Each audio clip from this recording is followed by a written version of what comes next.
di arah sebaliknya dan 3 rasernya ambil arah yang kanan. TV udah kekunci jadi sini. Trong tình huống này thì mình nghĩ là với vai trò là một tay tỉa thì mình nghĩ là ai cũng phải giữ góc cho đồng đội và tạo khoảng trống để cho đồng đội xử lý thôi. Disiplin banget ya Plukso nih, wajar. Juara dunia. Với lại MT7 là một tay tỉa đẳng cấp số 1 thế giới nữa nên mà mình nghĩ những pha này thì kinh nghiệm của anh ấy quá là nhiều rồi. Some clips are unbelievable. Others are just pure skill. What do you think? Clutch gods or controller chaos? Let us know, and we'll see you in the next one. Halo, gua Arkyudat dan ini gameplay series 2. Và mình là Nero đến từ P Sport. Chào tạm biệt các bạn.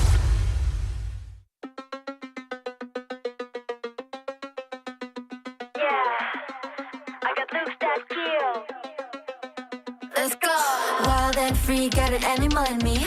Once you see, you ain't never wanna leave. You think your eyes are fooling you.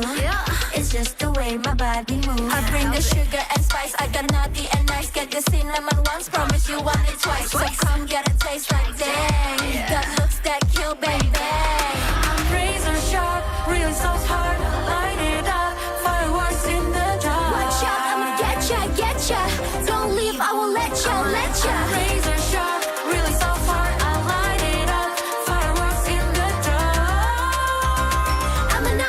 I can lose that kill. I'm a little bit bittersweet, but you can pour some sugar on me. I'ma knock you off of your feet. Non-stop thrill, I can lose that kill. I'm a little bit bittersweet, but you can pour some sugar on me. I'ma knock you off of your feet. Non-stop thrill, I can lose that kill.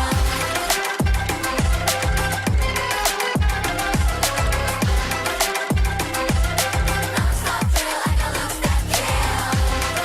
Lose that kill, and then you dead. Lose that kill, non-stop thrill like I lose that kill.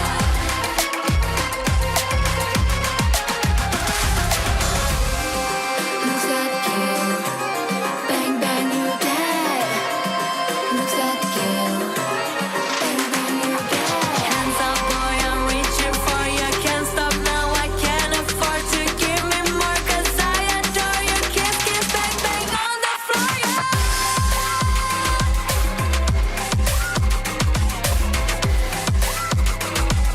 Non-stop feel like I lost that kill. Non-stop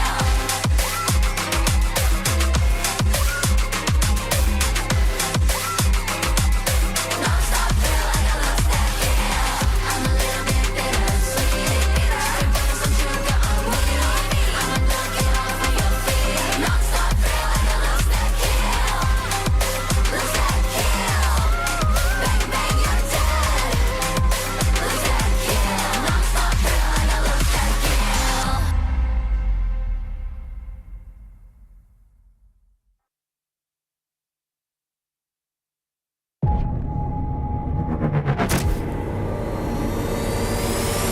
Previously on Through Pro Eyes, Gluxo dominated. Movistar R7 rose up, while favorites like Buriram, Avos, and Falcons struggled.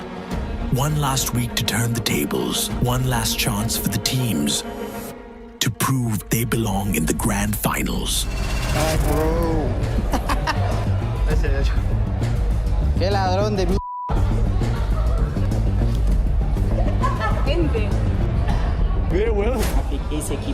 Hello, bro. Tudo bem? Bom dia, galera. Vai gravar hoje, Bia? Tá pensando pra o cara se sair dentro do bagulho e ficar em pé. Vamos que merda. Okay. Who are the top 3 pro players at the moment? Games, Wasana, MT7. Hey. Música não deixa. Acabou! Trinqueira. Cancelei, prendeu. Tá em pé, finaliza. Dale, vamos. Agora. Também um caralho.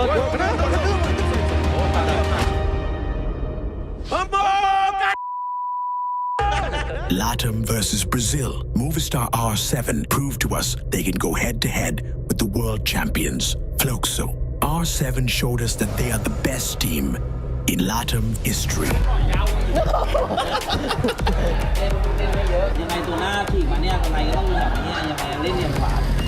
Okay, thank you ไปทำมิ่งแบบนี้ตลอดเลย คือเครื่องเช็คอยู่ต้องติดอยู่แล้วถึงจะโดดไป มาถึงเมื่อไหร่ บุรีรัมย์บุรีรัมย์บุรีรัมย์ใช่เหรอขวาไหลขวาไปเลยขวาไปเลยขวาไปเลยขวาไปเลยได้อีกเดี๋ยวเรากระเด้อมาไปแล้วติดตามมาดิสวยกดดันหน้ามือมาดิเล่นรอเลยปะไม่ได้คิวได้เดี๋ยวเร็วทำมาเร็วเล่นกันนะเล่นกันจะแล้วมาเลยมาหัวเลยตาอย่างยัดของระวังหลังโจ้รอมาใกล้จะตายโจ้ Falcons and Buriram reach the safe zone with back-to-back Booyahs. Meanwhile, EVOS and Nova Legion are tied for points, fighting for the last grand finals ticket.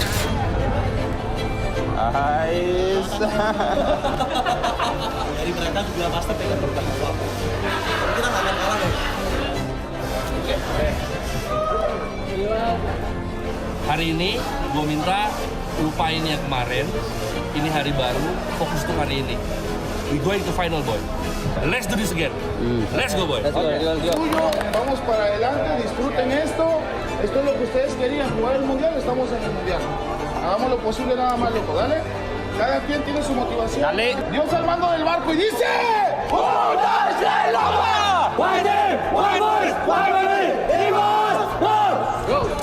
Ya, olvídate de la cámara, Yo.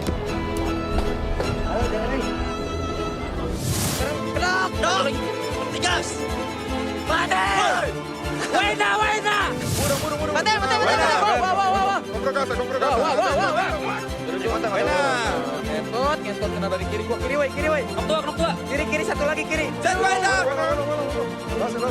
Beriku. Main leher. Baru shot set meter. Jirat.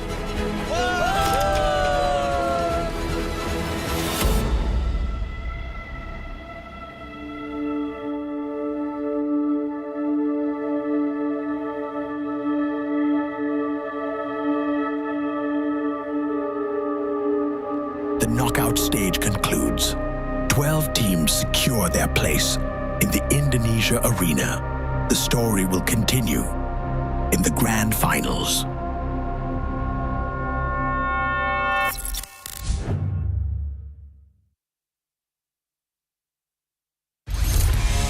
Welcome to Booyah. All access.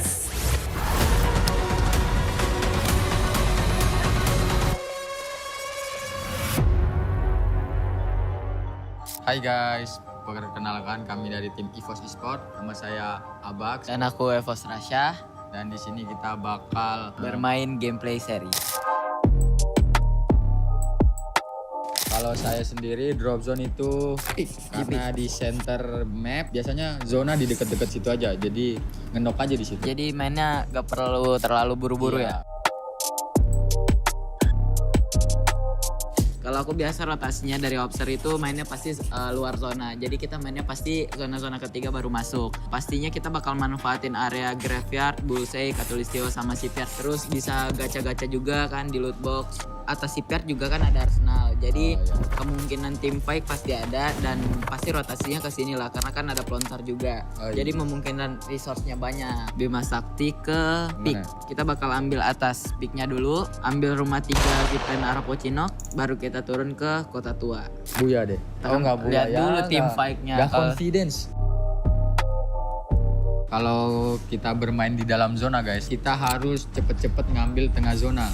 Karena setelah kalian mendarat, looting cepet, menit pertama atau menit kedua kalian sudah bisa membaca zona. Nah sekarang kita dari luar zona. Oke. Kalau misalnya dari luar zona yang pastinya karena meta sekarang ada yang namanya tim booster, jadi kita bisa main di luar zona itu lebih lama. Karena darah kita tuh nggak bakal ngurang karena ada tim booster. Dan jangan lupa kalau kalian main di luar zona itu dibutuhkan juga ketenangan. Iya.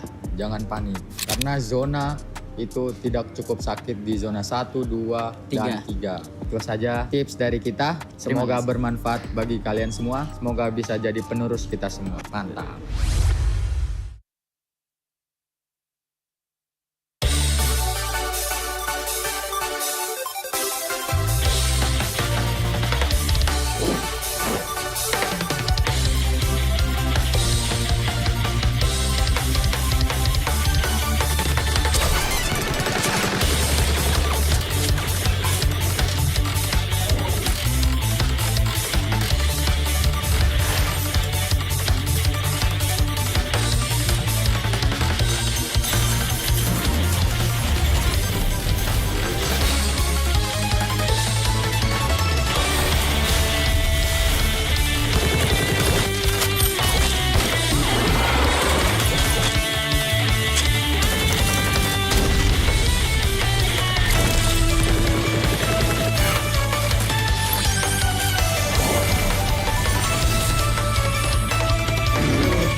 In this canvas of chaos, every second is a brushstroke of fate. Every move made is painted in blood and brilliance. One wrong move, your fate is sealed.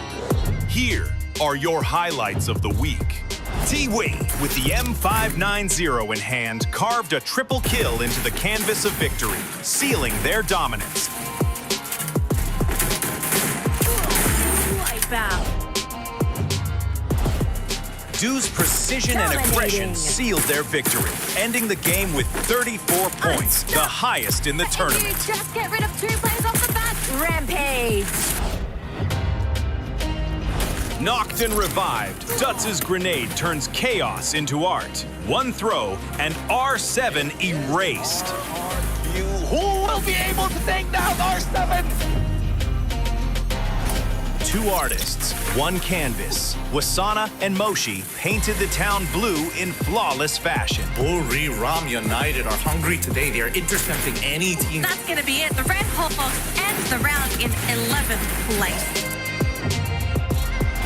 Evos painted their masterpiece with a Booyah over Fluxo, turning their final day into a canvas of redemption. They will make sure that Indonesia backs the win at the end, and Evos Divine closes it out.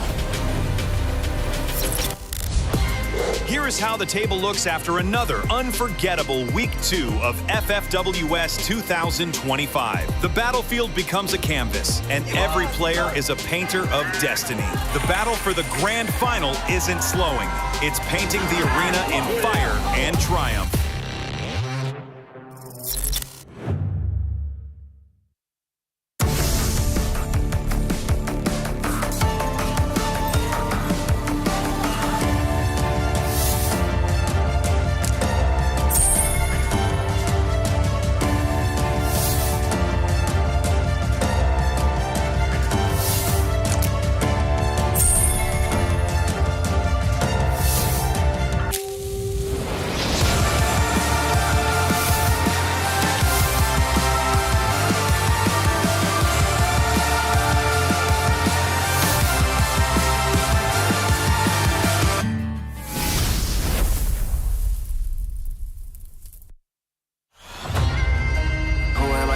Now. Burn bright, I don't burn out. Crushed out, look at me now, huh? I can never go reverse now.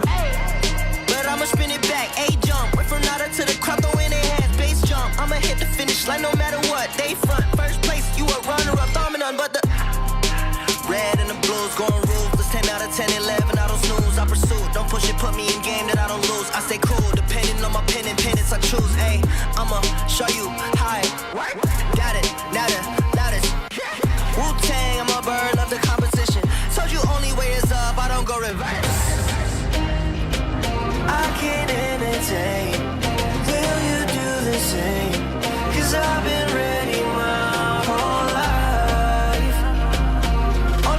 back, I ain't turning back on them. Wings on me, I'm higher.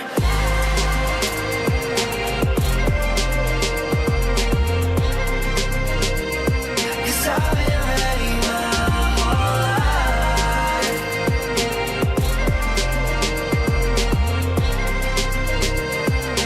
Wings on me, I'm higher.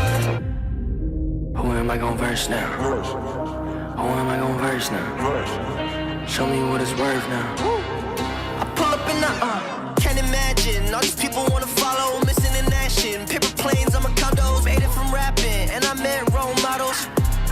Thinking I'ma pass all the monogram on my body, the shit shout out to Virgil. Know that I'm gon' beat them like the shit that I put words to. Mama and the internet, two things that I just learned through. Hit it out of the park, so there's nothing to reverse to. I can't entertain. Will you do the same? Cause I've been ready my whole life. Only see my back, I ain't turning back on them. Wings on me, I'm higher.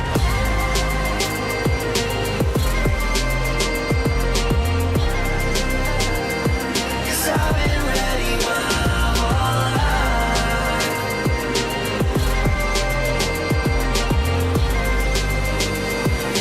Wings on me, I'm higher.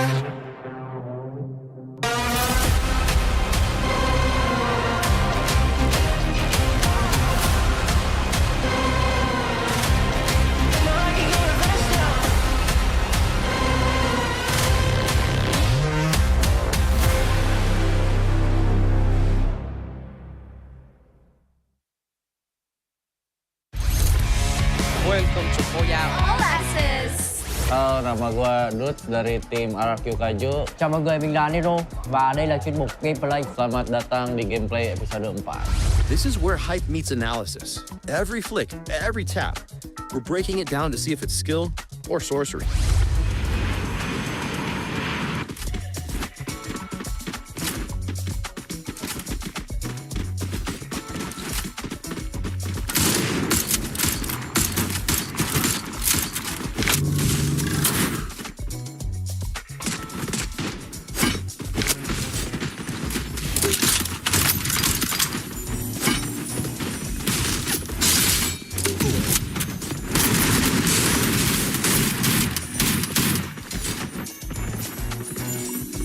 Nah, ini yang kalahnya. Ya sebenarnya lawan P ini karena kita kaget aja sih, karena kayak nggak expect aja di situ ada orang, karena kita udah nge-scanning depannya, cuma ya belakangnya kita nggak scan lah. Jadi ya kita agak kaget. Jadi ya kesalahan semua. Trong tình huống này nếu như mình là RQ thì bọn mình cũng không khó là biết được sai có tem ở mép đồ, tại vì bọn mình đã giấu sai ở cái mép đồ này rồi. Nên là giờ quy định tham minh vào bay vào cái lấy cái mép cái hòm cho ra đâm, nhưng mà mình nghĩ là tham minh bay không tới, nên là vô tình là bị dính ở giữa đường, và bị dính vào giữa đường mà 4 bắn một thì kiểu gì cũng nóc, đã thế lại còn bị dính Nero không đặt được keo nó, nên là giờ quy bị mất khá là nhiều thời gian để cứu lại đồng đội và tẩu thoát qua đó. Mungkin kalau kita launchpad ke kiri, terus kita ketemu dia, kita pasti menang perang lah. Mungkin di next bisa lah kita rematch lagi ya. Luxo lawan Hippie. Kita lihat.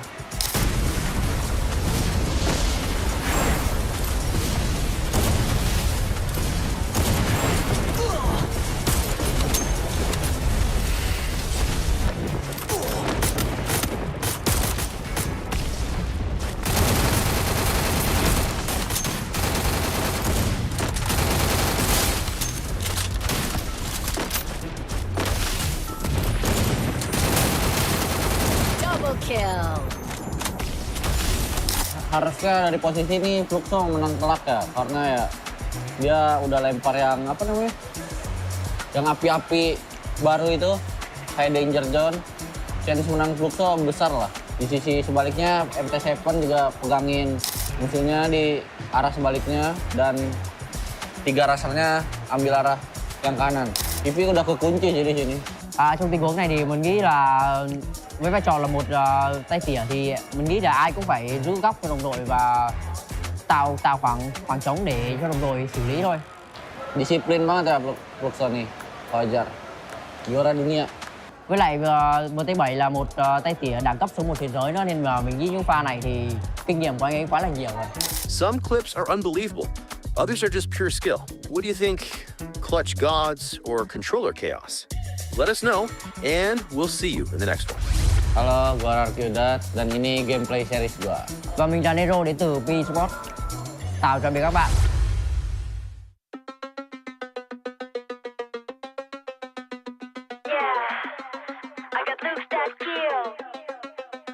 Let's go. Wild and free, got an animal in me. Once you see, you ain't never wanna leave. You think your eyes are fooling you. It's just the way my body moves. I bring the sugar and spice. I got naughty and nice. Get the cinnamon once, promise you want it twice. So come get a taste like dang. Got looks that kill, bang bang. I'm razor sharp, really so hard. Light it up, fireworks in the dark. Watch out, I'ma get ya. Don't leave, I will let ya. I'm razor sharp, really so hard. I light it up, fireworks in the dark. I'm a nonstop drill, I got looks that kill. I'm a little bit bittersweet, but you can pour some sugar on me. I'ma knock you off of your feet. Nonstop drill, I got looks that kill. I'm a little bit bittersweet, but you can pour some sugar on me. I'ma knock you off of your feet. Nonstop drill, I got looks that kill.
Previously on Through Pro Eyes, Gluxo dominated. Movistar R7 rose up, while favorites like Buriram, Evos, and Falcons struggled.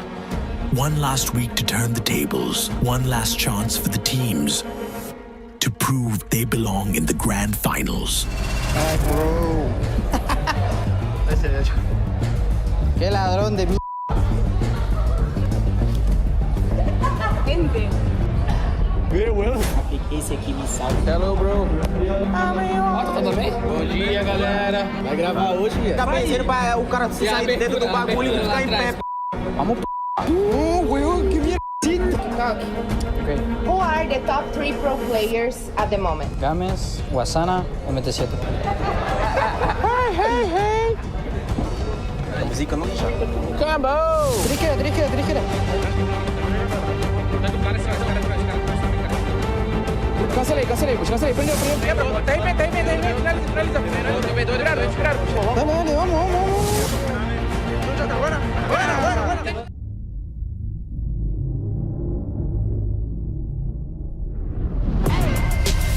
Spin it back, A-jump. Went from nada to the crowd, throw in their hands, bass jump. I'ma hit the finish line no matter what. They front, first place, you a runner-up, dominant, but the red and the blues going ruthless. 10 out of 10, 11, I don't snooze. I pursue, don't push it, put me in game that I don't lose. I stay cool, depending on my pen and pennants I choose. Ayy, I'ma show you how.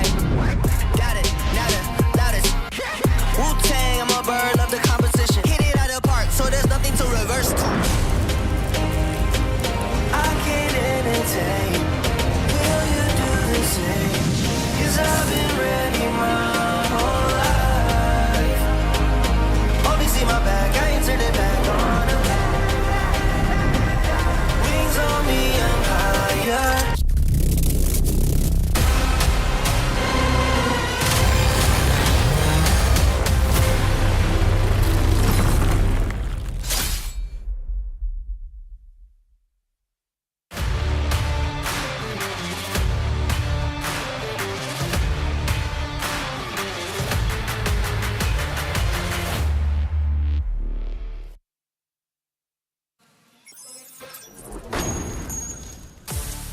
Welcome, ladies and gentlemen, boys and girls, survivors of all ages from across the world. The right time is now. The right place is here in Jakarta, Indonesia. We are your boys who will be opening up the show. My name is AJ. I'm the Mustachio down here with the one and only Gideon Q. And this is the Free Fire World Series Global Finals 2025 Battle Royale. The day we have all been waiting for. Let me tell you, survivors, if this is your time to come down to Indonesia, well, I still see 1 or 2 seats still left for you guys to be a part of the excitement here at the Global Finals, because let me tell you, it is electric. Oh yeah. Full, packed all the way to the brim. If you can find your spot, good luck to you, because you're rolling the dice. Yeah, I mean, he was not exaggerating when he said there's only 1 or 2 seats still available, so good luck on fighting that. It is a full house here by the looks of things, and I cannot wait to kick this show off, Gideon. I mean, what a way to get this done, right? It all mounts up to this. This one day, potential 10 matches, but there's also a potential that it could end early here, depending on how these squads want to take it.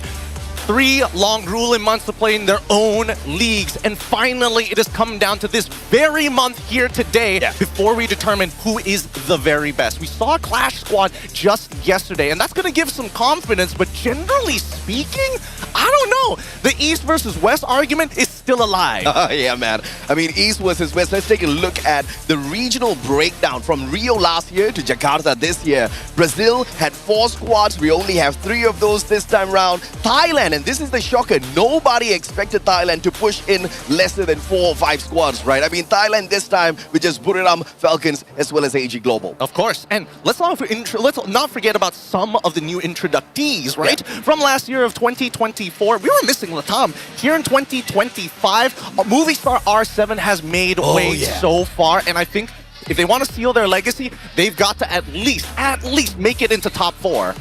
And of course, Indonesia, the boys who are going to have the home ground buff. We're talking about RRQ Kazu as well as EVOS Divine. EVOS Divine coming off a fresh EWC 2025 victory. They are technically the world champs as far as EWC is concerned. And who was right behind them? Their brothers RRQ. Will Indonesia go on to get the exact same done? But which one of the 2 Indonesian squads will be at the very top? We'll have to wait and see. Or will Indonesia not be given that opportunity at all on their home soil? How can you even say that? With so many fans out here, the Kingdom as well as the White Tigers are out in droves. Expect to hear every single play that these Indonesian teams make be accompanied by literal marching bands and shouts from across the stadium. Yeah, I mean, there was a riot, a good kind of riot, right outside before we started. I mean, the Kingdom of RRQ had brought down their whole battalion, right? I mean, I did not expect to see such a huge crowd in support of RRQ. I kind of expected to see a lot of them going the way of EVOS Divine as well. But I have to say, when they said the Kingdom of RRQ, they were not joking. They were not kidding, and they never mess around here. Their fans are exciting, but it's time to bring it back, because now it's about pressure. As it slowly condenses, we got the video perfect for that moment. So please, have a look. Here at the Free Fire World Series, doubt doesn't stand a chance, only determination. Kalau tim saya mungkin underdog sih. Ya, kalau di grand final ya kita konsisten lah. Ini tanah Indonesia dan pastinya tim-tim Indonesia termasuk gua sama RRQ pasti bakal juara.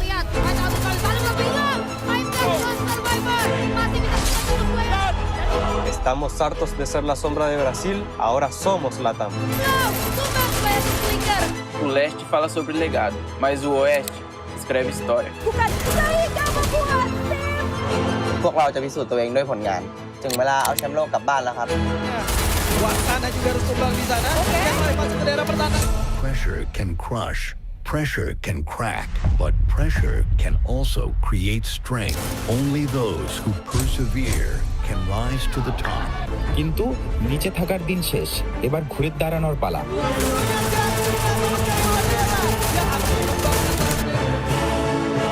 This is our story of courage. This is how we crush doubt in the room of pressure. Once doubt held me back. Now crush doubt before it even starts. Voltamos pro stage, agora não estou sozinho, estou com todo mundo que confia na gente. Họ nói rằng khu vực Việt Nam chỉ là lót đường, nhưng chúng tôi vẫn ở đây và bước tiếp. The louder the world believes, the heavier the silence feels before the fight. Ya harusnya penting banget lah, karena kan Indo cuma 2 tim ya, masa jadi nurun lagi 1 kan. Ragu mau kurang sama musuh juga ragu. Kita semua kemarin eval buat sadarin kalau kita tuh kuat loh sebenarnya. Hari terakhir, kesempatan terakhir, ini saatnya kita membuktikan. ทุกคะแนนมีความหมายมันเป็นเรื่องเป็นหรือเรื่องตายเราไม่มีทางเลือกนอกจากใส่เต็มทุกอย่างที่มี Kita bakal perbaikin semuanya. Kita ingin kita lebih maju dan improve.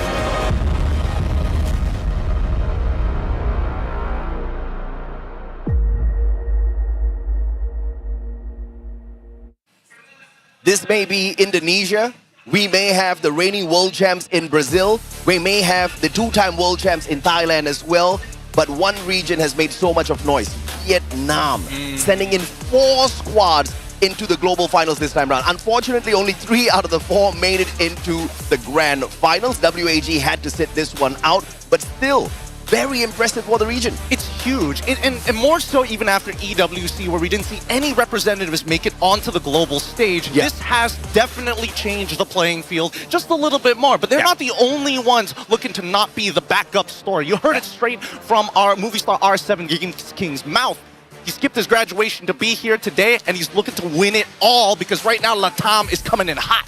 Absolutely, man. I mean, they have been coming in hot for sure. But out of Vietnam, out of the 4 squads, one team has been particularly impressive. PE Sports. I mean, this squad was just so dominant. Unfortunately, though, I have to say, Vietnam as a whole, they blow hot and cold. But out of all of them, PE, the most impressive, managing to even top the leaderboard on one of the knockout stage days. Which is crazy because historically speaking, PE, they've had glory days before, but that time was long past. And now coming into this new meta, it feels like they've kind of revitalized themselves from the fall, and it feels that they are now a dominant force in this game. We've seen how they play their top 3 scenarios, and every single time it feels great for them unless they are mispositioned, but they work as a team and they play well as a team.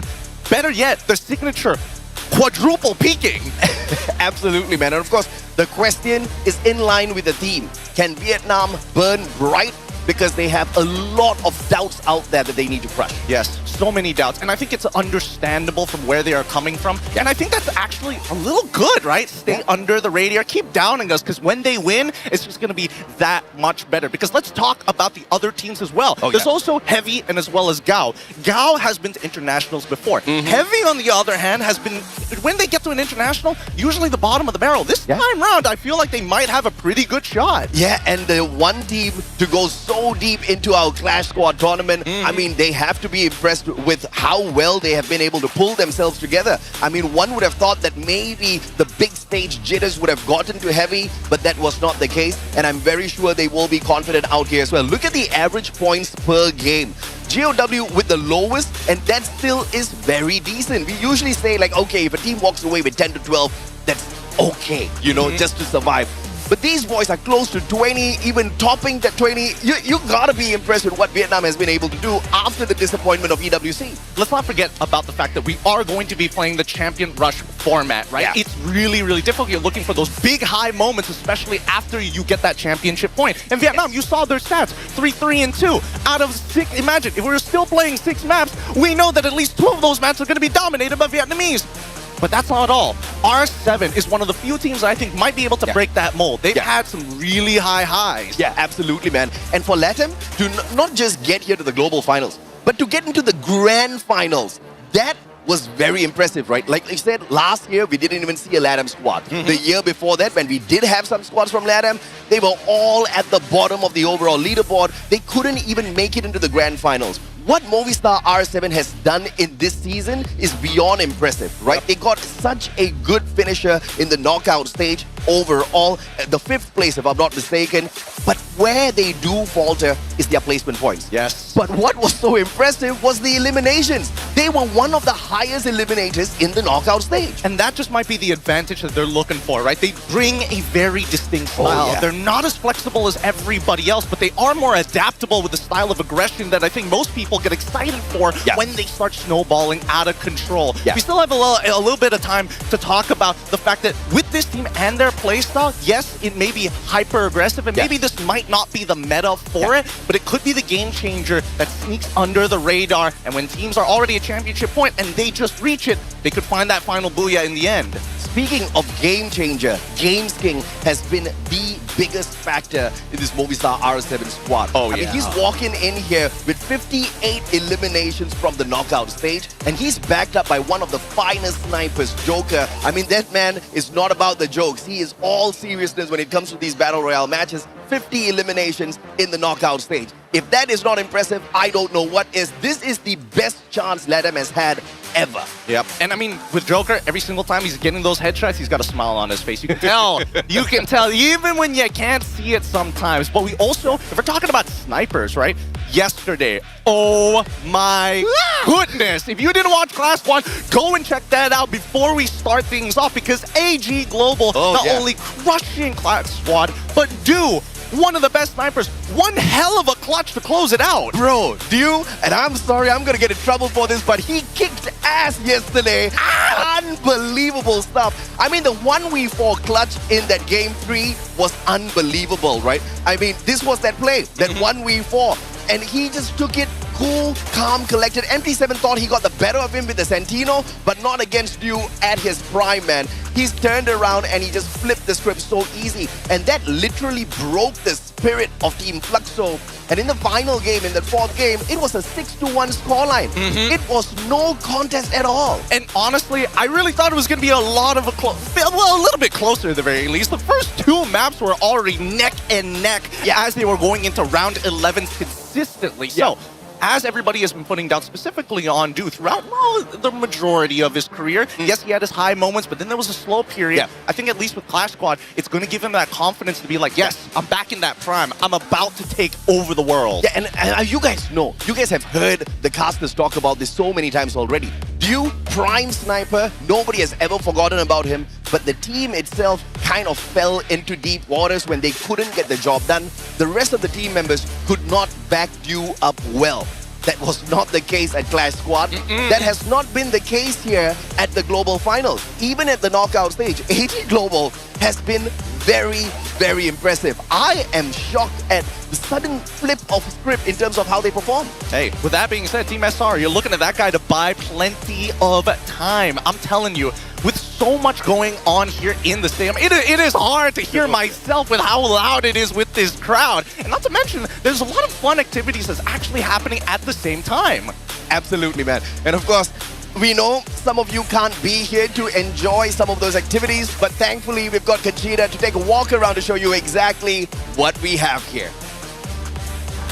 Hello survivors, it's Conchita and I'm reporting from the outside area of the Indonesia Arena. We welcome you to the grand final of FFWS 2025 Global Finals. Today is such an amazing day. I am so happy to show you around what do we have here at the Indonesia Arena. So as you can see, we have a lot of interesting booths that you can visit. On my back around here, we have amazing selection of food trucks. Since we're going to be here all day, so please make sure you fill up before we start on our activities. And as soon as you enter the venue, you can see that we have this amazing tunnel. We call this the Booyah tunnel. It is shaped like an arsenal and it's so interesting because it has a lot of history in it. You can see the merchandises as well. And now, if we go right over here, we also have something interesting for you guys to see. Come take a look with me. Ta-da! Something new from Garena is coming your way, and it's Chubby Cuts! It's It's a fun new game that you can enjoy here at the Indonesia Arena. You can also see that some of the survivors are already trying it out, playing with it, playing with their friends. And I cannot wait to tell you guys more about these games, but we will do that on stage later, okay? So stay tuned. Let's go inside. As you guys can see, we also have a lot of fun activities in which you can win some merchandises from Garena. You can also get your favorite skin from Free Fire at this booth.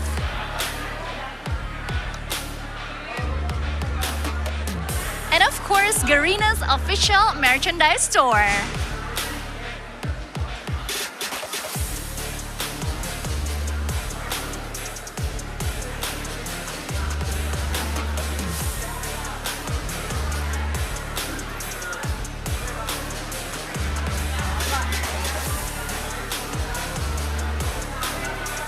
Now, let me show you my favorite part. Ta-da! Yes, we have a giant Tatsuya wearing batik. Batik sendiri adalah salah satu pakaian tradisional dari Indonesia, and I'm super proud that he's wearing it. So, there you have it, survivors. And over here, you can also see the photos of the players that will be performing on tonight's Grand Finals. Can you spot your favorite team? Mine is over here.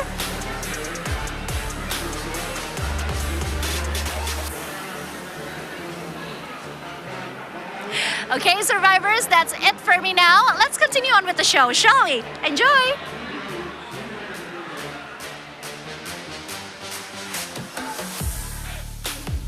I wish you guys could be here to experience indoor stadium Senayan for yourselves. The crowd, the activations, the booths that are happening, all the different activities if you are a fan or some may say a fanatic for Free Fire. Absolutely, man. And you're speaking of Bate, you know we had to rock it, man. You know you had to rock the floral prints as well. We are all geared up waiting for the show, but this is just the pre-show, right? The real thing is still yet to come. Before we hop on over to a short break, we still need to touch a little bit on the rivalry between Buriram and Fluxo. For the past 4 or 5 years, this has been the main storyline, right? The battle between Thailand as well as Brazil. Thailand started it in terms of dominance, but Brazil back-to-back from Magic Squad converted into Fluxo, and I have to say, and that made 3 players the only back-to-back world champions here in Free Fire. That is still that storyline that will continue here today on Jakarta in Indonesia. But of course, ladies and gentlemen, boys and girls, more on that once we come back. This is going to be the kind of break that I absolutely don't like, but we'll have to take it. We'll see you guys in a little bit. Who am I gon' verse now? Burn bright, I don't burn out. Crushed out, sick of me now, huh? I can never go reverse now. But I'ma spin it back, A-jump. Wait from nada to the crowd, throw in their hands, base jump. I'ma hit the finish line no matter what. They front, first place, you a runner-up, dominant, but the red and the blues going ruthless. 10 out of 10, 11, I don't snooze. I pursue, don't push it, put me in game that I don't lose. I stay cool, depending on my pen and pennants I choose. Ayy, I'ma show you how. Got it, now the loudest.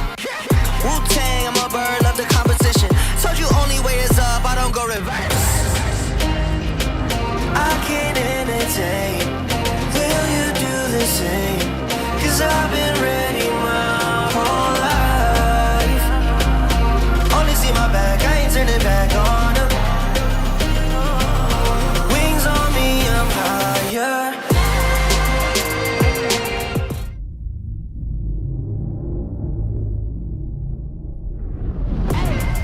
But I'ma spin it back, A-jump. Wait from nada to the crowd, throw in their hands, base jump. I'ma hit the finish line no matter what. They front, first place, you a runner-up, dominant, but the red and the blues going ruthless. 10 out of 10, 11, I don't snooze. I pursue, don't push it, put me in game that I don't lose. I stay cool, depending on my pen and pennants I choose. Ayy, I'ma show you how. Got it, now the loudest. Wu-Tang, I'm a bird, love the competition. Hit it out of the park, so there's nothing to reverse.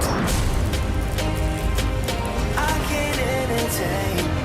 Will you do the same? Cause I've been ready my whole life.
kill.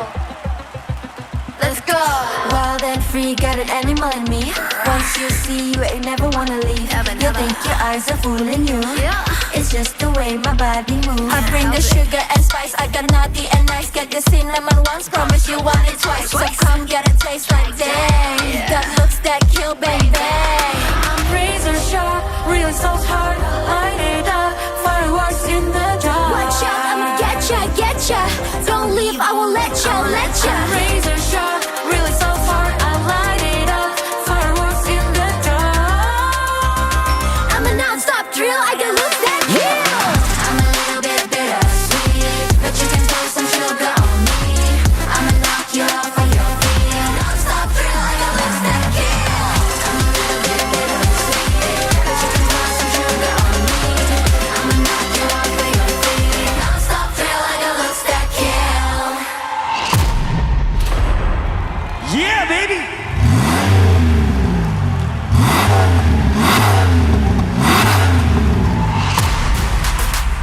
Clap your hands up! Clap your hands up! Clap your hands up!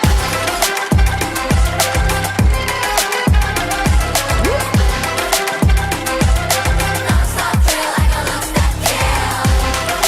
Lose that kill. Bang bang, you dead. Lose that kill. Non-stop thrill, I can lose that kill.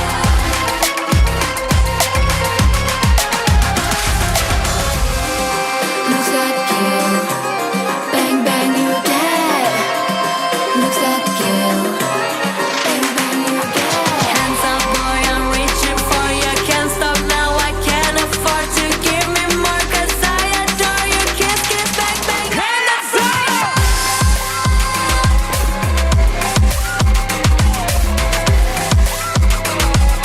Non-stop thrill, I can lose that kill.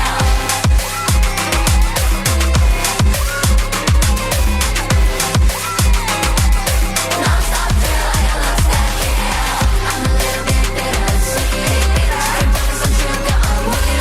I'ma knock you off of your feet. Non-stop thrill, I can lose that kill. Lose that kill. Bang bang, you're dead. Lose that kill. Non-stop thrill, I can lose that kill. Free fire! GK40, real genius, baby.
Hey. Who am I gonna verse now? Burn bright, I'm burn out. Crushed out, look at me now. Huh? I can never go reverse now. Hey. But I'ma spin it back, A-jump. Went from nada to the crowd, throwing their hands, bass jump. I'ma hit the finish line no matter what they front. You a runner-up, I'm in but the red and the blues, going ruthless. 10 out of 10, 11 out of snooze. I pursue, I push it, put in the game that I don't lose. I say cool, dependent on my penance I choose. Hey, I'ma show you how it work. Not a loudest, yeah. Wu-Tang, love the competition. Told you only way is up, I can go reverse. I can entertain. Will you do the same. Cause I've been ready my whole life. Only see my back, I ain't turn it back on him. Wings on me, I'm higher.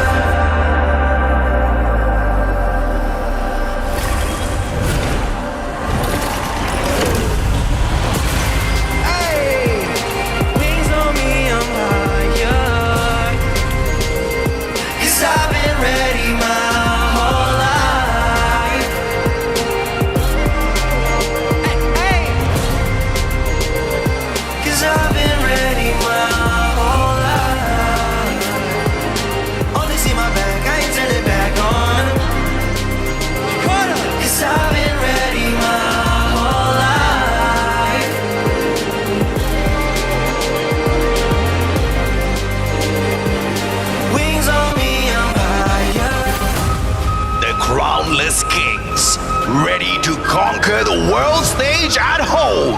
RRQ Kazu!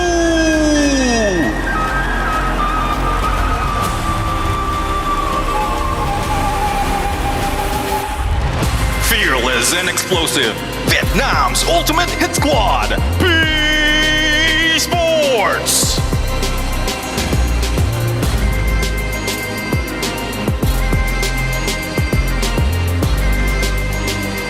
The dual mode champions of Southeast Asia, ready to dominate again. Team Falcons!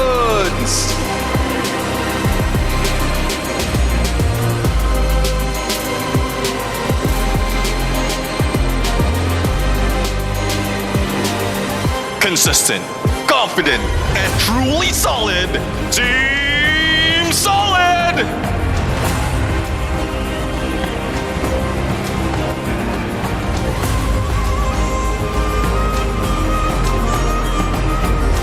The fourth place finishes no more. It's E1's time to rise.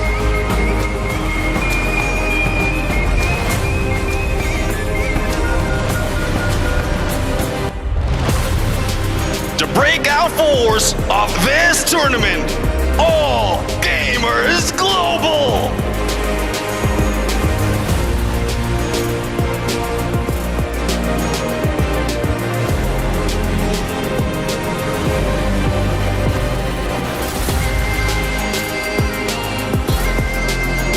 Fighting through the fire to stay alive. Let's go! G-O-W!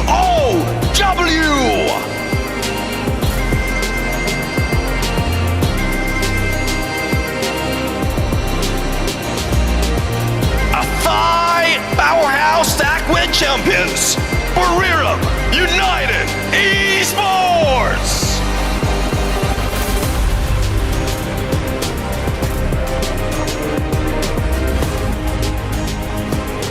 The defending world champions, hunting a three-peat for Brazil. Fluxo!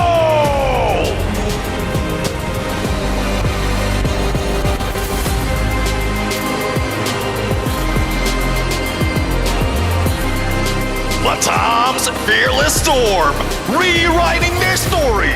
Ovistar R7!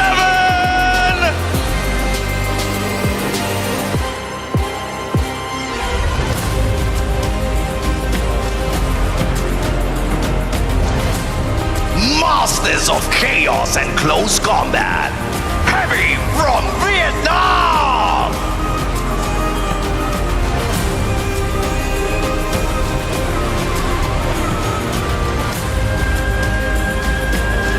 The home ground heroes, the EWC champions, Evo's Divine!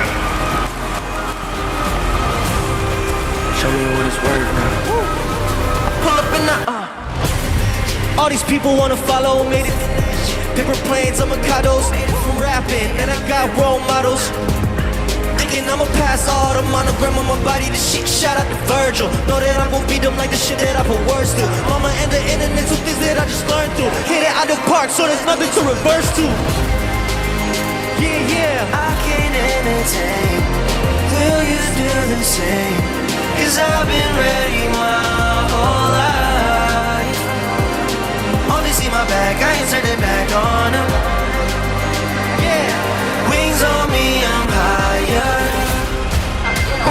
reverse now.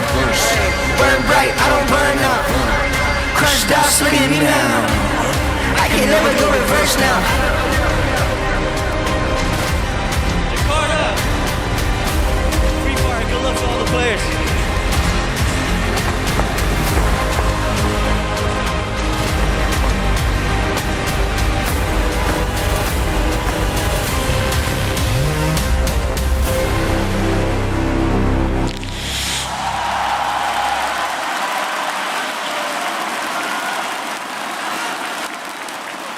Mana suaranya Jakarta?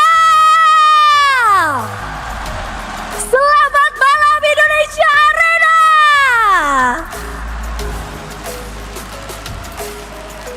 Selamat datang survivors.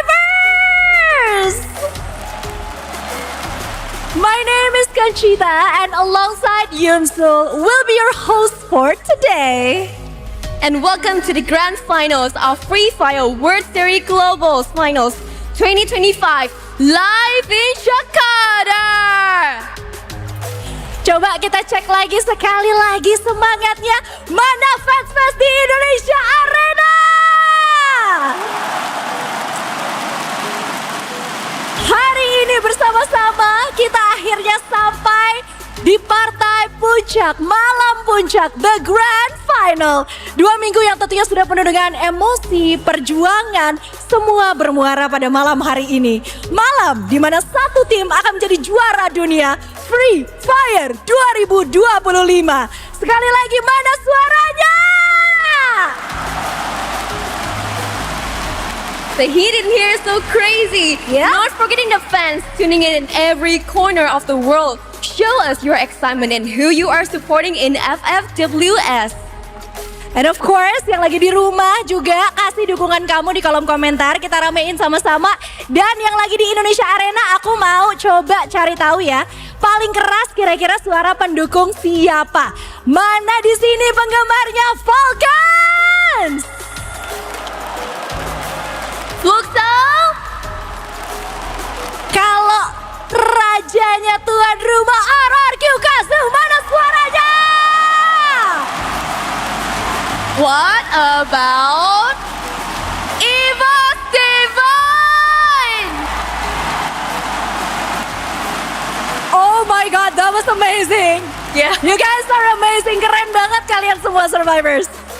Brazil enters with fire, the reigning champions, hunting for another title. And together with Latam, the Western teams are determined to keep the crown in the West. And from the East, Asia's giants arrive with one mission: to finally claim their very first global championship.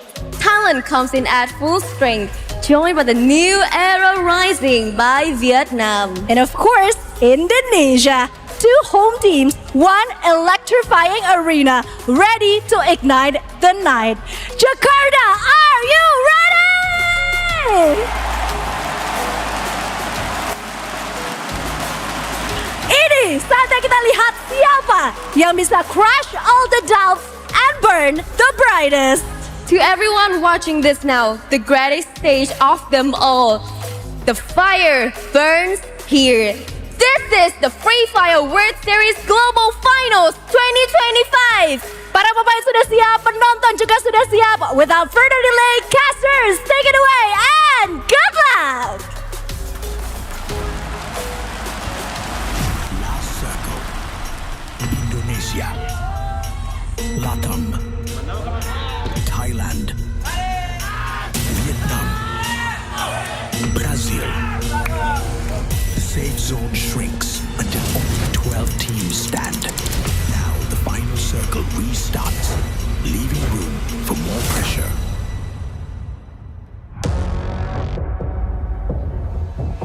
Every shot fired, every play fleeting moment, every round played, every fraction of a second, the same zone screen. Some regions faded away. Instead of crushing doubts, they were crushed by pressure. Some of the strongest region persevered under the pressure of their own expectations. Brazil dominance, Latam trailblazing, Vietnam upsurge, Thailand's talent, and Indonesia pride have all been tested under pressure.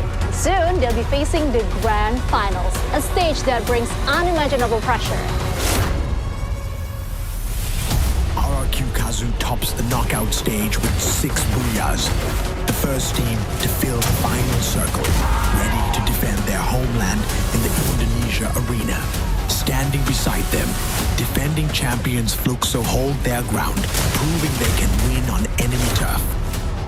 Thailand's all-gamers global rise as new faces of the region, while Booyah and Falcons recover from slow starts as all 3 Thai teams reach the final circle, waiting to strike. Team Solid and E1 remind us why Brazil rules the West. Every Brazilian team a contender for the crown. Movistar R7 steps out from LATAM's shadow, finally joining the circle as their region's greatest hope. GOW, PE Sports, and Heavy fought until the end, with 3 Vietnamese teams proving consistency wins wars. And last, EVOS Divine, the hometown heroes, crushed doubts to clinch the last grand final spot. 12 teams stand, 1 final safe zone, until only 1 survives. Crowned as your FFWS Global Final 2025 champions.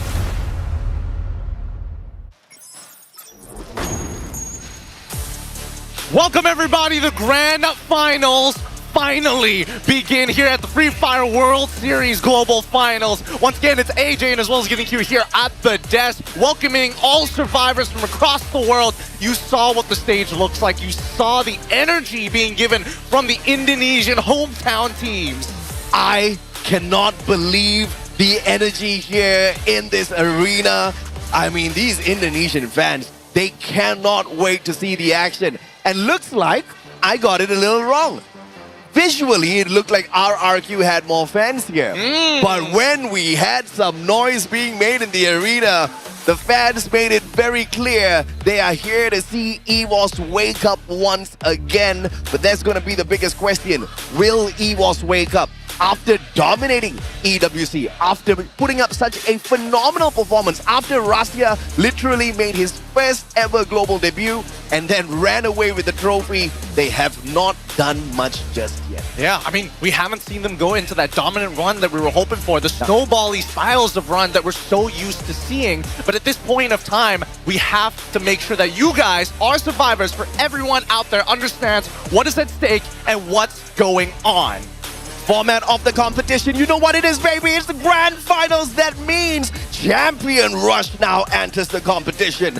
To go in, activate Champion Rush, you need 80 points. Once you do that, you need to secure a Booyah in one of the following games. The first team to achieve this condition will be crowned champion. By the end of 10 games, if we do not have a team meeting this condition, the team with the highest number of points will be crowned the champion. We'll see how many games are actually going to happen here today. It could end fast. It could end, well, pretty long, I'm not gonna lie, but let's look at the point system right now. You know the format, but there are tiebreaker rules. Yeah. First, we look at the number of Booyahs. Next, we look at the total eliminations. And finally, ranking in the final game. Eliminations get you 1 point, being that #1 squad in the positional side is 12 points. Absolutely, man. And like you said, right, every single elimination, 1 point. The dominators, those predators are definitely going to be alive out there. And all of that fire is for $1 million on the table.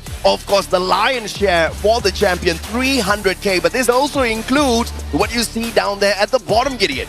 Yep, team of the day gets 1,000. But let's not forget about the Grand Finals MVP at 10,000 USD. And of course, the Grand Finals Predator nominated by the one player who gets the most amount of eliminations by the end of the tournament with 5,000 USD in the bag. How are they going to do it? How are we looking to set up? Don't worry, we are still following the same unique active skill. Everybody must come up with a different active skill card. You cannot double up on the same thing. This has been one of the biggest game changers here in our esports circuit, and I dare say it is one of the best changes we have seen. But obviously, now with the new meta shift as well, I have to say, it's definitely giving the unique active skill a run for its money. But we definitely do love this adjustment being brought in. The last thing we want to see is 4 Tatsuyas, or even worse, 4 Oscars running around out there.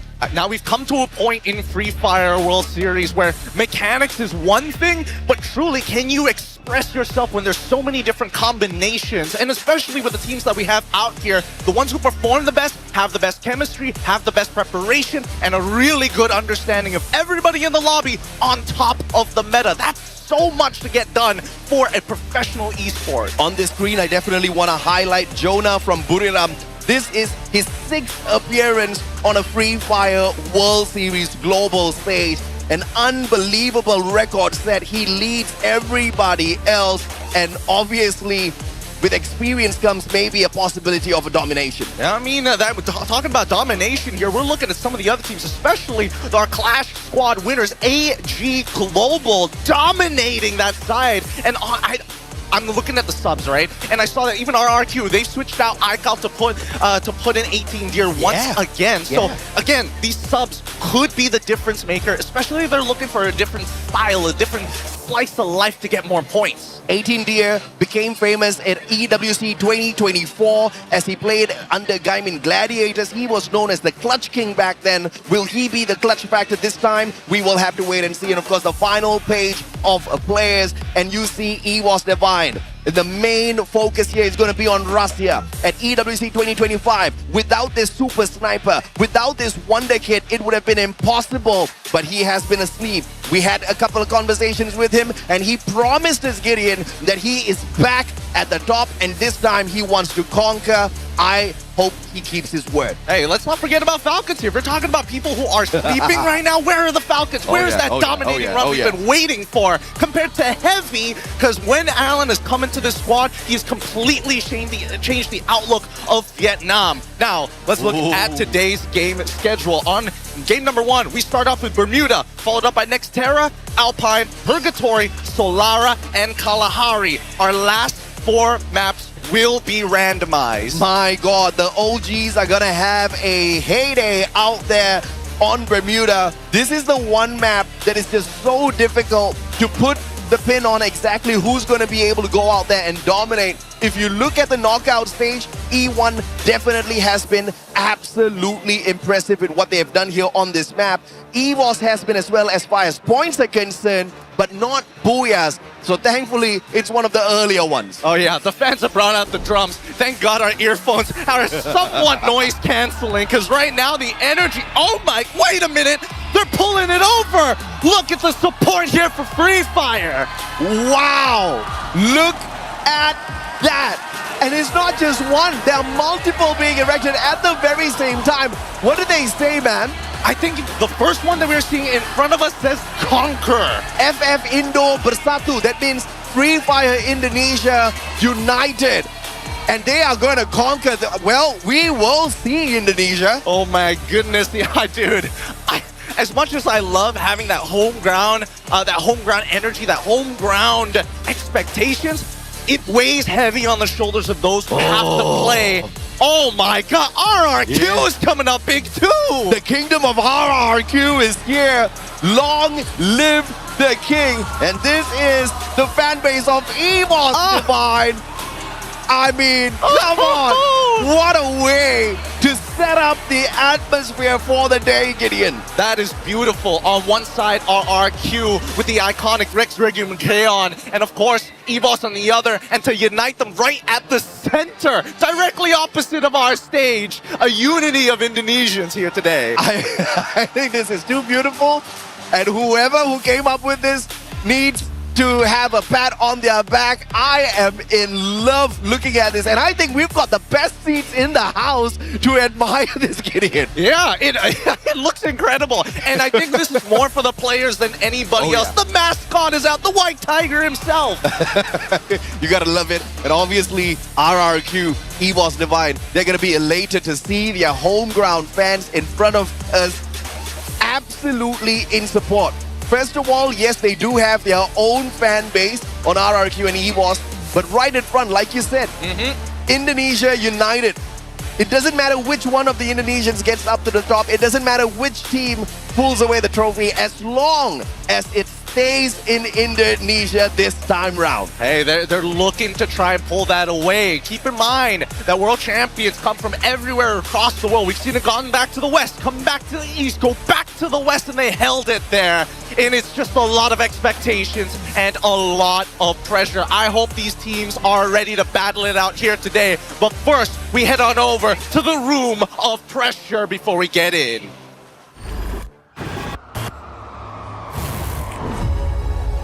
The pressure is everywhere. The noise, the weight. Every player feels it. Every team carries it. The higher they climb to, the heavier it burns. Every loss, every mistake, we have experienced it. And now there's no way out, only through. Karena di last turnamen kita posisi 2, kita pasti lakuin yang terbaik di sini untuk bisa jadi juara. Somos el mejor equipo en la historia de Latinoamérica. Chúng tôi là một đội chân mạnh, lẫn cử viên cho chức vô địch tại giải đấu lần này. ผมได้แชมป์โลกมาแล้ว 2 ครั้ง แล้วก็เกือบได้มาอีก 2 ครั้ง แล้วรอบนี้ผมไม่พลาดแน่ Para todos os meus haters que não me querem ver bem, aqui estou disputando meu terceiro FFWS. Se Deus quiser, vamos nos sair bem. Karena ini tanah kita, kita bakalan jadi juara di sini. This is not about survival anymore. Whoever that crush everything in their way will burn the brightest.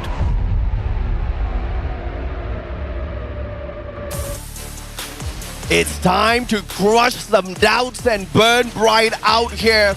And by the way, Gideon, this is the first time ever we're bringing one of our global finals into Jakarta. We've been all the way into Thailand. We've been all the way into Brazil. But in Indonesia, the first time. And guess what? Indonesia has never won a Free Fire World Series Global Finals in the past. Maybe this is exactly what they need. Hey. Maybe that home ground buff will get it done. Oh, I don't know. I don't know, because at the same time, this could be foreshadowing for all intents and purposes, right? We have a little bit of time before we start getting into our flight path here, and I'm already excited to see how this is going to play out, because teams had a lot of preparation times, plenty of scrims building up to this very moment, so it's not like they're walking into this game blind. And of course, with the energy, I mean, I hope you guys can hear a little bit of the background, energy that we've got in here, the voices of the Indonesians. Well, they're gonna make sure you guys hear it at the end of the day. It has to be unnerving to some of these teams out there. So the mental game, the mental fortitude needs to be really strong for these guys. I think they have a total of 4 drums, 1 megaphone, and 24 rows of fans, all in synchronization to make sure that their voices are heard to their EVOS Divine team, who is sitting right at the edge closest to them. With that being said, boys and girls, survivors across the world, it is time. The countdown is here, and it's time to get ready. First things off, the classic, the default, the tropical island, similar to Southeast Asia, the one that everybody knows. It's Bermuda as we start heading in to map number 1. We go back to where it all started. It's time for Bermuda. And I hope it's time for some chaos. Flight path, please do not show any mercy. We want to see a couple of hot drops for sure. But what better hot drop than dictated by the flight path, which gives you no choice whatsoever. But no, it's gonna disappoint me at the start of the day. Hey, we gotta keep it standard here, right? Let's just set the tone, set the bar for what is to be expected. Yeah. Look, so as you can see, hovering both over Factory and as well as Pochinok, Clock Tower being held on by E1 as Rimnam Village going to be dominated by RQ. In terms of hot drops, potential pieces of contact, wow, actually, Gao, a very wide spread by Bimasakti Strip. Team Solid backing away. And it looks like they've managed to put enough distance between themselves and EVOS. And it looks like the jump pad comes out early as well. Launching themselves away. Heavy in a battle up against AG Global and the champions of Clash Squad. Off to a fantastic start. Is this the foreshadowing that we need? Oh, I mean, they're coming off confident after Clash Squad, and they're not going to disappoint. First blood already through, and the crowd. I was expecting the Indonesian crowd to only be for the Indonesians, but they just love the action anyways. Yeah, and of course, there are a lot of them are suddenly fans of AG as well. For what they saw on that Clash Squad stage, how do you not fall in love with them, man? Especially due but E1 finding GOW as well. Vietnam getting preyed upon very early on, but there's just one victim. The rest of the GOW players backing away. They don't want beef so early. That's so interesting. Seeing E1 get into early engagements. You saw that Vit9 didn't even have a helmet or any body armor. He's going in a little naked, but he's got weapons. PE now trying to set up Lao Ho to go for the launcher before Coachil turns the corner, and you can hear that crowd once again. They want blood, and PE does not want to give it to them. You see the pinch down by the south side, and Ray takes out Nolan with the Bison in hand. PE Sports now in the middle of a scramble as RRQ from Hangar is coming to third from the south side. Well, Nolan overstayed his welcome, but that also kept EVOS here for quite a while. Gracia from the shot from afar, and will connect. Gets the first knockdown, but the recovery is instantaneous from the side of RRQ. The battle between Indonesia starting off hot here at Hangar. Who would have thought this was a possibility? Gracia, a little bit aggressive here, but 18 years choosing not to engage. And now, you see that Coachil, he's going to take first contact here. Walks into a double peek as Abe finds one. Gets a second into Ray. God trades back into Abe. But it's not over just yet. The cryo mine comes through.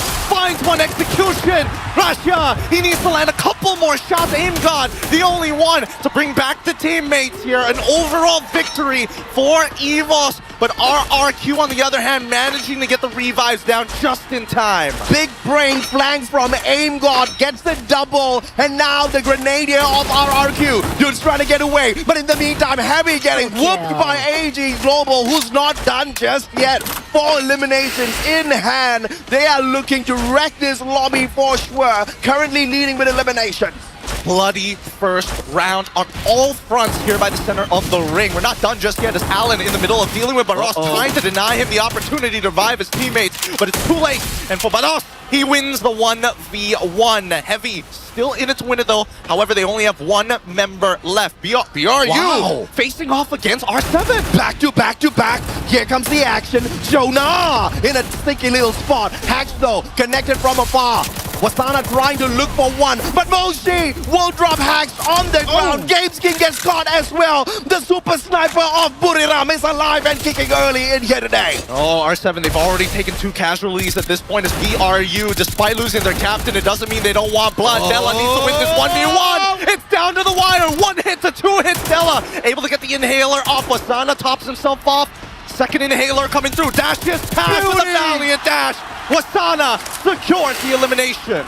Brings in a quick revive as well. Wasana multitasking just because he can. GOW though in a little bit of trouble. The flank is on, but the flank is taken down. Limit down on the ground. The sniper from the side of Falcon already taken out, and the bolt maker gets pulled out in terms of insurance by Falcon. Oh my goodness, and the danger zone drops off. You can see inhalers coming through. They need to keep themselves topped up here. Without limit, they're not going to have their sniper to watch their backs. And Karora and Pina need to work to set up an angle as Demon Wayne, RIP, coming in hot, cow, making sure that they're getting involved as soon as possible. I thought RIP had an amazing angle, and he did come in with a hot flank. That was not a Falcon bolt maker. That was a GOW bolt maker raining down those lightning strikes on the Falcon players one after the other, cutting down their chances of survival. But they do manage to quickly disengage, and GOW have managed to play a little bit of recovery here, picking up 3 points, and so does Movistar R7 on their revive. Now again, action has not stopped from the get-go. Everybody has been at each other's throats. Now coming back to Gao, EVOS looking for the third by Shipyard. They reaffirm the information with the help of Rasho, who's looking for a different angle. Aimgod and Ray looking to hold the front line for as long as possible. Hans needs to follow Demon. He's cut off from the angle and now gets gunned down as he's isolated, allowing EVOS to spill on through. There you have it. EVOS finding the quadra kill, eliminating Gao as your first squad to bow out. Unbelievable. 7 eliminations straight here for EVOS. Oh boy, EVOS. This is the momentum we were talking about. 7 eliminations in the bag. Everybody else is trying to keep up with them. AG at 5, but luckily, at least for Heavy, they managed to get the full recovery. However, coming into that second ring, which is about to reveal itself soon, they need to get loot. They need the equipment. A quick hit list purchase here just to avoid more engagements. Falcons, they do not want more heat. Looking for the spot. Wait, no! They're going in for the chase. Joker's going to be in a lot of trouble. That hit list purchase, Falcons wants elimination points early. But E1 on the other hand was and dash straight to Vitin. Gets the knock with the M590. Jonah follows up as well. Booyah on fire. Beautiful play coming out from Wasana alongside Moshi here. Now they just need to take out Vitin XP and they might have a full squad wipe. And now as they continue to jump around, Wasana finally takes him out and allowing Jonah to come back in. E1 managing to get enough revives still to keep themselves in the game. Chat, can you believe what you're seeing? Back to back to back to back action. It just has not stopped. And Buriram out of nowhere now, equalizing with EVOS. 7 eliminations per squad here. And AG Global needs to catch up, but what a phenomenal start by the East. Let's look at the next ring, because so far in the blue, it's coming from EVOS on that northern side from Plantation. Observation is where we see the full recovery of Falcons as they're trying to cut through Bivasakti's strip.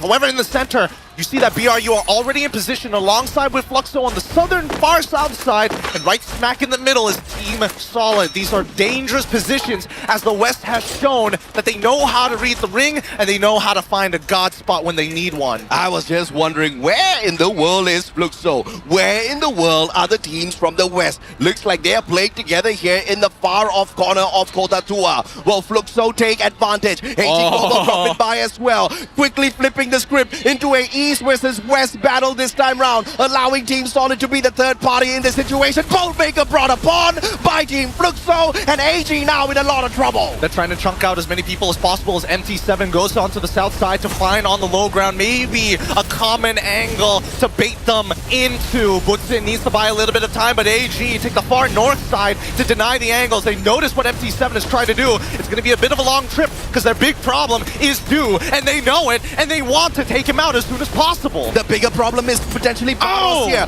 Barros has got the M79 grenade launcher, waiting for the timing. He cannot wait for too long. Cypher and Team SR trying to find a little bit of revenge here after Dew gets taken down. No sniper in a CQC is not a big problem, but no Cypher is a big problem. What an A1. It hit all 3 of them. No abilities to use. Wait, no, Team Solid now getting involved from the side of Kotatua on the west half of the map. Barros finally out. And that's 11th place for AG here in map number 1. Revenge for Clash Squad yesterday. Champions at Clash Squad, but in Battle Royale, it's definitely a different story here today. A weak start, but EVOS up against Heavy. The battle in the East continues once again, and the White Tigers looking for more prey. Aimgod strikes yet again. This man is on fire. 5 eliminations, and he does not look like he wants to stop. It's great to see AC80s, man. It's great to see it, but Heavy now having to deal with EVOS has not been looking good as Rasha with a VSP in hand. Oh, and even tags Kabi, making sure that he's put in his place. EVOS, this was the momentum we were waiting for all season. Well, Coach Heel flanking around from the right, but the jump pad allows a quick evacuation of the area. Heavy in a lot of trouble just moments ago, but EVOS, if they go in for the chase, they might just end up right in front of E1 Sports. And we just saw the flag of AG Global being burned on the LED screen right behind us.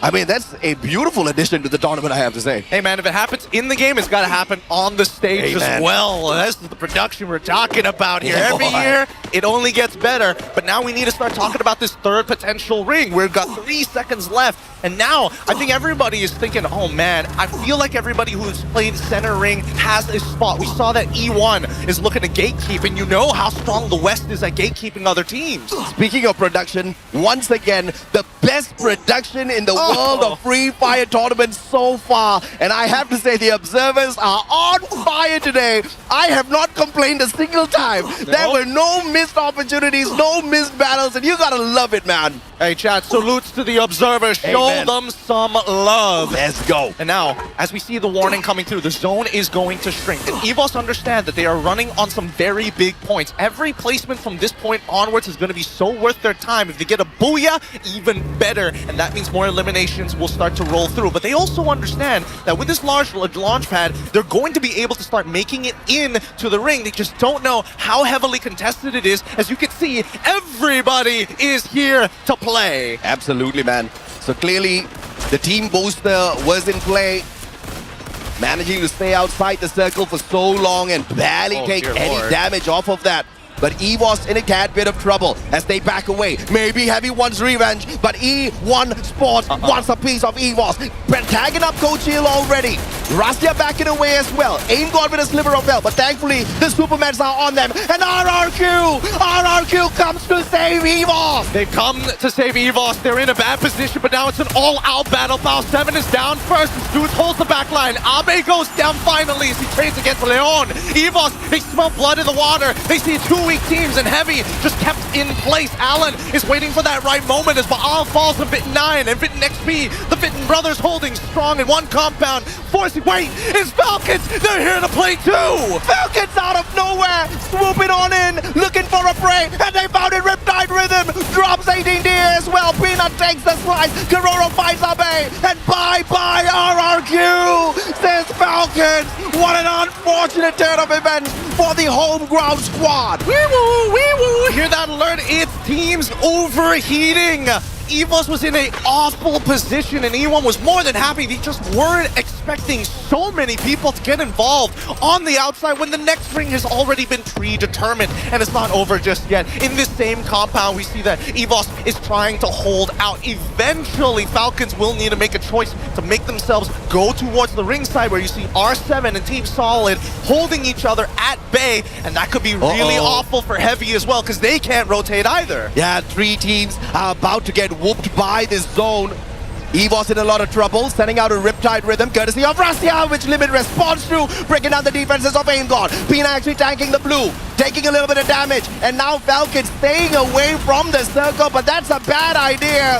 But Karoro on fire, Pina all hop on in, and both Indonesian squads out early. A great feint coming in from the Falcons. 2 on the outside to maintain pressure, 2 flank on the inside to push them out like toothpaste from a tube. Heavy, the next to fall as well. And now we look towards the west and the east sides. The west side dominated by PE, Team Solid, and R7, who are currently only running all 4 of their members. Wait, one of them is missing. Where is he? Oh, he's on the outside in the blue. I'm guessing, yep, it's Joker, who's looking to steal away some eliminations. Yeah, man's definitely still clowning around at this point of time, but he has to be a little bit more careful. Oh my god. Falcons on the opposite end, but the battle between PE Sports and 2 squads from the west. Make it 3 if Fluxo decides to hop on into this battle as well. PE is about to be cooked if they don't use a jump pad and quickly reposition. No. They're getting sandwiched from every angle at this point. They're even getting shot from the people on the complete opposite side. BRU is getting involved in this. Is on fire, takes down an arrow, and Riptide Rhythms from halfway across the world is ruining Vietnam's odds. Nolan, team wipeout. Riptide Rhythm just ripped the opportunity. Ripped the chances of PE Sports apart. And now, here comes Movistar R7, one after the other. The time turner pulled out, just like what they were doing in Clash Squad. But it's not gonna work out just as easy. Nick still standing, the final survivor. But the circle takes out the rest of his team members. And Team Solid not looking so solid now. Wait, Falcons just jumped over the heads of Fluxo as once again the arsenal now open. They need to start contesting. Team Solid finally goes down as Garoro finds the shots. And now BRU, they decide it's time. We got to start moving our way into the chalet next door as Bops is going to get taken down by the Ordnance, allowing BRU to get in position. GU able to take out 2 members already. Falcons down and out, and it's now down to the classic BRU facing up against Fluxo. And this was the one storyline we didn't touch on just yet.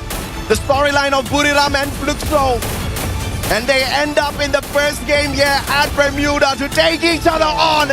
And your 2-time world champs, your defending world champs, starts off Global Finals, Grand Finals with a grand booyah. And look at that. You can see Butch is in. He is hyped. He knew that launcher was going to come in handy, and he was making plays alongside with GU to keep him in check. Luckily, they got Bobs there. Cool as a cucumber. He's telling the rest of the team, yo, it's just game number 1. Great booyah. Let's keep up that energy. Because again, early game, not much contention. Only 1 point of contact before making it in towards the ring. BRU slowly but surely actually rose up to become elimination leaders by ring number 3 and 4. And then all hell broke loose at the end. Absolutely, and I think you touched on a great point there, that Buriram were leading the eliminations even into that final circle, which means even though Fluxo does walk away with the booyah, Buriram will still be smiling because to them at this point of time, no booyah, no problem. Let's take a look and see exactly how the performance was here for the players on the side of Fluxo, because they definitely had a very solid game plan, unlike Team Solid, who spent a little bit too much time outside in the blue. It cost them. I mean, yes, they did spend some time in the blue, but they found their initial position, but they gave up their position because they were looking for eliminations. They noticed very quickly, hey, we haven't had much contact ever since ring number 1. Yeah, man. So let's get involved here. Now, let's look at that final moment here between the 2 teams in their little clash squad of their own, because I want to see that launcher coming in huge, man. Oh my goodness, right when it mattered the most. I mean, if you are the reigning, defending, back-to-back champs, this is the best case scenario. You start the day off and you are starting off with the peak of excitement as well as confidence. Yesterday was a little bit of a disappointment when they faced off up against AG Global and they took that 2nd place in our Clash Squad Grand Finals. And of course, some questions were there. What's that going to do to the mental state of Fluxo? Is that going to get them disappointed, or is that going to light a super bonfire under their butt so that they go all out in the opener of the day? Well, I think it is the latter, because that was done very efficiently. And I think a little scary as to how efficient they were getting to that final circle when there was so much of chaos. Of course, but I'm more curious of what that final score is going to look like, right? We saw the BRU was coming out as elimination leaders. I'm not sure whether Fluxo was able to steal away enough elims. We saw them actually take out Falcons to make that top 2 actually happen. And unfortunately for Kuro, he just got hit too many times, right? E1 on the other side, again, very disappointing start from them. They had a solid game plan. They had that early contact that they were looking for, but they just could not find the God spot like everybody else. Let's take a look at the standings here so we get to answer your question. Wow.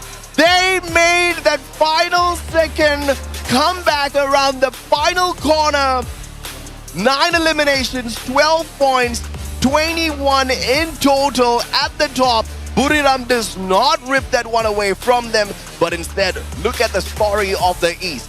Falcons and Buriram, both on 19 apiece on that 2nd and 3rd spot. Yeah, pretty crazy how close it was for Team Falcons, because again, they were the ones who had to technically reset 2 times, well, half reset 2 times in the middle of that fight. Great plays all across the board, but I think that, again, feels like there's too much gasoline being poured on such a small fire here in map number 1. Absolutely, man. I want to highlight EVOS as well, but we'll come back to them in a little bit. Booyah team stats here. A124 Skylar, Steffi, Oscar. And I have to say, this Steffi was a lifesaver for Fluxo in a couple of situations. Those nades, they're definitely looking out for players like Dudes to kind of be roaming around with the M79, ready to pop them with the lethals. But they were ready for the battle. But one of the more effective manner of jumping into the battle when you're dealing with an Oscar on the opposite side in the hands of Wasana, you pop that A1 to 4 and Bob's had that on time. Oh yeah, let's not forget MVP coming into GU, because again, we saw that initial pick. Oh no, one of our team members got knocked down by Ordnance. Instantly GU on the scene, not only to provide covering fire,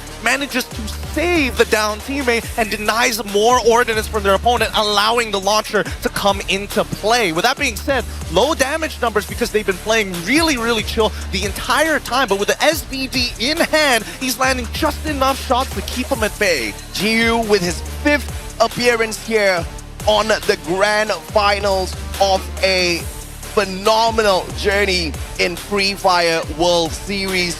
Twice with Magic Squad, 3 times with Fluxo, with this being the 3rd. And this is no better start for them and no better way to start the day off as a whole, because the 2 main teams that many people have got their eyes on, Buriram as well as Fluxo, it was poetic seeing them in that final circle together. It really is. Again, it feels like we're replaying moments in history time and time as time goes by. And I think that even Falcons, they wanted to be part of it. It's like, no, we're trying to rewrite it here. Fluxo said, no. It's between us, sir. Please step out of the arena. Now, I did notice that amongst a lot of these coaches, worried looks, seeing how aggressive and arguably more bloody than what was expected. From the Fluxo side, they're less worried. Their pre-preparation came into play very nicely. But for everybody else, instantly, hey, there are adjustments that need to be made. And now, I think it's a good time to bring up EVOS, right? Because on this highlight, we will be able to see quite a lot of them, because in the initial parts of the engagement, EVOS was doing a lot. And they had built up to more than 10 eliminations, but only walked away with 3 placement points. Unlike RRQ that got eliminated early, EVOS launched themselves up towards the top of the leaderboard, which is super impressive. Oh yeah, again, it's giving me like flashbacks of what happened during EWC and even the entirety of spring, right? This is how they like to play. Go all out right from the very start. See how far we can get. If we could snowball that lead and double it at the very end, it's way more worth it than just doing nothing. Absolutely, man. And of course, for the team that did barely anything in this first lobby, not by their choosing, RRQ, fate just wasn't on their side. They had unfortunately dropped into a situation where they helped out EVOS, and then they got stuck in a little bit of a pickle. Yeah, they did. They did. I'm not gonna lie, I was pretty surprised that RRQ wanted to get involved there, knowing that Team Solid was at their back in the first place, right? Let's look at the circle analysis, because right from the get-go, you see that everybody had a pretty decent spot. However, BRU, they played this before. Oh, a circle around peak, we know exactly what we want, and that's why you saw them fight 4 mil right at the beginning against R7. Afterwards, their movements across the map was heavily centered towards where the next ring was, and just notice all the teams on that left-hand side. They kept on getting pulled deeper and deeper into Cape Town. Yeah, no doubt at all. And this was that moment where RRQ got involved in the fight with EVOS, and obviously preying on E1, they thought this was going to be an easy thing. They did look at their backs and it's like, okay, coast is clear. Yeah, coast is clear as far as your eyes can see, but the jump pad that Falcons used to literally swoop on in and land on their heads was unexpected, right? And we could see dudes kind of hanging back, waiting with the grenade launcher, but the counter for that was just so beautiful. The Steffies were popped. None of those nades out of Mr. Dudes could do anything to these players. RRQ, they had a grand plan. Unfortunately, these other squads had the fantastic counter of Steffi. Oh yeah, they were just adding things into the pot. Every time they were trying to concoct that potion, just a little bit more before it finally blew up in their faces. However, I am surprised about the overall performance. Why didn't Heavy get involved? They really stayed passive even though they heard everything that was happening, especially when the Falcons got involved as well. Yeah. I think there was a prime opportunity there to really start hurting. You saw Alan just waiting by that window and just slowly harassing members who were walking by. Yeah, welcome to the world and gameplay of Vietnam. That's just Heavy. That's just how Vietnam functions. I mean, sometimes they're super hot, and then most times they're kind of cold. But hopefully, that is not the strategy that they're going to be carrying in some of these other matches. Maybe the lesson was learned early, and that's a good thing for them. Hey, a good thing to learn, because again, we still have plenty of matches to play. Now we go over into Nextera. Again, plenty of compounds to play around. The circle can be sometimes unforgiving, but for the most part of it, everybody has a rough idea of what they want to do. From early aggression, I don't know if game number 2 is where we're going to see teams just kind of chill out for a moment, right? Because now that you've got that first taste on a map like Bermuda, we're expecting it to kind of spill over for the next 2 maps before the reset. Yeah, absolutely, man. And I can't believe the pacing that we are taking through the grand finals here, because it's not like we're speeding things up, but it feels like it's just breezing through, man. I can't believe we are already approaching game number 2. Nextera, obviously, the futuristic city is going to be a tad bit more difficult to maneuver around. Not many teams have found full mastery to play and dominate on this map just yet, like what we saw in Bermuda. I do expect a little bit of a slower pace in Nextera. Well, and that's why I'm looking at teams, especially from Vietnam. They know how to make this map work in their favor. They know how to utilize those angles. And I think after everything that we saw in map number 1, there is a, well, I don't want to say it's just an Indonesian saying, but a lot of influence comes from it. Gas, gas, gas, or gas, gas, gas. They're just pouring fuel on the fire, and it's infecting everybody with how hyped this arena is. Speaking of fuel on fire, the team that is usually on fire at Nextera is the one and only Buriram United Esports. From the knockout stage, they have brought in 2 Booyahs to their own. And of course, let's take a look at some comparison here. Free Fire World Series 2023, Buriram versus Team Fluxo. The average of points kind of leaning towards Buriram a little bit more. 2024, same story. 2025, you kind of see Fluxo overtaking them a tad bit.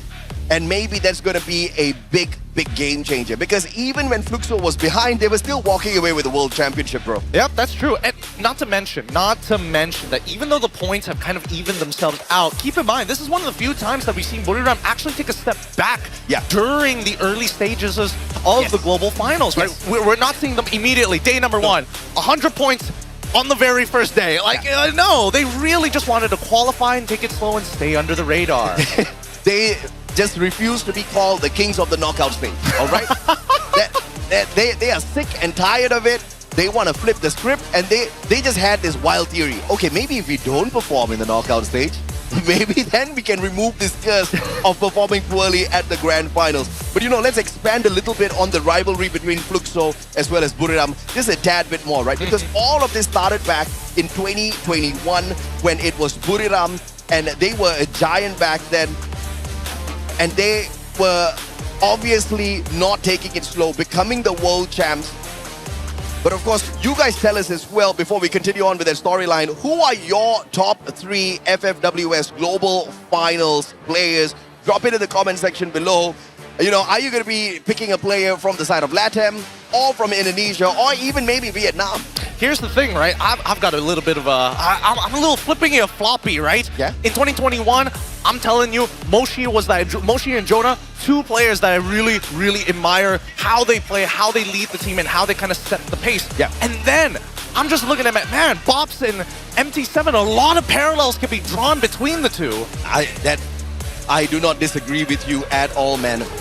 FFWS Singapore 2021 champions as Phoenix Force.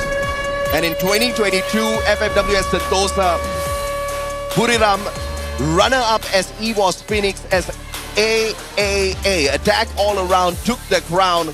And in these times, Brazil was not really a pain in their backs just yet. It was those years that came after that where things get a little bit dicey, right? Because 2022, Bangkok, this is where Magic Squad first showed up but could not rise to the occasion, walking away with the 4th spot. But that was when they really showed the world that Brazil is here not just to play, but they want to dominate.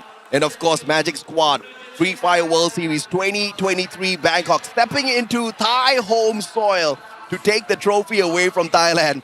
I mean, yeah, they wanted to get it done, but to get it done in that way was a little heartbreaking for the Thai fans. I mean, and that's where we start to see this legacy coming in from Fluxo actually begin. Dropping pretty close, honestly, a little too close for my comfort against Team Solid. But they've met each other before, they know exactly what to expect. But here by Intellect Center, R7 back at it again, now facing up against Heavy. Heavy on the outer rim. Oh, wait, hold on.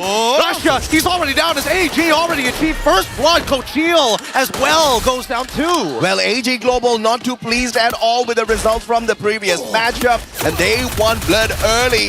Hunting down the players, On the side of EVOS, one after the other. Team SR down and out already. Cypher almost eliminated, pulls out a glue wall in the nick of time. Barros drops by for the backup, and two players chasing down Aimgod, looking for the point on him, and he will be found by Mr. Cypher's AUG. Ah, man, it's going to be a slow start coming in from EVOS, hot start coming in from AG, but let's cut on back because Hax is finally down with an M18 in hand.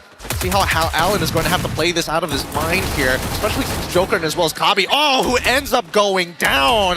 Nothing much you could really do. Allen unable to respond in time. Don't Cry is going to have to get involved here as Mufasa is holding a really far off angle, but there's just too many things in the way to safely protect the rest of his team. Don't Cry, he's making sure that he's watching the exits, and now that he's been flushed out, Della is going to take the space. Allen up top. As the shorty in hand, looking for Games King. It's all about timing here. Mufasa out in the open as well. We thought Heavy was taking a little bit too soft of an approach earlier on, but I guess they're trying to flip the script for themselves this time around. Allen with that high ground, spots out Joker, gets the initial first few shots, follow up by Mufasa. One more down, and a very important player of all, the sniper of Movistar. As Mufasa now catches sight of Della.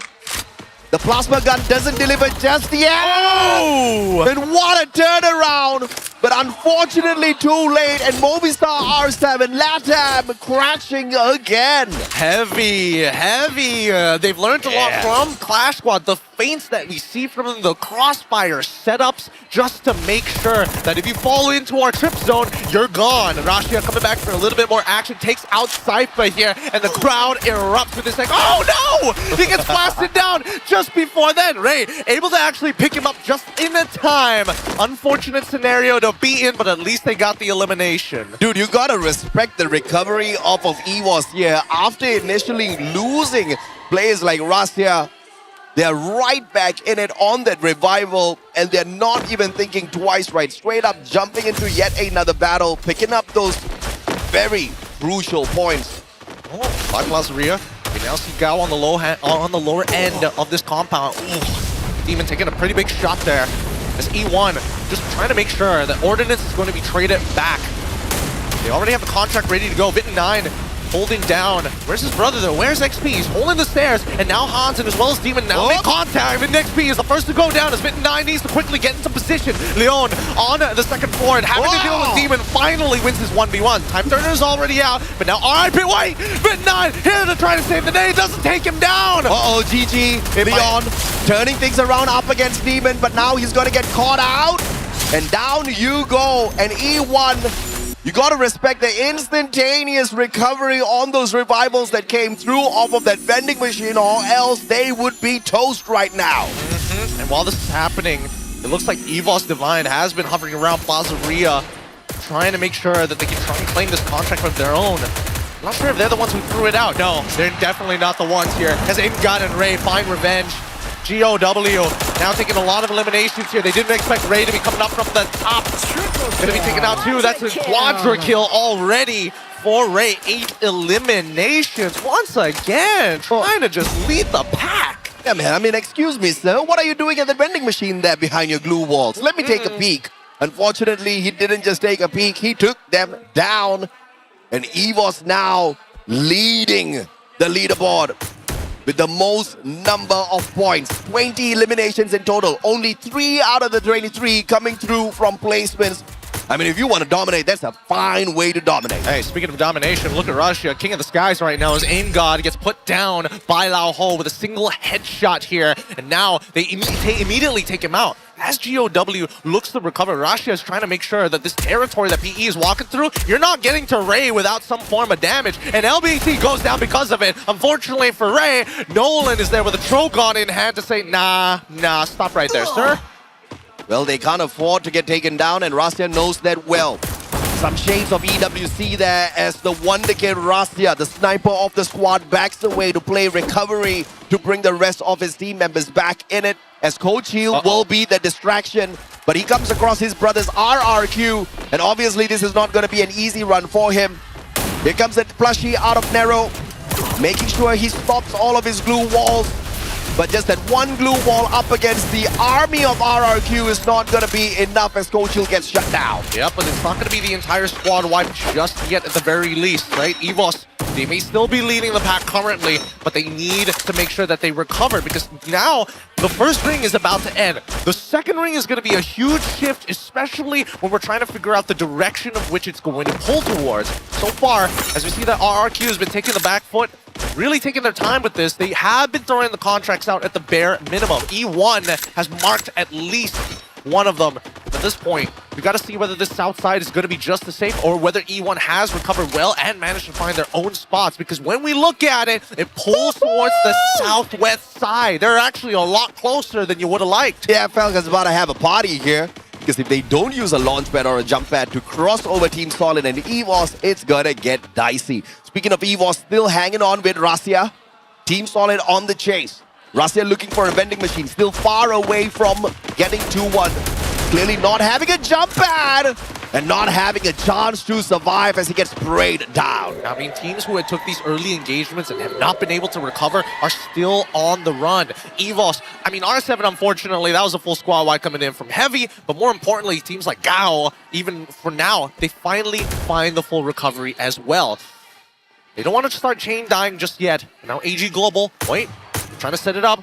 Cypher getting out of there with alongside with Barros, and everybody makes it to the other side, but they're running into the clutches of another squad. The firing line of RRQ to defend the kingdom here in Indonesia. Out of the pan into the kingdom of RRQ as they get burned down to the ground. AG Global with Cypher all alone, but the vending machine not too far. But alas, the players of RRQ camping on that vending machine, taking Cypher out of the equation. And that is definitely not looking good for the champions of Clash Squad. Hey, but RRQ, the fans are happy with this recovery from the previous game, and hopefully they make it into the next ring, because so far, the west side is starting to get a little heavily populated. E1 looking to reposition into another house as BRU trying to control two compounds at once. This is E1 Sports about to be in a little bit of trouble as they come into nading distance of Buriram. Question is, does Captain Jonah have the M79? Does Captain Jonah have enough of those lethals to chuck at them? Yeah, he shows it to me. He's like, yeah, bro, I got the nade ready. M7's ready to go. I think worst yet, pretty sure they inoculated each other. Bop's the first to go down, but a good recovery coming in from GU and puts in to make sure that Dian doesn't get any more. Dian has to win this out, but Butson, he's got enough EP, and Butson puts him down into the dirt. Wonderfully played by Gucci, didn't even need to wait for the rest of the backup. But you can also respect the play from Fluxo out here, not sending so many of your players to go in for the hunt, just in case there was a scrap set up there, which we've seen executed by so many of these squads so far. And on this west side, just north of Grav Labs, where you see RQ hold, 3 teams in one perfect horizontal line. BRU, E1, and Heavy, who have been playing on that outer circle. Hopefully, based on what we've seen, how accurate it is on the reads of the ring, they're hoping that BRU has got that read right. As long as that we see Falcons coming out in towards the Grav Lab side, right? Just a different compartment as they slowly move to the center. Falcons, great rotation to find the safe zone. And they don't really have to move too close to RRQ in a situation like this, but the circle will bait them in, pulling them closer into a potential skirmish up against RRQ.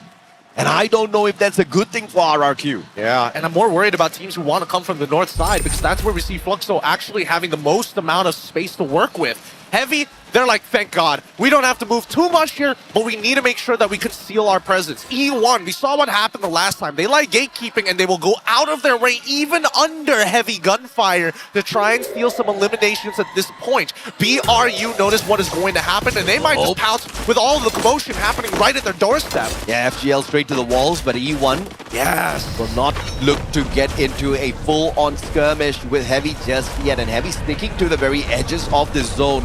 And the good thing of this play is they don't need to worry about their backs just yet, unless, of course, someone surprises them with a jump pad. But the likelihood of someone dropping outside of the circle is very low. So Heavy, this is a fantastic rotation for them for the time being. Wait for the time being, because again, when is Fluxo going to start peeking? As we see that Heavy actually wants to make sure that they eliminate the angles here, as they actually want the position of E1. They saw what happened the last time. They have the same mindset. UAV glue walls come through, but now even the Valiant Dash has been busted through. Luckily, a quick reinforcement by E1 to allow Vit9 to recover, as we see the cryo mine being thrown out by BRU. The commotion is really stirring the pot. And if, oh my goodness, great nade coming in from Alan, and now the entry as they start walking through, clearing out room by room. Another nade to take him out. Pops taking out Kabi in the back. Unfortunately, Fluxo finally getting involved, but this forces Heavy and as well as E1 to just cut this compound in half. Oh, beautiful throw on that narrow, the plushie straight towards Vit9. No defenses for you, sir, just yet. And then 3v1 up against Vit XP, dropping him down onto the ground. No pickup available for E1 in the east versus west between Heavy and E1. Heavy will take the ground. Now we look at Falcons' team solid. Lower ground by Falcons, higher second floor and third floor held by Team Solid. And look at where Limit is, right? Just making sure that nobody can just walk past these windows without feeling some form of a fire. And I'm pretty sure those team boosters are helping him stay alive a little bit longer on top of the med kits. But how many resources are you willing to use before you reposition? Now the launchers are starting to take shape, and the cryo mine as well, just to allow and soften up, tenderize these pieces of meat. Maal takes out On Fire somehow from one of the windows. The Time Turner looking to regroup the team. What a fantastic Time Turner pull just to make sure they block off the access off the door. But it cannot stop the Oscar. But what will stop him is a gunshot straight to the chest as he gets dropped. Nick taken out of the equation. Hack down on the ground. Falcons, they want a re-engagement here. Karoro breaking down those glue walls, going for the pickup of his own buddy. Oh my god. Can't get there in time. And Falcons just left with one final survivor. And revenge time. RRQ is here for Karoro's head. Oh my goodness. The worst time possible at 10% of his HP. Falcons' last member, Karoro, is just going to tank through it, as we see that RRQ are making sure that this small but very effective blockade is going to take out another position. Falcons are done. That's another position earned. They just want 4 more, and they find it here as they now eliminate another squad. That's going to be Team Solid at 6. Karoro knew his fate was sealed, and he hopped on in there, got one knock first, and helped out RRQ. At the end of the day, the East still pretty much together up against the West. Oh my goodness. But Heavy up against Buriram though, this one's gonna get a tad bit dicey. Fluxo on the opposite side of all of this chaos, sitting pretty. And Heavy, they're taking plenty of damage as well. As BRU need to get involved, it's about how much damage can Alan provide. Jonah will get picked up, and hopefully he makes it back into the ring before somebody snipes him out, because the commotion here between Fluxo, PE, and as well as RRQ might cause a bit of problems. Storm clouds have been thrown towards the south side, but this final ring, it's so awkward. One compound, one arsenal to play around. Bodies of water encompassing at least 40% as RRQ finally bow out. And PE Sport in this final circle, but Buriram up against Fluxo. On the landing, they stick a fantastic triple glue wall. Nade on the way. No Steffi on the side of Buriram. Glue wall melt is laid out as well. Moshi down on the ground. This is trouble time for Buriram. They can't keep on doing this. The glue wall melters are getting so much value as they stacked at least 2 on top of the Stefia. Try to power through the damage, waiting for a motion. And unfortunately, the motion of the blue is headed towards the southwest side. And PE Sport just staying out of this mess, waiting to see who is that final contender up against them from that lower ground. Fluxo, on the other hand, just trying to find a better angle up against Buriram.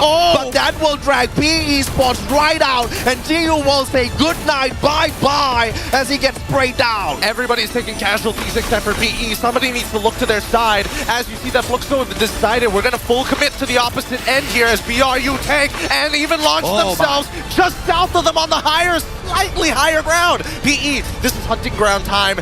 They need to get aggressive, but unfortunately, they know that BRU is waiting at the top. They're trying to influence Fluxo to go to that side, but they refuse. Pops goes down first. MT7 alongside with Nolan put down to 1 as MT7 finally goes down, and PE, 1 member down. It's a 3v2v1.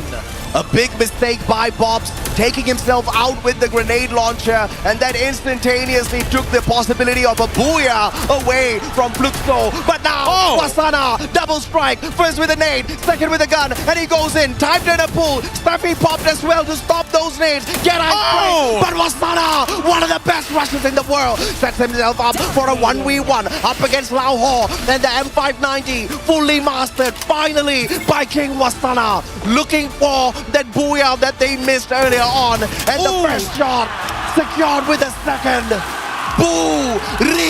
Ram makes their comeback and secures the Booyah. They're here to play. They're here to play. Wasana take it all in.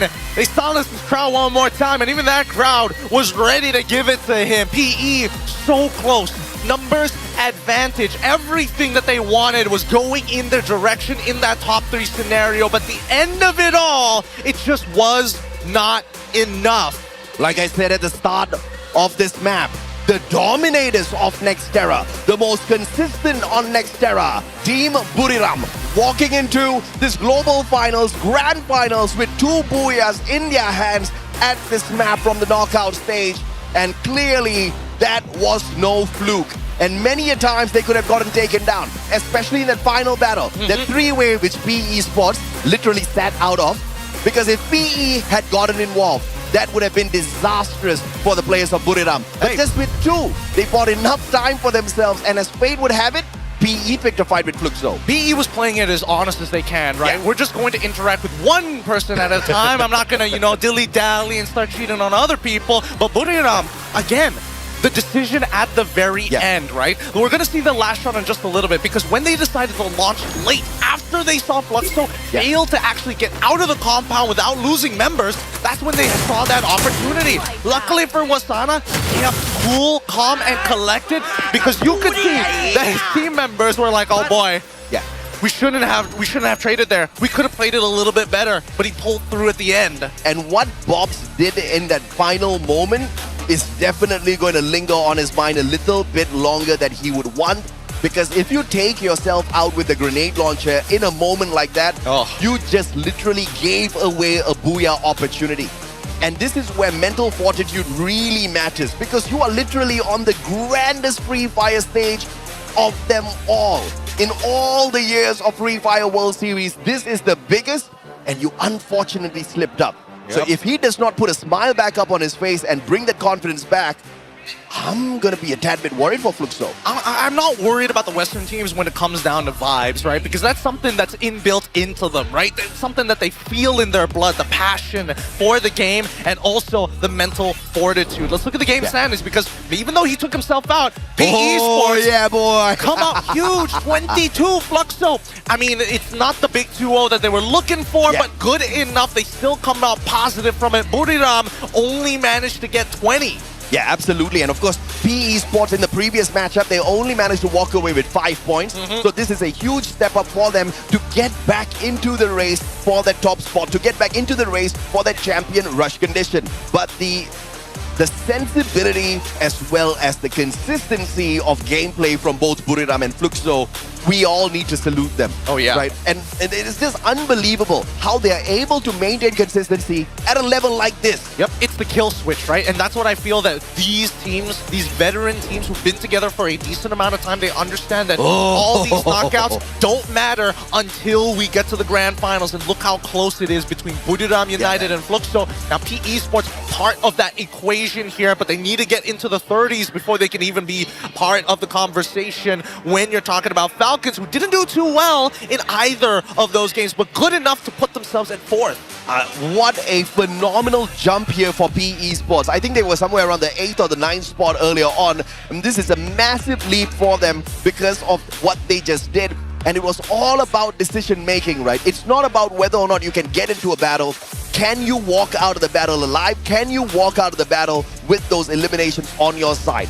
Nero, A124, Steffi, Oscar, I think Buriram has cracked the code here with what is that perfect combination of active skills needed out there. I think that this is something that they've been developing for a little bit of a time. Yeah. We saw them actually pick up the A124 alongside with the Steffi here, and then the Nero was kind of a give and take sometimes, right? Yeah. They leaned into the Casties even when Nero first came out, and that's when everybody the rave was, we get A124, we get Nero, you basically can't do anything, right? Yeah. Just combo wombo. You know, both Fluxo as well as Buriram, both of them two-time world champs each, right? But Buriram has an edge over them because they were also two-time runner-up. Buriram almost became four-time world champs, which is absolutely ridiculous in terms of what a squad can do. But although these two squads are so phenomenal, so mighty in the world of Free Fire, at EWC, they came in 8th and 9th, bro. All right, that was ridiculous. But this is that redemption arc for them. I mean, they were looking for the redemption arc, and I think they're slowly starting to find, you know, that pep in their step. Just notice that Moshi and even Jonah, right? They're coming in with assists overall. They are playing for those position points. They are looking to farm. But unless they make a hard read, then it's all up to this man right here. Oh, yeah. Game MVP, 6 eliminations, 2.4k damage with 2 assists. It's BRU Wasana. Chat, the world of Free Fire, King Wasana is back.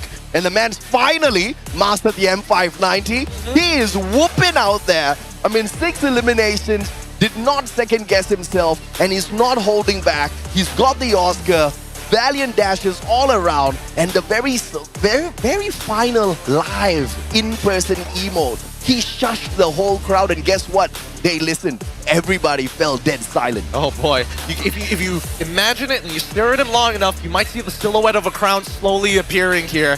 And I think that Wasana, he's in the zone. You can see that he's not overhyped and he's not too down. He's at a perfect calm. He's right in between, which is great for these styles of competition. But let's recap the entire game here, because again, E1 unfortunately still meeting head-to-head against Heavy consistently. They have very similar game plans, but unfortunately, they don't have enough aggression to keep them in place. I mean, this was a battle, right, where Bobs unfortunately takes himself down, and then it makes it very easy for Buriram to kind of prey on them.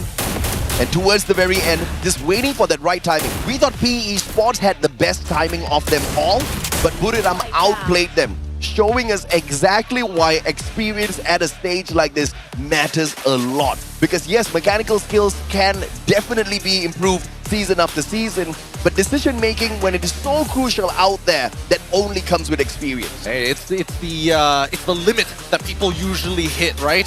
And now, at least for BRU, I love the fact that everybody, grand final day, clean shaven. They're like, no, don't get the hair in my face. Make sure that there is no distractions as we get into our next game. Map number 3 is going to be coming up real soon.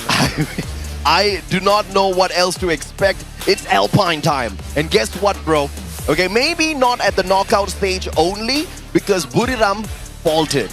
They are no longer the kings of Alpine, but we didn't play that many matches in the knockout stage. Also true. Alpine belongs to Buriram, but at the knockout stage, they were overtaken by one team. Guess who? Fluxo. Again, these two teams have battled out against each other over many, many years. Yeah. They have very similar drop zones for a reason, and that's why they are dead even when it comes down to rivals. And it looks like we kind of know exactly who's going to go towards that final circle, but it is times like these where you're so confident that this map belongs to me. I've already performed. I will be able to get there. Where some things kind of don't go the way they're planned. Just like what RRQ has been facing from the very start of today. 2 maps back-to-back.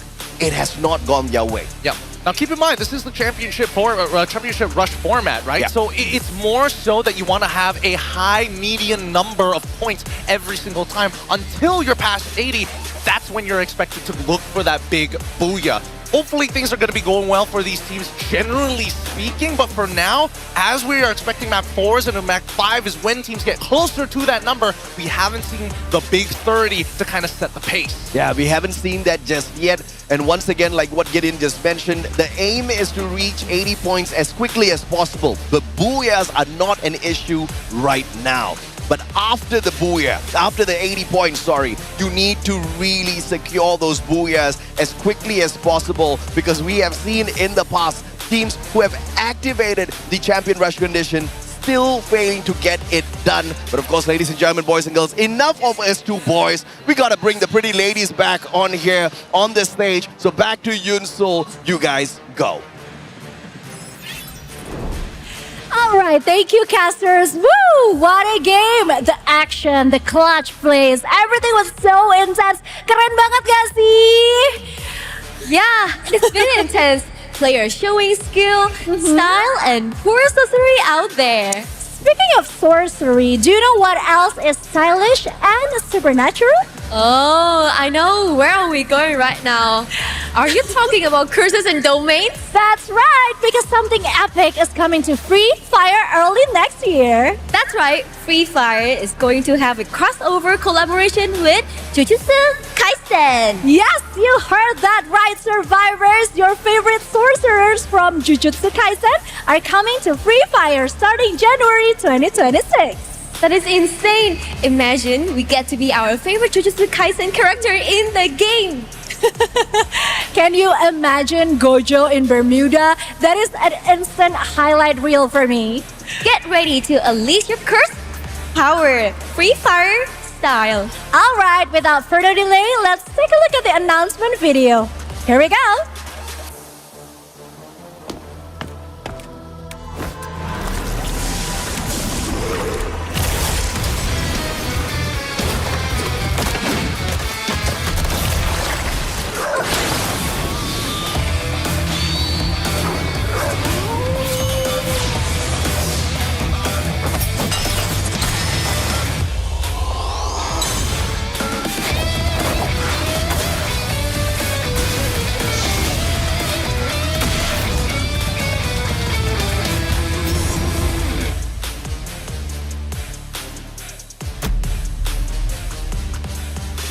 Whoa, whoa, whoa! I thought the domain expansion part was just the reference. I wasn't expecting a full announcement and collaboration. I know, right? And Jujutsu Kaisen of all things, my goodness me. Somebody about to get cursed out there, and I wonder if somebody's already cursed. Again, the question of RRQ. Look at the fans. They were so bright. They were so full of energy earlier. But now they're like, okay, you know what? This was not what we signed up for. No, no, no. Again, they don't want to pour too much gas on this very small fire and smother it. They're waiting for one of their teams to actually get going and give them that extra oomph when the momentum is on their side. And you can see, we are RRQ. We are the kings of kings. And they're going to live up to that brand as soon as they take a Booyah. Okay, all right. I see some smiles there. And of course, Gideon did not lie to you guys, okay? We barely had empty seats earlier. It's just a little short break on the stage as of right now. So some of them have gone out, maybe to grab a couple of drinks, because clearly they were screaming at the top of their lungs earlier. Yep, their throats are dry for a good reason. And now let's look at the map schedule one more time. In case you were just tuning in, our first two games are out of the way. Fluxo took game number 1, and Buriram United Esports took game number 2. But here in game number 3, do you think that one of these two teams are going to find the back-to-back? Because the curse is still very evident and very real. Well, somebody about to get hurt real bad, and I think it's not going to be Movistar R7. Because thankfully, this is a map that they're actually very proficient at.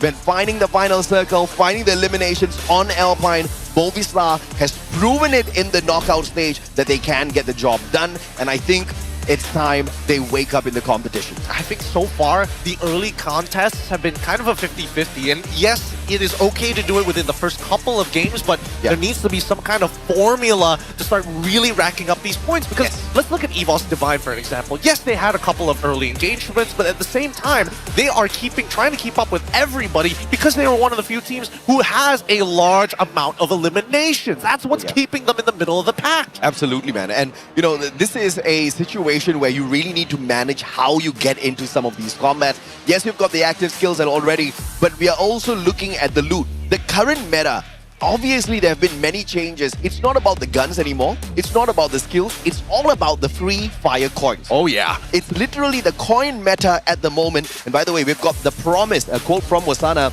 Buriram Wasana has been thinking this phrase since last year. If Buriram wins, he will say, Mom, Dad, I did it. And I kept my promise. Yeah, it's about time, man. I've been waiting, Wasana. I mean, this is a personal quote from him, right? He knows what he's playing for, and he knows the weight on his shoulders, even when the crowd might go against them. Now we look towards AG's side. Again, it's back-to-back games where they win first engagement, but they haven't been able to get into second and third ring as consistently as we used to see them during the knockout stage. Yeah, absolutely. But you got to put a PE Sports, you know, just with one game, launch yourself right back into play, launch yourself right back into a spot where you are one of the top squads gearing up for the activation of Champion Rush.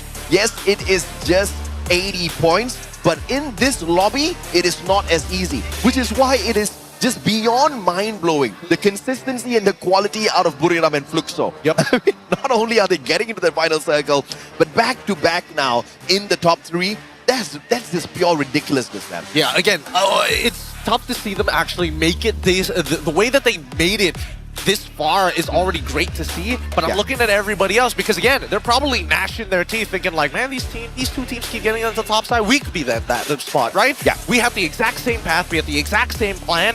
They just got there first. We got pressured. How do we change it? Yeah, and of course, even as I say that, Buriram is not too far away from activating Champion Rush. They only need 41 points more. How incredibly ridiculous that is, I cannot even begin. But ladies and gentlemen, boys and girls, it is time to head on into the green Alpine, where Buriram is no stranger to dominating in Southeast Asia. On the global stage, Fluxo has suddenly become the owner of this map. Will these two teams get into the final circle and do battle once again? Will we have a third party, or will fate turn them down and get them out of the lobby early just to spice things up? Welcome to the high heights of Alpine here. Let's see our fly. Oh, yeah, boy, that's what we're talking about. Okay. Between Garrison as well as Vantage, not the most skewed and awkward drops we've ever seen before, but it's going to take a little bit of time to get into the spots if you're looking towards the southwest side. Now, Vantage is going to be taken over by Fluxo, and as expected, Snowfall coming in for BRU. But now we look at the very first blood here by 18 Deer against PE. RRQ off to a fantastic start. PE Sports, just after securing the top 3, it's quite classic, it's quite normal of PE Sports to drop the ball after performing well. But I hope that is not the kind of consistency they show us here today. Yep. Hoping for a little bit more, right? We need to see those big points. We need to see a shakeup in the current lobby. We need a third bomber from some... Oh, again, Abe 50-50'd it. Unfortunately, picked the wrong side. And Laho, at this point of time, the arena is super cold, but I can tell you this boy is sweating. Nero's not too far away. PE Sports might come back in here for a re-engagement because the revival was brought in instantaneously, and I think they want revenge. Yeah, and Nero, he's got that top side covered, right? He saw them actually walking up, and now the Cryo Mine just going to be thrown. Okay, interesting. Not sure how that worked, but let's just say it whiffed.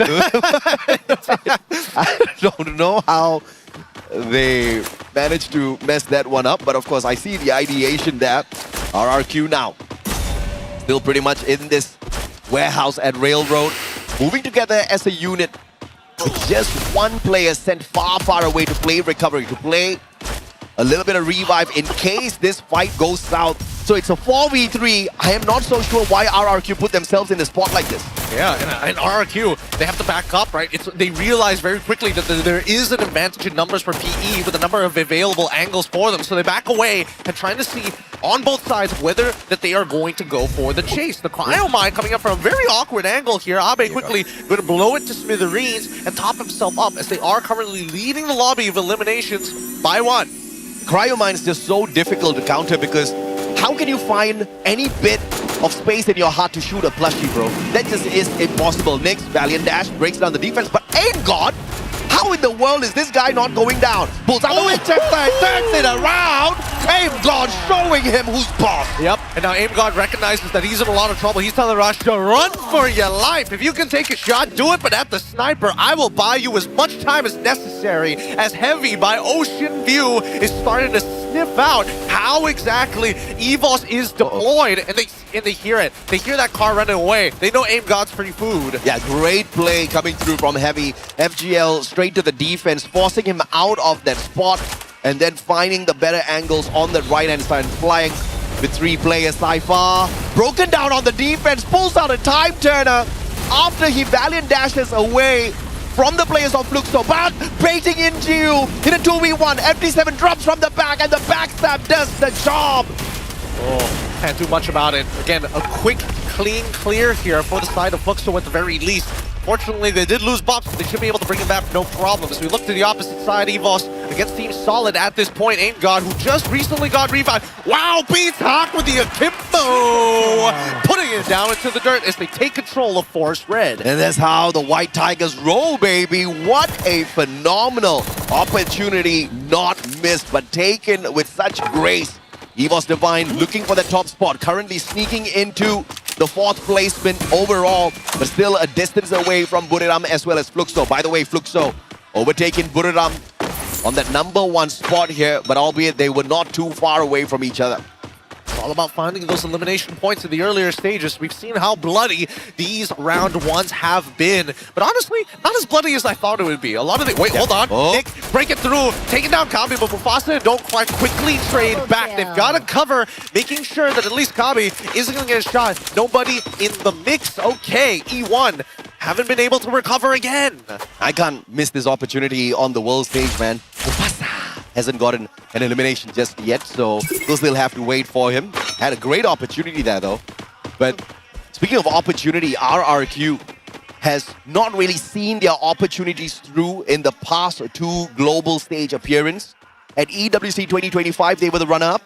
And even last year at FFWS Rio 2024, as Fluxo won their back-to-back title there, it was RRQ as the runner-up. When are they going to secure it? Because as of right now, they don't really look like they're in the best of shape. Yeah, again, it has been a little awkward for them. They've taken more aggressive routes. However, that mid-game has been a little bit of an issue because they kept on going to the most high-volume areas. Yeah. As, unfortunately for Guaxa, they put in between some awkward members.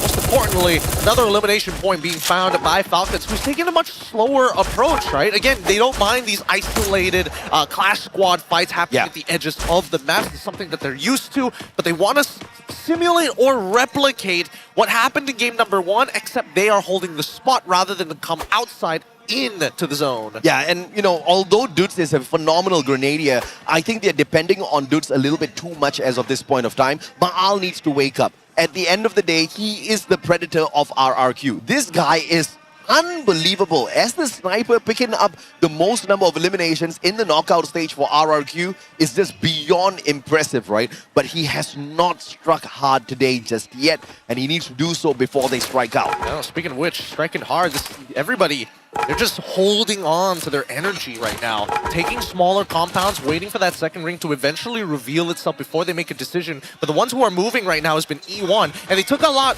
out of Team Solid before they recovered as they walk into EVOS, not expecting him. Leon at least needs to buy a little bit of time here. They've broken the cryo mine already as Aim God is looking to take space. A1 being thrown down to a Pow 7 side as they both drop down and chase him down into the river. And EVOS come up on top, but they give up their position. Aim God with the first tag, Russell with the follow-up, and the Wonder Kid is still at it. But one more survivor from the side of E1. On that revival, obviously, is going to be a tad bit tough. They've got 2 more players out, and they have split apart.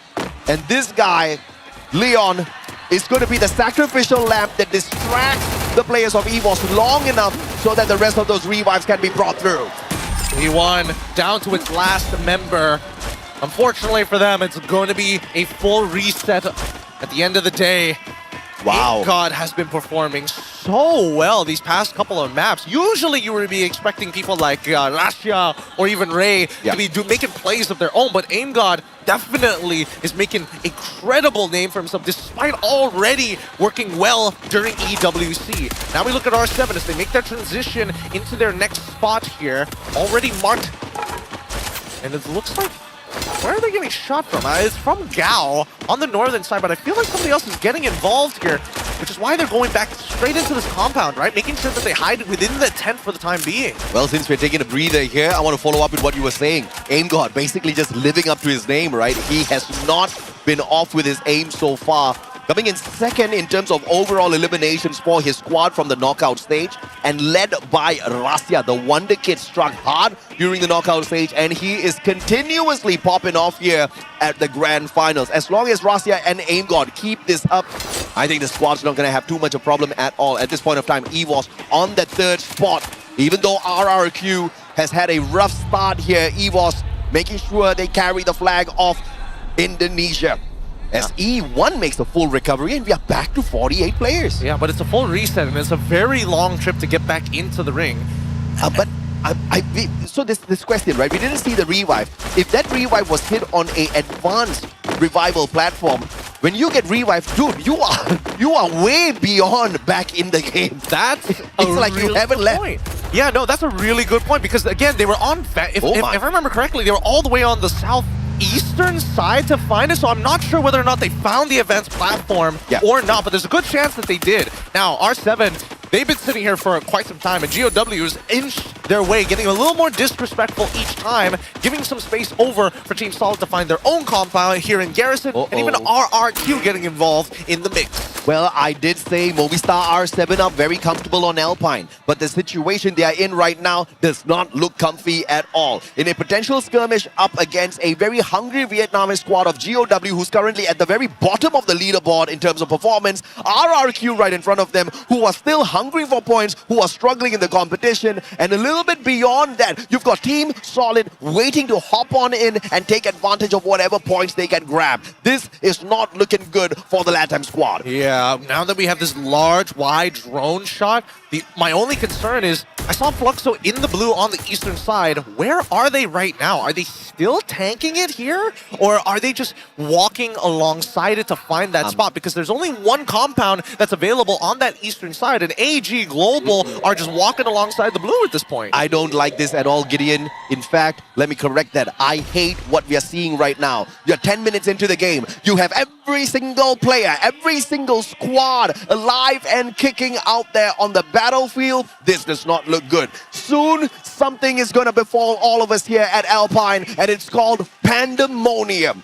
Once those shots begin, you will not know where to lay out your glue wall, because they're going to come from every single corner of the map. Yeah. Oh, really good position coming in from Du in the high ground, sitting out in the blue, expecting some team to rotate late. And his call was right as he notices the monster truck coming in with Fluxo from that northern side. So they know this is happening. They know and are aware that they can actually move down to the south to find their own spot. I mean, this is something you guys cannot find online, but the whole stadium, the whole arena was rumbling with that monster truck just moments ago. Now Buriram up against Team Heavy. This is going to be trouble time. Boltmaker pulled out here already, and it looks like it is courtesy of Team Heavy, who are still out in the open. But a smart play from Team Buriram, using the container to protect themselves from that Boltmaker, so no lightning strike can lead to shutting down the players of Buriram just yet. And PE Sports taking advantage, chucking in a couple of shots here as well. That's gotta be. And now another cryo mine from the back as well. Heavy, they're playing on the outside here, but this is starting to look very dangerous. BRU decide, you know what? We're not gonna get involed, right? Yeah, man. Another cryo mine. Oh, Fluxo! Yep. Fluxo from the back! PE Sports in a little bit of trouble. Team Solid trying to flank Team Heavy as well. We have got pandemonium starting off here already, and the teams are taking a step back. They want to slow the pace down, but fate will have it in a way where you cannot run away from this chaos. And PE, they switch tent, right? here on the south side, we see that EVOS is just trying to recover as much as they can. They've taken a lot of pressure at this point of time and managed to bring in Coachio back up. Oh, what a shot from Russia! And it's a Fit 9! Back-to-back shots, but the Riptide Rhythm has blown away their cover. Both of them getting attacked here by R7 and AG Global. AG Global gatekeeping EVOS, making sure they don't step into the circle, and shots from the back as well as E1 finds them, but everybody else aiming down at E1 at the same time as well. EVOS, the recovery is phenomenal. Aim God, the spray downs coming on through. Within wants a little bit of revenge. Riptide Rhythm breaks down the defenses, and a Riptide Rhythm from the back as well. And E1 gets their revenge and takes EVOS out of the lobby. There's just so much influence from everybody else, and Falcons have been waiting in the wake this entire time. As AG, they have the information of what's going on the northern side, but on the south side, Falcons want to take this spot away from R7. They have a little bit of influence towards the west and the eastern sides, but not enough to change the game. And now, back-to-back fights, heavy fighting against BRU, and BRU putting them down in the dirt with the help of Fluxo in the back. Get high, gets knocked down. Jonah as well as the blue starts to close on in. They need to recover here, and they need to recover fast, but the maze of blue walls is starting to become a bit of a hindrance. Yeah, I'm just showing Heavy what happens when you try to aim at them, what happens when you bring the Bolt Maker down, when you bring those lightning strikes down. The one who gets struck down is not us, but you, says Buriram, as they flip the script and take Heavy out of the equation.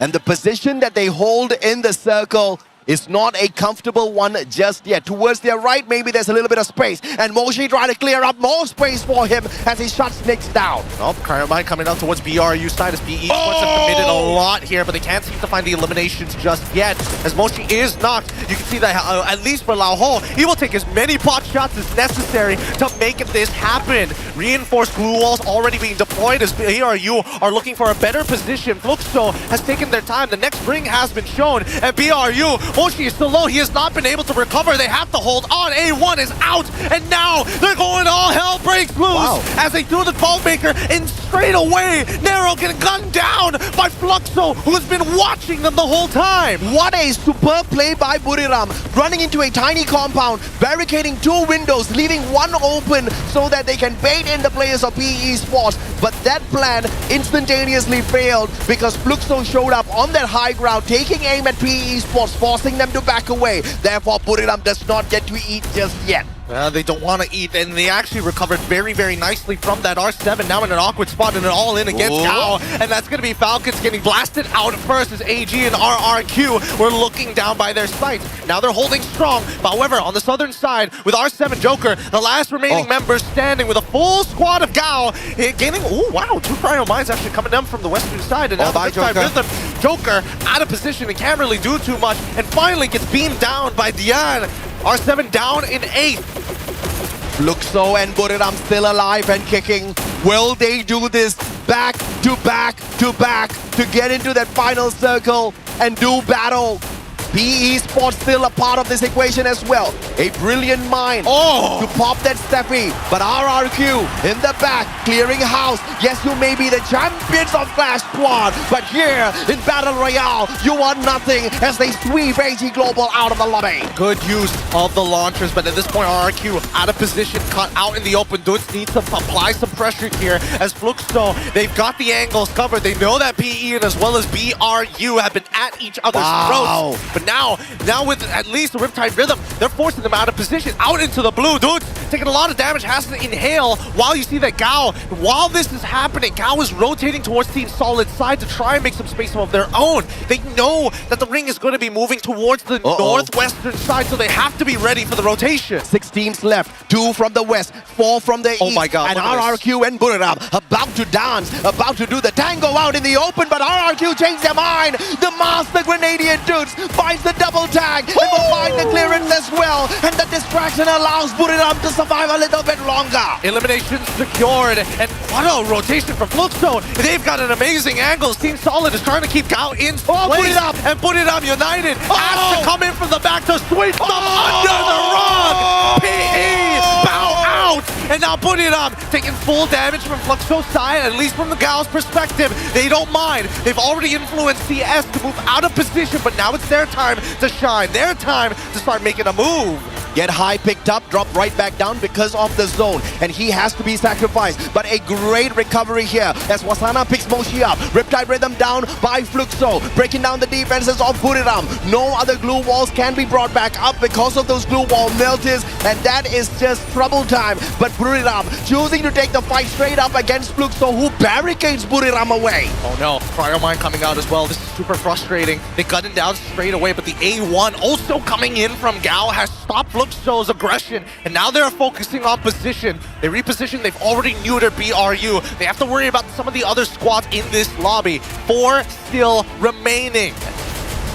How will this final circle break down? Oh, what the? Booyah still wants a piece of them as Team Solid takes those shots up against GOW. GOW looking for the flank around towards Booyah in a 4v2. The Thai Giants are about to get crushed here by Vietnam if they are not careful. Jonah clipped by Demon, not before finding MT7, and that puts the chances of Fluxo walking away with a Booyah a little bit on the lower scale as well, all thanks to Captain Jonah. And now the tango begins. Bringing around the Rosie, Cryo Mine being thrown out towards CSO. Hopefully probe a reaction from Fluxo, but Fluxo do not bite just yet. What a position though, on top of the container, the highest ground possible as of now. The circle's going to be shrinking in a little bit, and Team Solid out in the open. Sprayed down by Fluxo. Butches in with those headshots, not going to miss in a situation like this. AC 80 for the win, and again, we are now final circle, East versus West side. Beautiful play coming in from Gao. Reinforced glue walls as well. The A1 connects and puts it, opens a hole. Damon goes down first. The top side with the end trying to take out Butches in the back. He doesn't get enough shots and still playing VP, but it's too late. He's been beamed down. Now Bobs needs to land enough shots, and he does with the help of GU. That's Fluxo with another Booyah. 3 games back to back to back.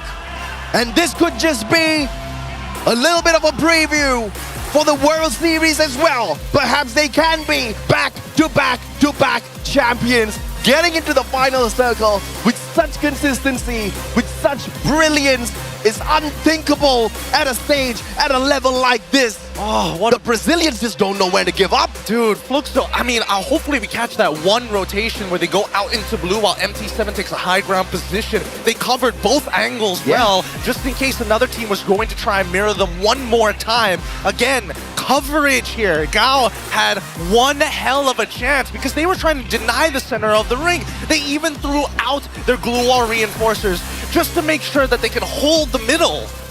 What a phenomenal final game here before we take a little bit of a break. And it looks like the stats just don't lie, except for Movistar R7. Booyah and Fluxo getting in towards that final circle, but Booyah faltering a tad bit too early. They got baited out by RRQ. They went in for the slice, and then after that, GOW obviously taking advantage. But Fluxo, though, not missing when it truly counts.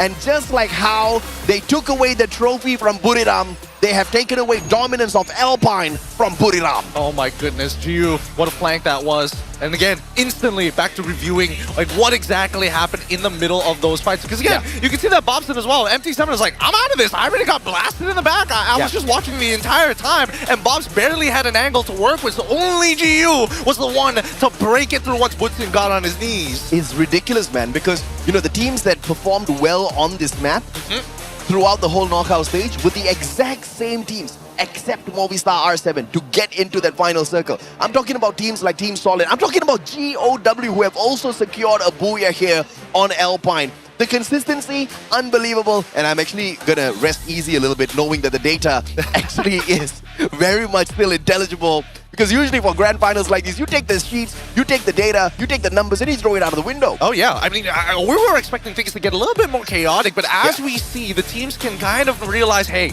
it's not the time to put a foot on the gas just yet, right? We started off trying to set the tone in game number 1. Game number 2, bit of a hybrid. Game number 3, a much slower pace from every single one of these teams, because now they realize this is it, this is real. My God, it's sure as hell is real, and that stage is real. Those transparent LEDs are real. So you see those that have the banners of these teams, those Those are transparent LEDs. Gideon just pointed that out to me earlier on.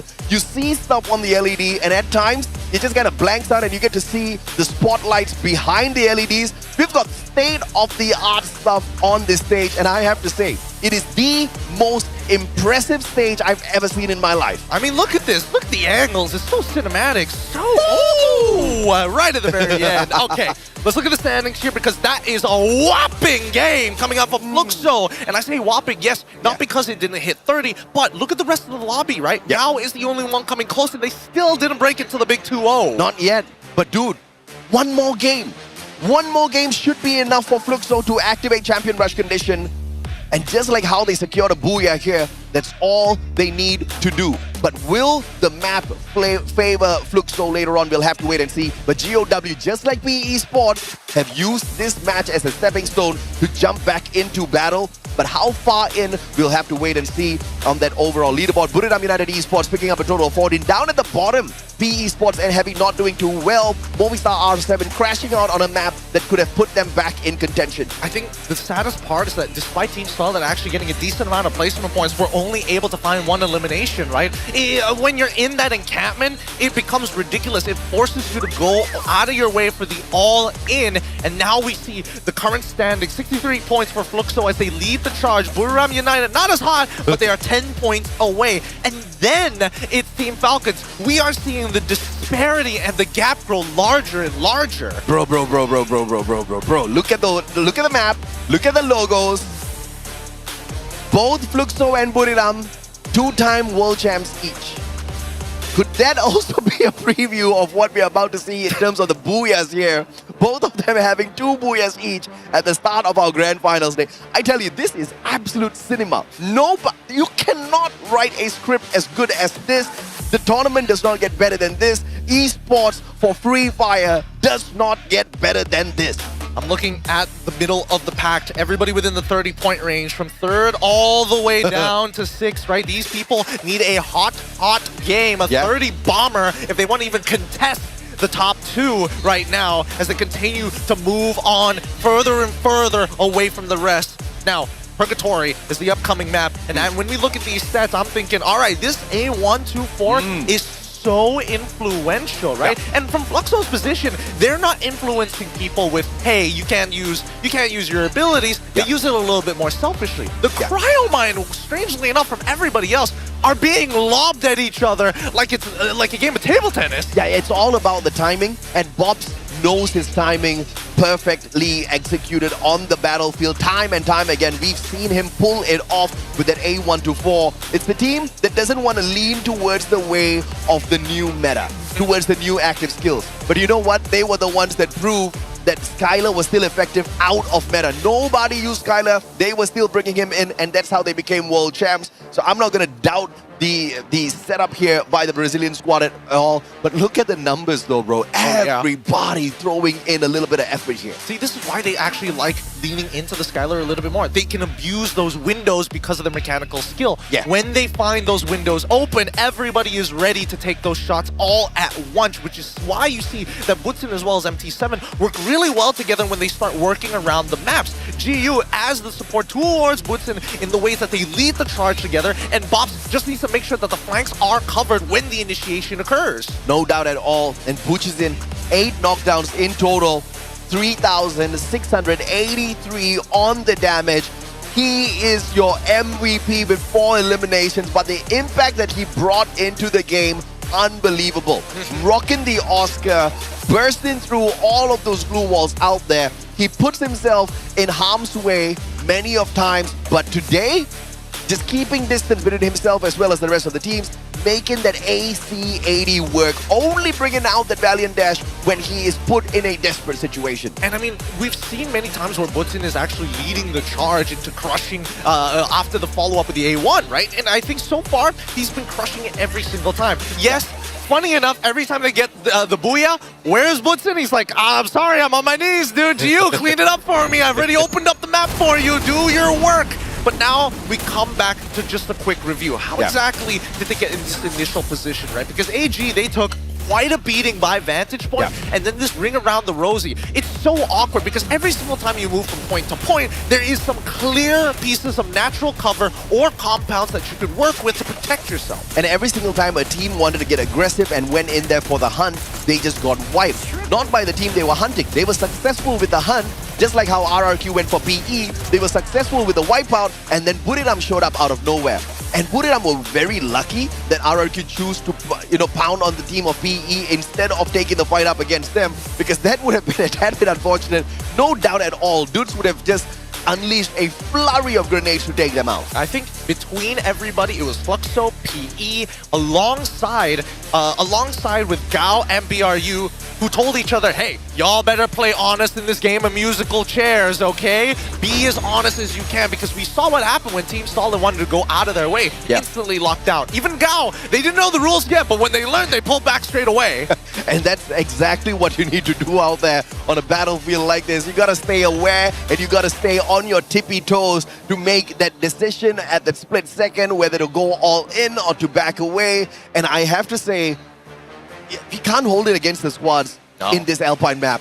You know, we called it out. Pandemonium was about to strike, and that's exactly what we got. And it was the kind of beautiful cinema that we need here at the Global Finals Grand Final. Of course, it brings the energy up. It keeps especially the hometown favorites and all their fans real excited about the game. Obviously, it's not as hot as when you go into a pub and jump into Brasilia, but at the very least, there's just enough spaces for teams to actually hide into. Again, I'm really curious about the total number of damage that we actually saw from all Cryo Mine users, all the Narrow users, because that's basically what we saw influence the rest of the motions from the map, alongside with the A1, of course. But at the same time, I think we really need to start thinking about, hey, as much as we like using Cryo Mine not only to scout and a means to actually stop our opponents, when are we going to start putting our bodies on line? When are we going to start actually holding these angles rather than faking them?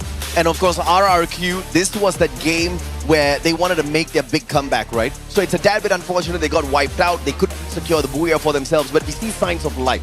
Prior to this, it was only on EVOS, but RRQ is finally setting themselves up to get a little bit closer to the top of the leaderboard. Unfortunate that they faltered early, but this is a really good sign for the home crowd here, because now both the Indonesian squads are ready for battle. Yep. And with what we've seen here today, the only difference maker between Booyah winners and everybody else as losers is a creative rotation. Yes. That's how we saw MT7 find a good spot. That's how we saw Fluxo actually go out into the blue at the very end when it hurts the most to make it happen. I mean, and that's the kind of situation you're going to be thrown into here at the Global Finals. But ladies and gentlemen, boys and girls, we are about to bring Miss Conchita as well as Yunsol back on that stage. But after this, you're going to have Husky and Neptune. We're going to sign off for a little bit.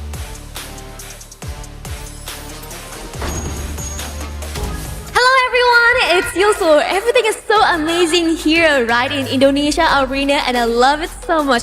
We just finished our third game, and right next to me is Fluxo Bujizin. Hello, Carol, our translator today. Alright, let's jump into our first questions. How does it feel playing in front of the Indonesian fans here at the Indonesia Arena and not in Brazil anymore, where most of the crowd doesn't cheer for you guys? Como é que você se sente jogando aqui em Jakarta, na Indonésia, com um monte de gente assistindo vocês aqui, especialmente que não são brasileiros, são totalmente fãs da Arena Brasil? Como é que você se sente? Maiores fãs da Indonésia?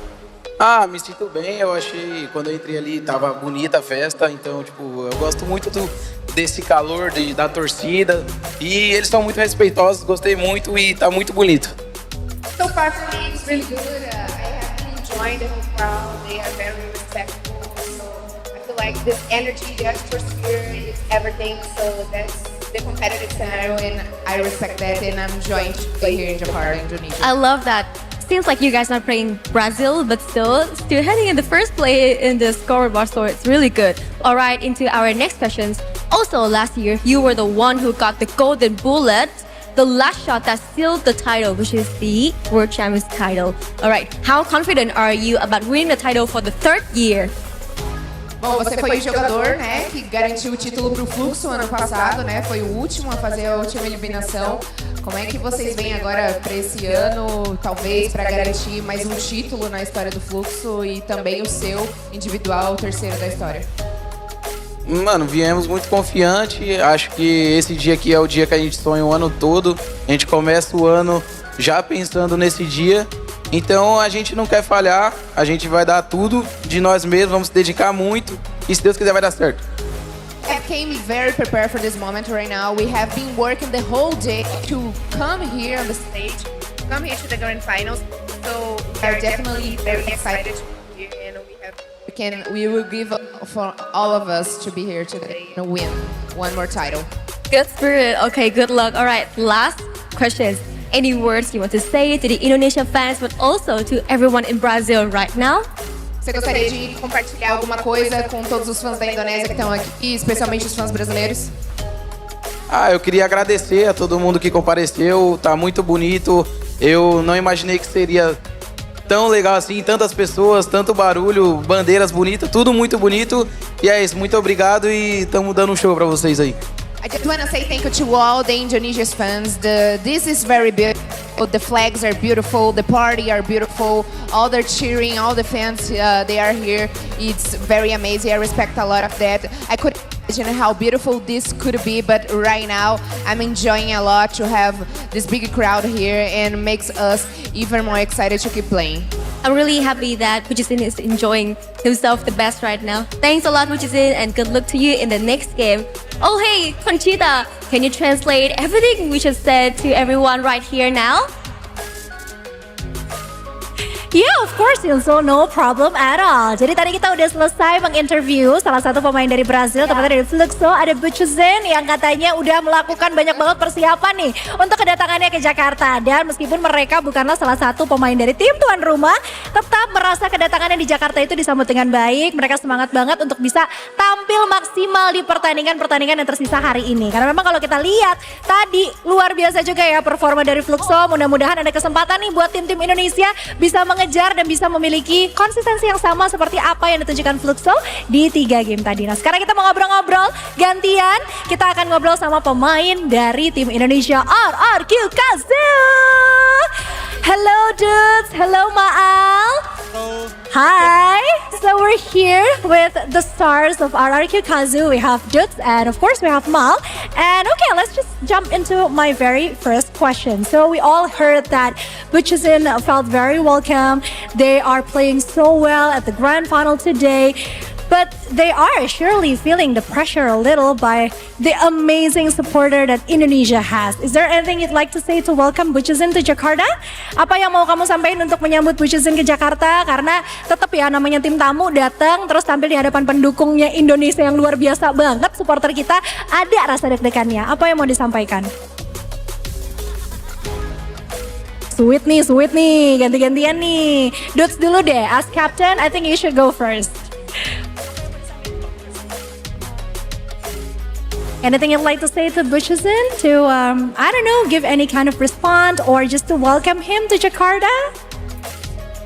Ya good luck lah, game masih panjang, jangan terlalu hype lah mereka. Masih panjang. Ooh, that is pretty spicy. So basically what Dude said is welcome to Jakarta. Don't get too cocky because the night is still young. We still have plenty of more chances. So yeah, just wait and see. We're gonna come and get ya. Okay, next question. I think Miles should take this one, okay? It's your turn. Back to the game. With Purgatory coming up next, how confident are you heading into that map and playing in front of your own supporters?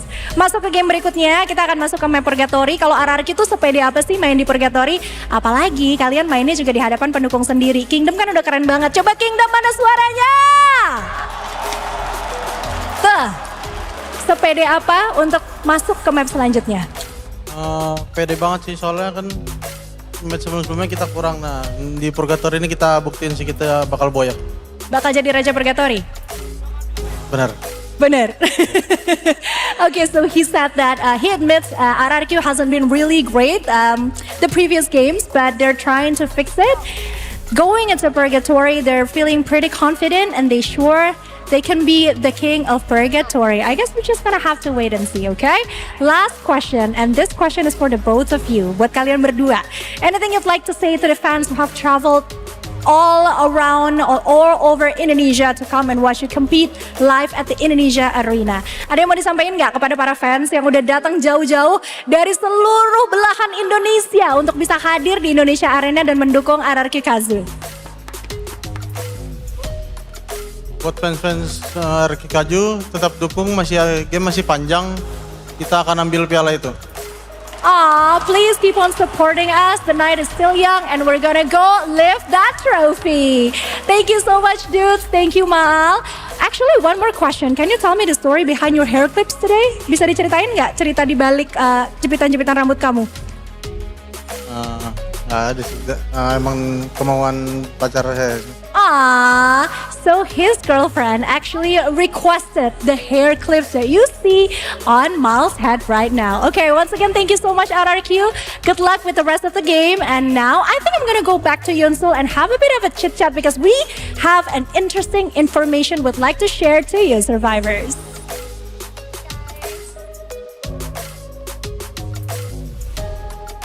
Ooh, that interview was spicy, huh? Yeah, of course. Which is why we need to cool everyone down. Oh, drastically, please. Immediately. I think we need something freezing, right? Survivors, time for a chilly surprise. Free Fire's brand new Winterlands event for 2025. Yes, it's fresh, it's frosty, and it's about to take you somewhere completely new. This time, it comes with a new name, Winterland's Dream Space. It is fresh, it is frosty, it is about to take you somewhere completely new. No more teasing, let's roll the video.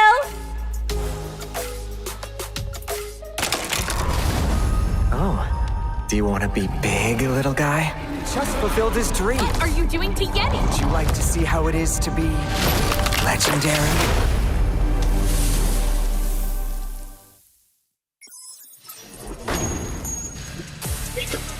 Welcome back to the Free Fire World Series Global Finals 2025. Live here at the Indonesia Arena, Jakarta. It's Battle Royale Finals, and so far the Brazilians have been leading the pack. We're going to be taking over from AJ and Gideon for just the next few rounds. My name is Husky, and with me is a good old Neptune. We have made it to the top of the world, baby. Yeah, definitely. It's gonna be purgatory coming up. Exactly what you said. Fluxo and Brazil is bringing the heat on in this game. It's very close to be able to achieve that champion rush condition, and purgatory might be that map they'll be able to reach it. And there is a possibility that within the next 3 rounds, Fluxo can lift that trophy and give Brazil that 3-peat, 3 years in a row as a region to cement themselves as the greatest of all time. And this is a scary thought, because in front of the home crowd of the Kingdoms, of the White Tiger, Fluxo is the one that has withstood the test of time round after round. Yeah, definitely. I mean, despite of the loss from yesterday's Clash Squad, it seems like they're not phased. They are here for blood. They are here for that 3-peat. And it has been shown already from the beginning of the day, even when they were taken out, not grabbing that Booyah in the game number 2, they know the plan. They just move as if they are very stealthy, and we were looking at it whilst waiting for an opportunity as well to tell the story.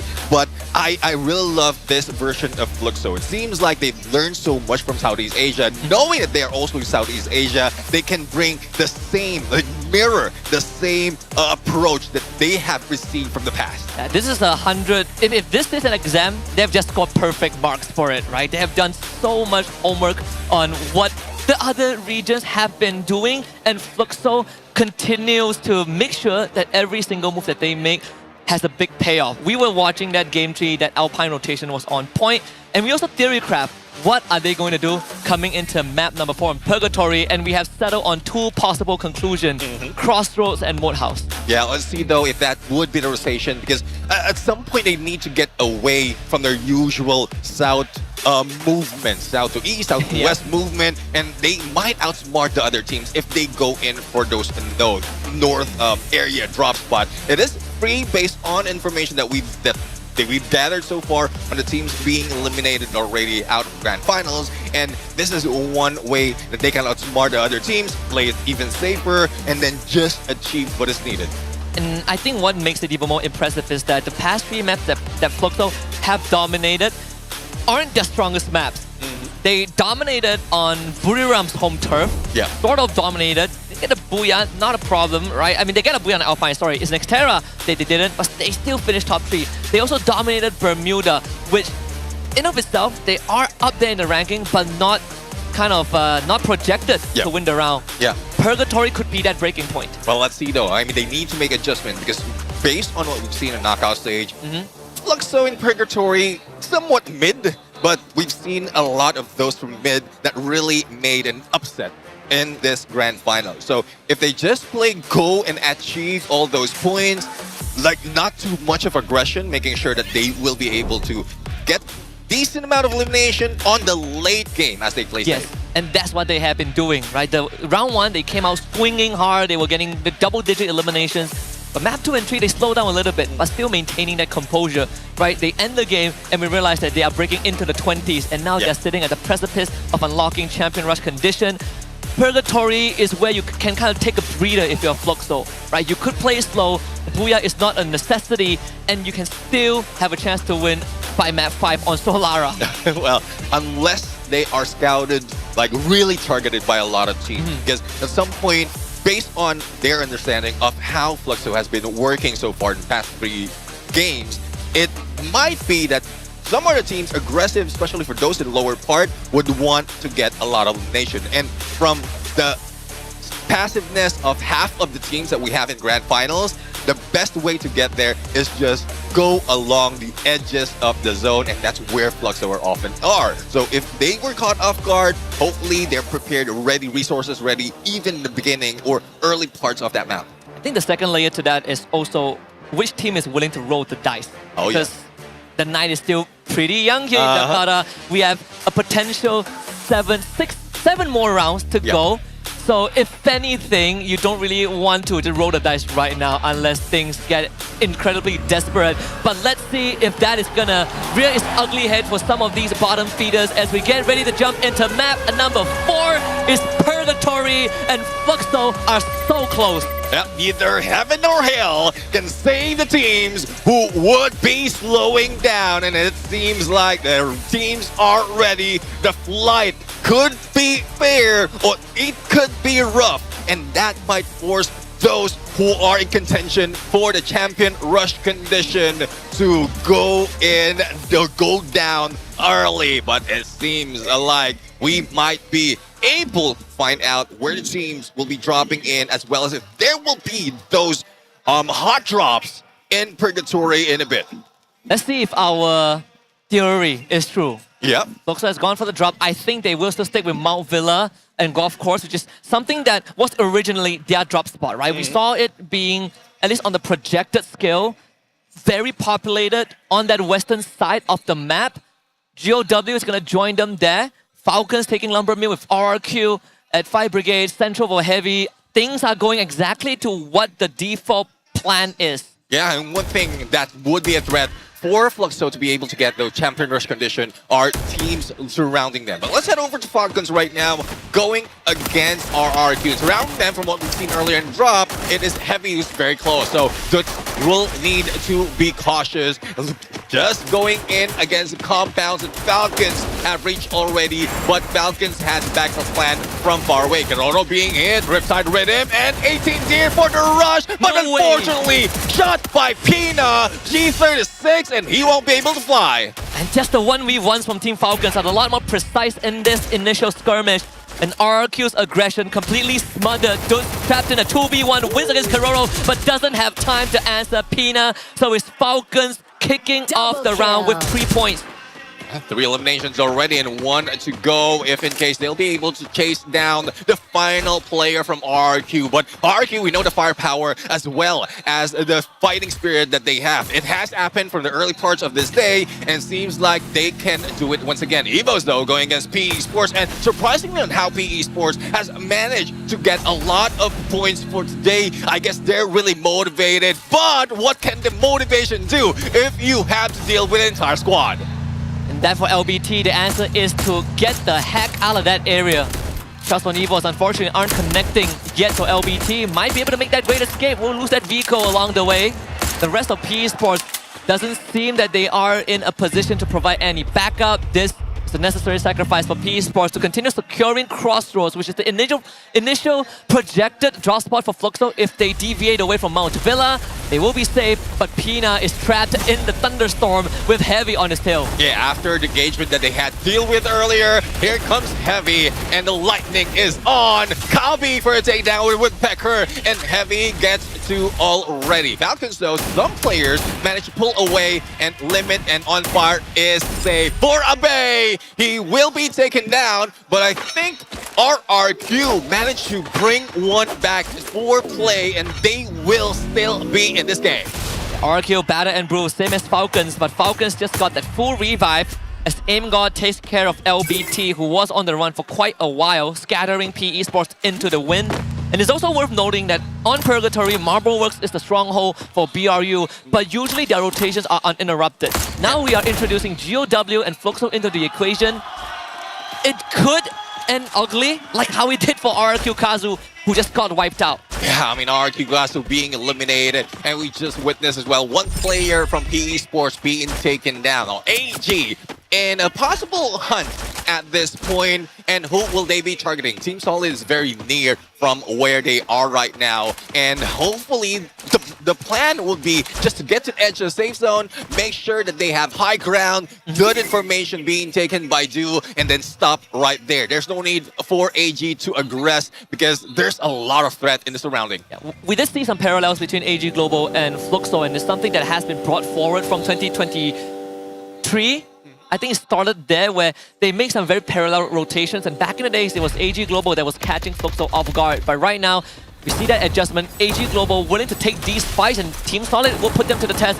But the attention now lies on Falcons and Heavy, as Falcons just could not hold a candle as Kororo gets sliced to ribbons. Don't Cry does go down, but his teammates should be able to retrieve him. Yeah, 2 remaining for Falcons, but a quick revive, and they're back from the ashes. Pina right now, a little bit shot coming from Alan. VSS or VSK would deal a little bit of damage, but not so much. And let's see if that SMG of VSS can be so deadly similar to what we've seen in Clash Squad, but On Fire guarding the gates, making sure that Pina will be safe and the rest of the team. But unfortunately, that M1887 would not be stopped, and Falcons will still be in trouble. Good follow-up from Alan to ensure that that exchange is completed. Pina will be able to get Don't Cry down, and now tries to run away from Mufasa. The wall put up just for safety purposes, so Pina gets a bit of breathing room. His teammate able to join him with just a little bit. Kororo back in action. Pina holds himself back. Team Solid eliminated off screen. The back of AG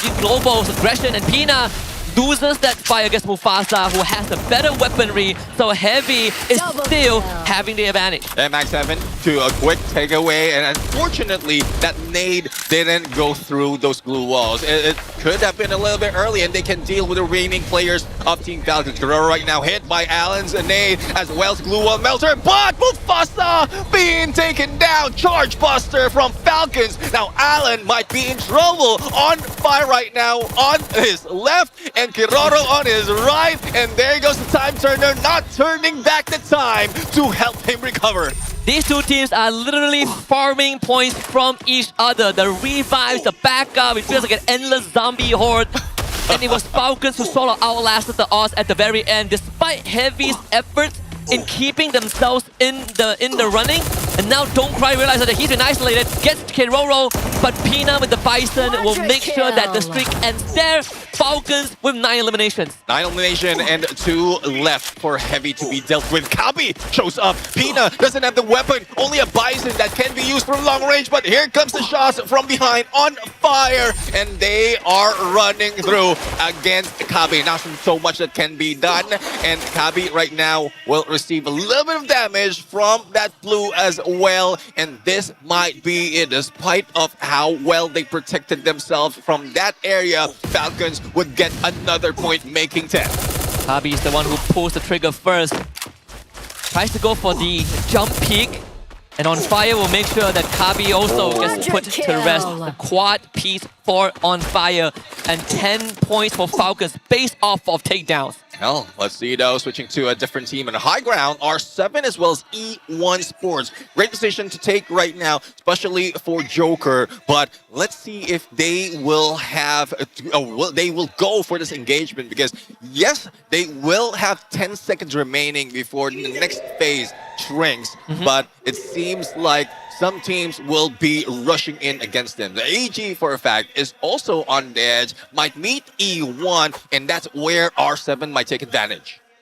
While we have some time, it's also worth pointing out that BRU and Fluxo completely dodged each other. Despite sharing the same piece of land on that western side, they just avoided each other. Fluxo ended up going to Central now. It might run into Falcons, whereas BRU finally gets to pull off their usual rotation from Marbleverse to Crossroad, and that guarantees a fighting chance for BRU and Fluxo alike. Yeah, for Fluxo's side, I mean, if you are just aiming to get the enough points that you need to achieve that champion rush condition, you will need to get away from Marbleworks, and that's what they did. And the same thing for Booyah United, because second place, they're very close as well, 10 points behind Fluxo before we started this game. So smart move coming from both of these teams. Now let's see if they'll still be able to tank the blue, because it seems like for Fluxo, they will end up a little bit further from where they need to be. But on their side with B Team Falcons, that might be the next contender, next challenger that they need to deal with. Is anything we know about Fluxo, the longer you let them do what they want, the later the game goes without Fluxo having to interact much with heavy combat. They are gonna transform into a mobile arsenal. They're gonna have everything when that late game comes. And we even talked about this in the break room, where I personally am convinced that Fluxo's main goal every single round is to hunt for that launcher, so that Bobs can be ready to blow things up. Yeah, and most of the time, like, because of their patience, they are in a situation wherein they can see a couple of teams going against each other, and those launchers, that M79, would be very deadly, taking a lot of elimination, despite of them being late in the party and grabbing all those. Circle does move over to the northern side, which does play into what Fluxo likes, right? South to north, that's sort of the usual rotation path. BRU close to the edge, but there's no one that BRU can gatekeep, so for them it's a journey in. Fluxo, just like what we saw in Alpine, have completely dodged and skipped that early to mid phase. Oh, well, let's see though. It's a slow travel, especially with the monster truck, which is a little bit heavy at this point. Not talking about the team though, but let's see, as a 10-minute mark has been achieved already, and a lot of contention, a lot of battle is happening, and also damage being received by Team Falcons. But as you can see it, Kiroro would be put in a hit list, and it is once again Team Heavy. I mean, the rivalry from the beginning up until this moment of this game is still so hot between these two teams, and Fluxo might just be able to take advantage of it, get elimination once they meet each other. That could not have been a better timing for Fluxo. Caught a glimpse of Falcon's vehicles, who were also distracted by that hit list by Heavy, and Fluxo immediately makes a pit stop. Again, avoiding any conflict and putting themselves in a spot where they are the ones that have the chance to take advantage of teams who are preoccupied with combat. Well, as we're looking over ahead of this situation, whoever is the agent for Purgatory right now might be rolling in dough because it seems like everything is occupied. Almost everything is occupied. But as we see, PE Sports are still looking around as to for a place to stay. There goes the Cryo Mine onto E1. But as we switch over to AG, who might be seeing Team Falcons, there goes the hit, but no takedown. But On Fire would be taken out, and Ju would be the guy. The MVP from Clash Squad still continues his reign. As they extinguished On Fire's flame, Falcons are left in tatters. Reptile and Alpina will have to relocate. Limit also tries to reposition. This could be a three-pronged attack, but AG Global knows better than to fall for that bag of tricks. They will now turn on to Kororo first. It's Cypher to take the challenge, and Cypher wins and gives him the machete through the neck. Pina and Limit left to pick up the pieces. A lick shot from Du will do the job on the Pina, and Limit has nothing left. Hell, Limit right now going solo, not so much of room to move or breathe. It's a good thing that managed to get away from Fluxo as well, and what he has to do right now is just sustain himself, but into the view, into the spot where AG can just gatekeep, wait, and have that patience because they are very near to the next phase of the circle. Limit would either pull out a launch pad and go fly past them, or just make sure that he has enough men to sustain this. Fluxo just came in. This is going to be the first ever full-on fight. And it's going to be with Heavy. They needed to make that rotation. There is a scan. I believe that one was from AG Global. So 5 enemy ops pinged out. There's another team fighting. Rasha and Dian. It's Rasha that wins Evo's Divine. GOW. R7 also joins in. Things are about to get incredibly messy as AG Global now comes under fire, courtesy of Heavy, so Fluxo again avoids combat. Yeah, Fluxo avoids combat, and the occupants of the Purgatory Apartments are still here. Battling Heavy rushes in. Kabi and Alan a little bit reckless, but they split up. Alan right now moving into GOW, and Kabi heads into Evo's. Brimlighted flies in, looking at the minimap right now, might be able to hit against Heavy, and they will also catch the information or the attention of Evo's Divine. There goes Falcons being eliminated in this game, and let's see how this battle of the compounds go. It's another rematch from the Clash Squad. This rivalry continues to burn bright. Fluxo against AG Global. Geo right in front. Team SR and Cypher trying to hold them back, but Fluxo have shown immense composure and patience even in these high-stakes moments. They don't let the urgency dictate what the next move is. In fact, it is AG Global that is feeling a bit uneasy as Fluxo continues to in forward, pushes in, pulls the trigger, breaks to the glue wall, and AG Global continues to be forced to back off. Rip Tyrant only temporarily stops them until Barros has something to say about it. By eliminating Butcherson, they could stop Fluxo right here, right now, but Bob's not willing to yield, and they are turning it onto AG Global. Bobs ends up going down, MT7 fills in the black in the grave, and Jiu left standing as AG Global puts the stop to that rampage. Fluxo will need to play a few more rounds. Another nail in the coffin on that final mission for Fluxo, but unfortunately the table has been turned with that M79. I'm expecting that they will be taken out, but speaking of being taken out, Brimlighted being taken out, eliminated by Evo's Divine, and we still have 7 teams remaining in our 15-minute mark.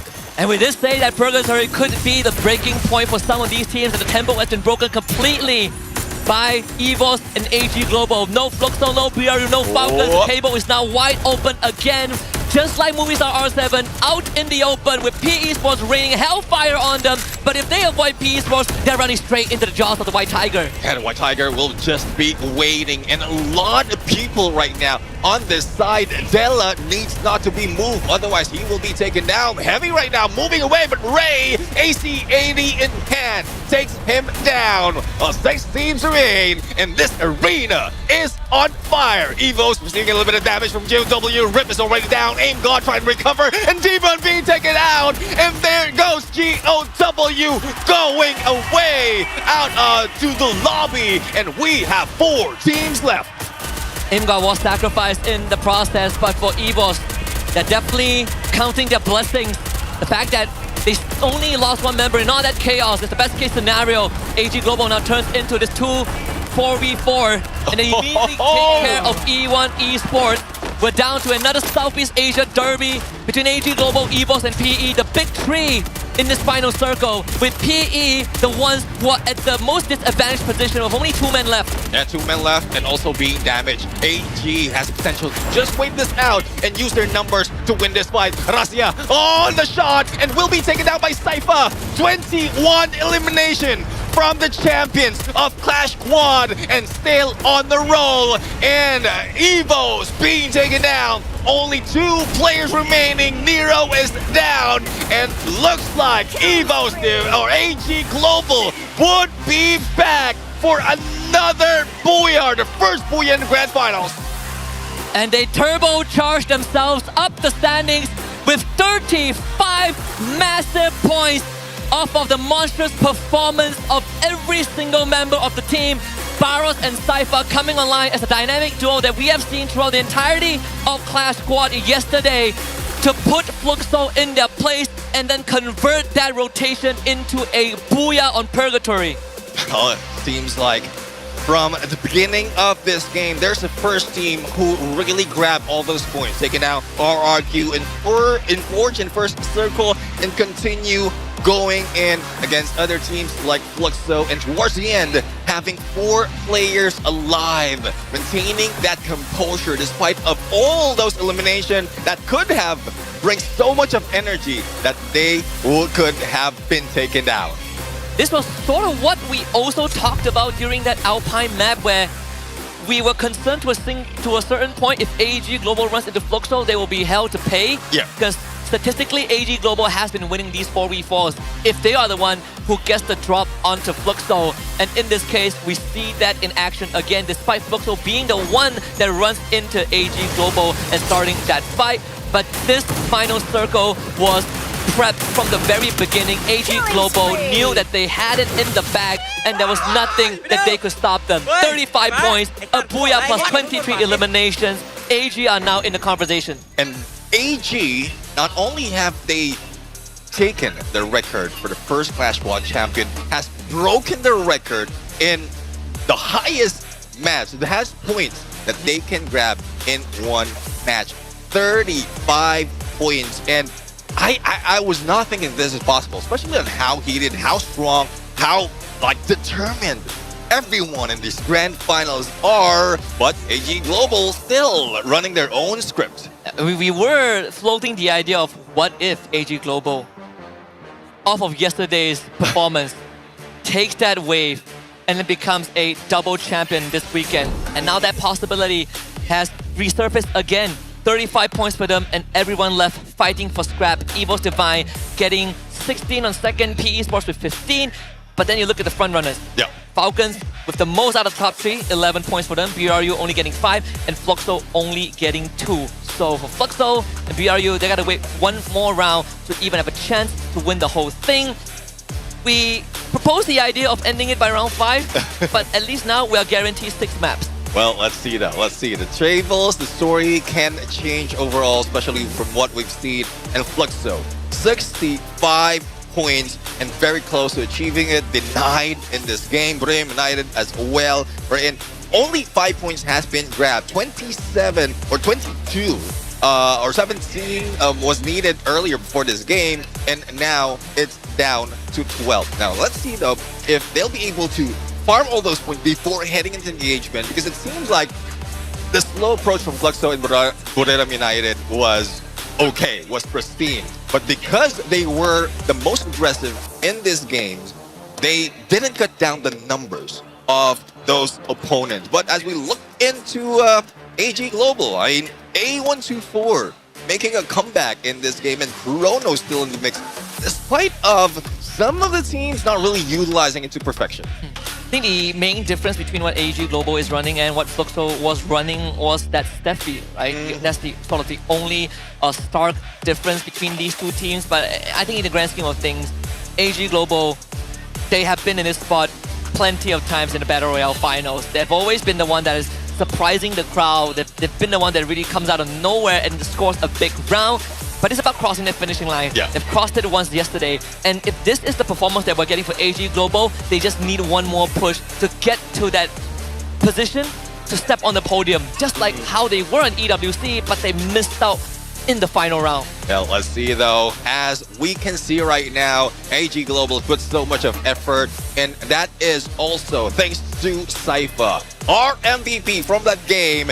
11 elimination, 2903 on the damage, and 10 on the assist. Wearing that Oscar the Rusher that really has brought in so much fire for AG Global, and I think with this number still maintains his spot as the top eliminator for this competition.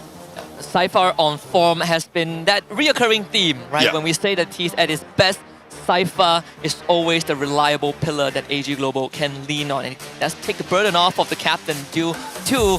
With that being said, I think by the end of next round, there is still a possibility that minimum at least one team can unlock Champion Rush. If we get lucky, maybe two of them, right? Because BRU and Falcons aren't that far away from Fluxo too.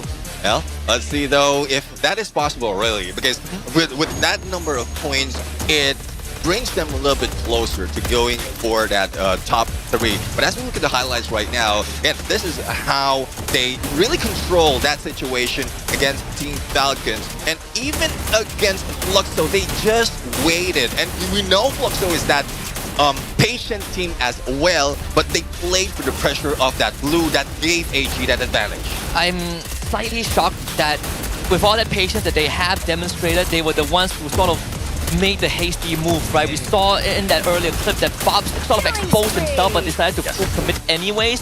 So it became sort of a chain reaction that led to Fluxo having no chance of winning against AG Global. But the Indonesian crowd still pretty livid with what they have seen so far, albeit still yearning for a bit more from both RQ Kazu and EVO's Divine. The Indonesian teams have not been able to score a Booyah and not even a top 3 finish yet until we saw EVO's just now. So there's a lot more that we need from them.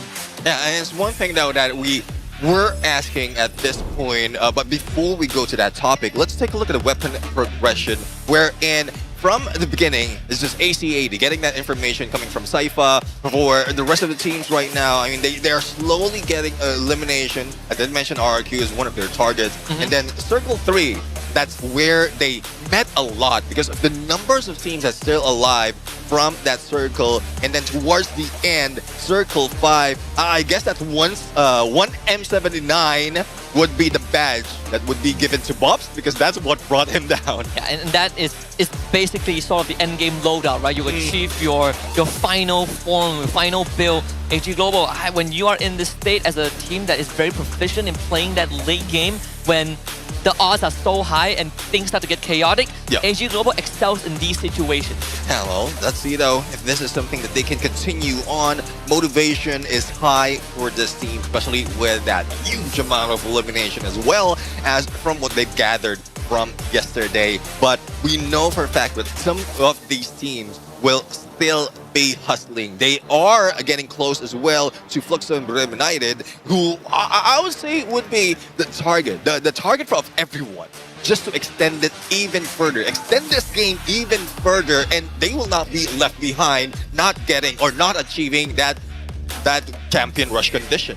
It's even more unbelievable when you sort of paint the picture of what happened in the first 10 minutes of Purgatory. BRU and Fluxo constantly just barely missing each other and able to get into their usual rotation path. Never collided once and both got taken out when they finally decide to commit to the circle. And I think that could be a trend, right? Maybe actively hunting for them isn't necessarily the only way to stop them, but being ready for them when they finally come through is the more effective way. And also, like, there are plenty of time. After game number 3 towards game number 4, there's a little bit of break. And there's a lot of conversation wherein, all right, we know where they're going. We know where we can spot them. And I guess we can plan out if in case they will be going on those same long flank. They understand their drop spot in Purgatory and the pattern of each team, whether it's left or right, you would either catch Fluxo or Buriram United. So I guess for those who are really aiming to catch up, those are the target. Those are the main team you need to take it down. So elimination will not be funneled onto one side. And speaking of eliminations, right? We only have 2 more maps to go before we start spinning that randomizer roulette. We have Solara coming up next as Kalahari to end round 6. Yeah. We were talking about this in the back room as well, where from round 4 to round 6, it is the most fun map, but it's also some of the biggest maps in the competitive pool, right? It's going to be very challenging for teams that are not used to these kind of big rotation where vehicles are mandatory, and it also tests your patience. But speaking of which, gotta be a bit of patience before Game 5 begins because we have something special prepared for you guys. So for now, we're gonna send it over to the stage for our host for a little something special before the next game. Oh my god, survivors, I think the games have been so intense, and why don't we take a little break? Yeah, we have seen enough headshots. Now it's time for headshots. Exactly. I mean, what's more relaxing than getting your hair done, right? Yeah. Hi AJ, I heard you need a new haircut before your next cast. Exactly, but I'm not so sure what style I should go with though. Well, we got plenty of inspiration in the stage tonight. Oh, true. I mean, just look at Dudes from RRQ. He's got that clean fade, tidy, fresh look, like he just walked straight out of the barbershop. That's actually a very good idea, but you know, also do it like get high from Booyah, right? Yeah. Man's got an afro. Have you seen his afro? Who needs a helmet when you've got hair like that? Not forgetting Gio from Fluxo. Sleek, smooth, little highlights. That could work for you, AJ. Yeah. Oh, okay, all right. I can't decide, but I trust you ladies. How about you guys decide for me? Oh, don't worry. Help is actually on the way. We've called in the best stylists in Free Fire. I'm sure you know them. It's Kelly and Maxim. Oh no. Can we trust them?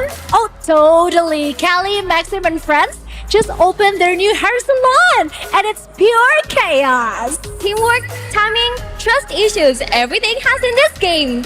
All right, without further delay, let's check it out.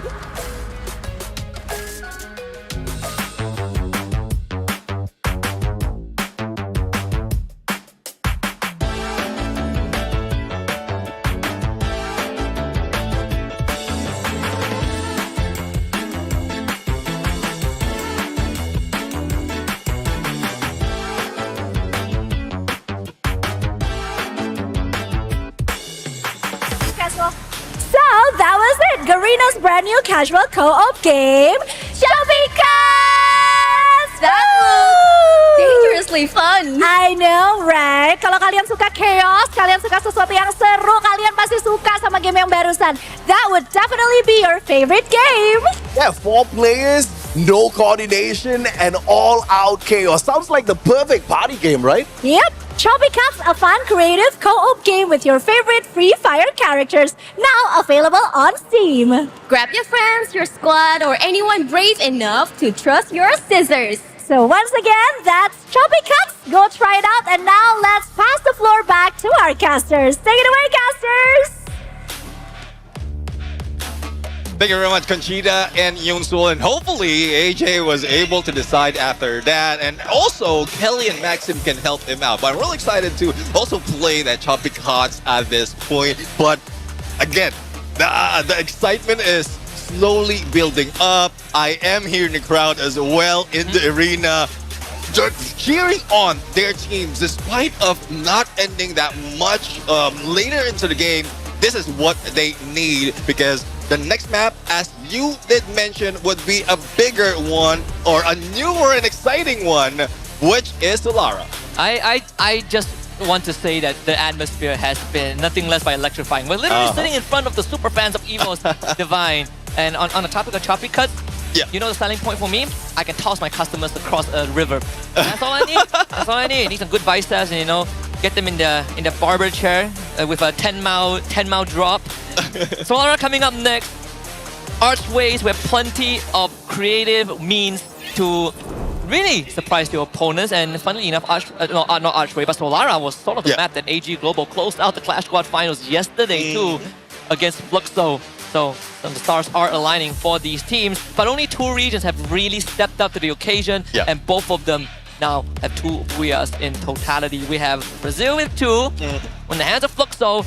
Thailand has 2, 1 from BRU and 1 from AG Global. Well, let's see though if Fluxo or Brazil can continue this on, because looking at the numbers, when we jump into Solara, it's 2 of the Brazil teams who is leading the board in this map. First is Team Solid, next would be Fluxo, and it seems like this is a good chance, really, in terms of elimination Fluxo has managed to bag the most, if not close to the most, in this specific map. So they can play for that aggression, make sure that they can get enough points, despite like even if they get eliminated early, as long as they reach and achieve that champion rush condition, then they're already set for the next map.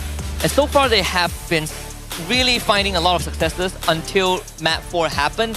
So this is where we kind of see that reset, right? And even though it's basically agreed upon by everyone that Fluxo has shown time and time again the resilience, it's always a question that needs to be posed, right? Because even for them, this is the biggest stage ever. If any of the players out there, even veterans, can feel that tension every now and then. And for Fluxo, having the best stats on Solara is a boon, but replicating it is going to be the challenge. Well, let's see though if that is a challenge that they can overcome, as well as they can go through. The same goes with the other teams, especially for those Indonesian teams who it seems like we were expecting that the energy from the kingdom would be gathered and thrown into the game, but I guess the pressure is also building at this point. But speaking of pressure, Solara, the newest and the most craziest map, is on, and this might dictate who's getting that champion rush condition. And getting there in of itself takes a lot of effort, and Fluxo, correct me if I'm wrong, Neptune, 15 points away. Yeah. So that's a Booyah and 3 eliminations. But if they play incredibly safe, or they could just go hunt for more bodies and, you know, can accept being knocked out slightly earlier on. Either way, the condition for Fluxo to get to that 80-point threshold is within touching distance. We say the same on Purgatory, but unfortunately, AG Global stopped it dead in its tracks. Fluxo now gets a second win and another chance at accomplishing that. Well, let's see if that would happen. But the teams are dropping, and let's see where they land. And so far, for Fluxo, they jump into Bloomtown. And who would be facing them? Possibly Evos, who's also in studio, but it's very, very close. Just one slider away from Brim United. And also, Team Solids managed to grab Archway in the middle of everyone else. But going a little bit to AG Global in Casa Vista, there's not so much of a contention. It's smart move as well for AG to spread around into Aquarium, because other than Casa Vista, they often go to Aquarium because that's where the majority of the loots are. And this is one of the few maps that Fluxo sort of drops slightly closer to the center, you know, going against the usual habits. Bob's actually went on an exploration early on, probably saw E1 Esports and glimpses of Evo's Divine. Meanwhile, R7 have just found Han, and that's Games King drawing first blood. 2 eliminations for Movistar R7. The Latam team hasn't really been on the map for the entirety of this grand finals, and it's about time they step up. The Team SR has just found Paum.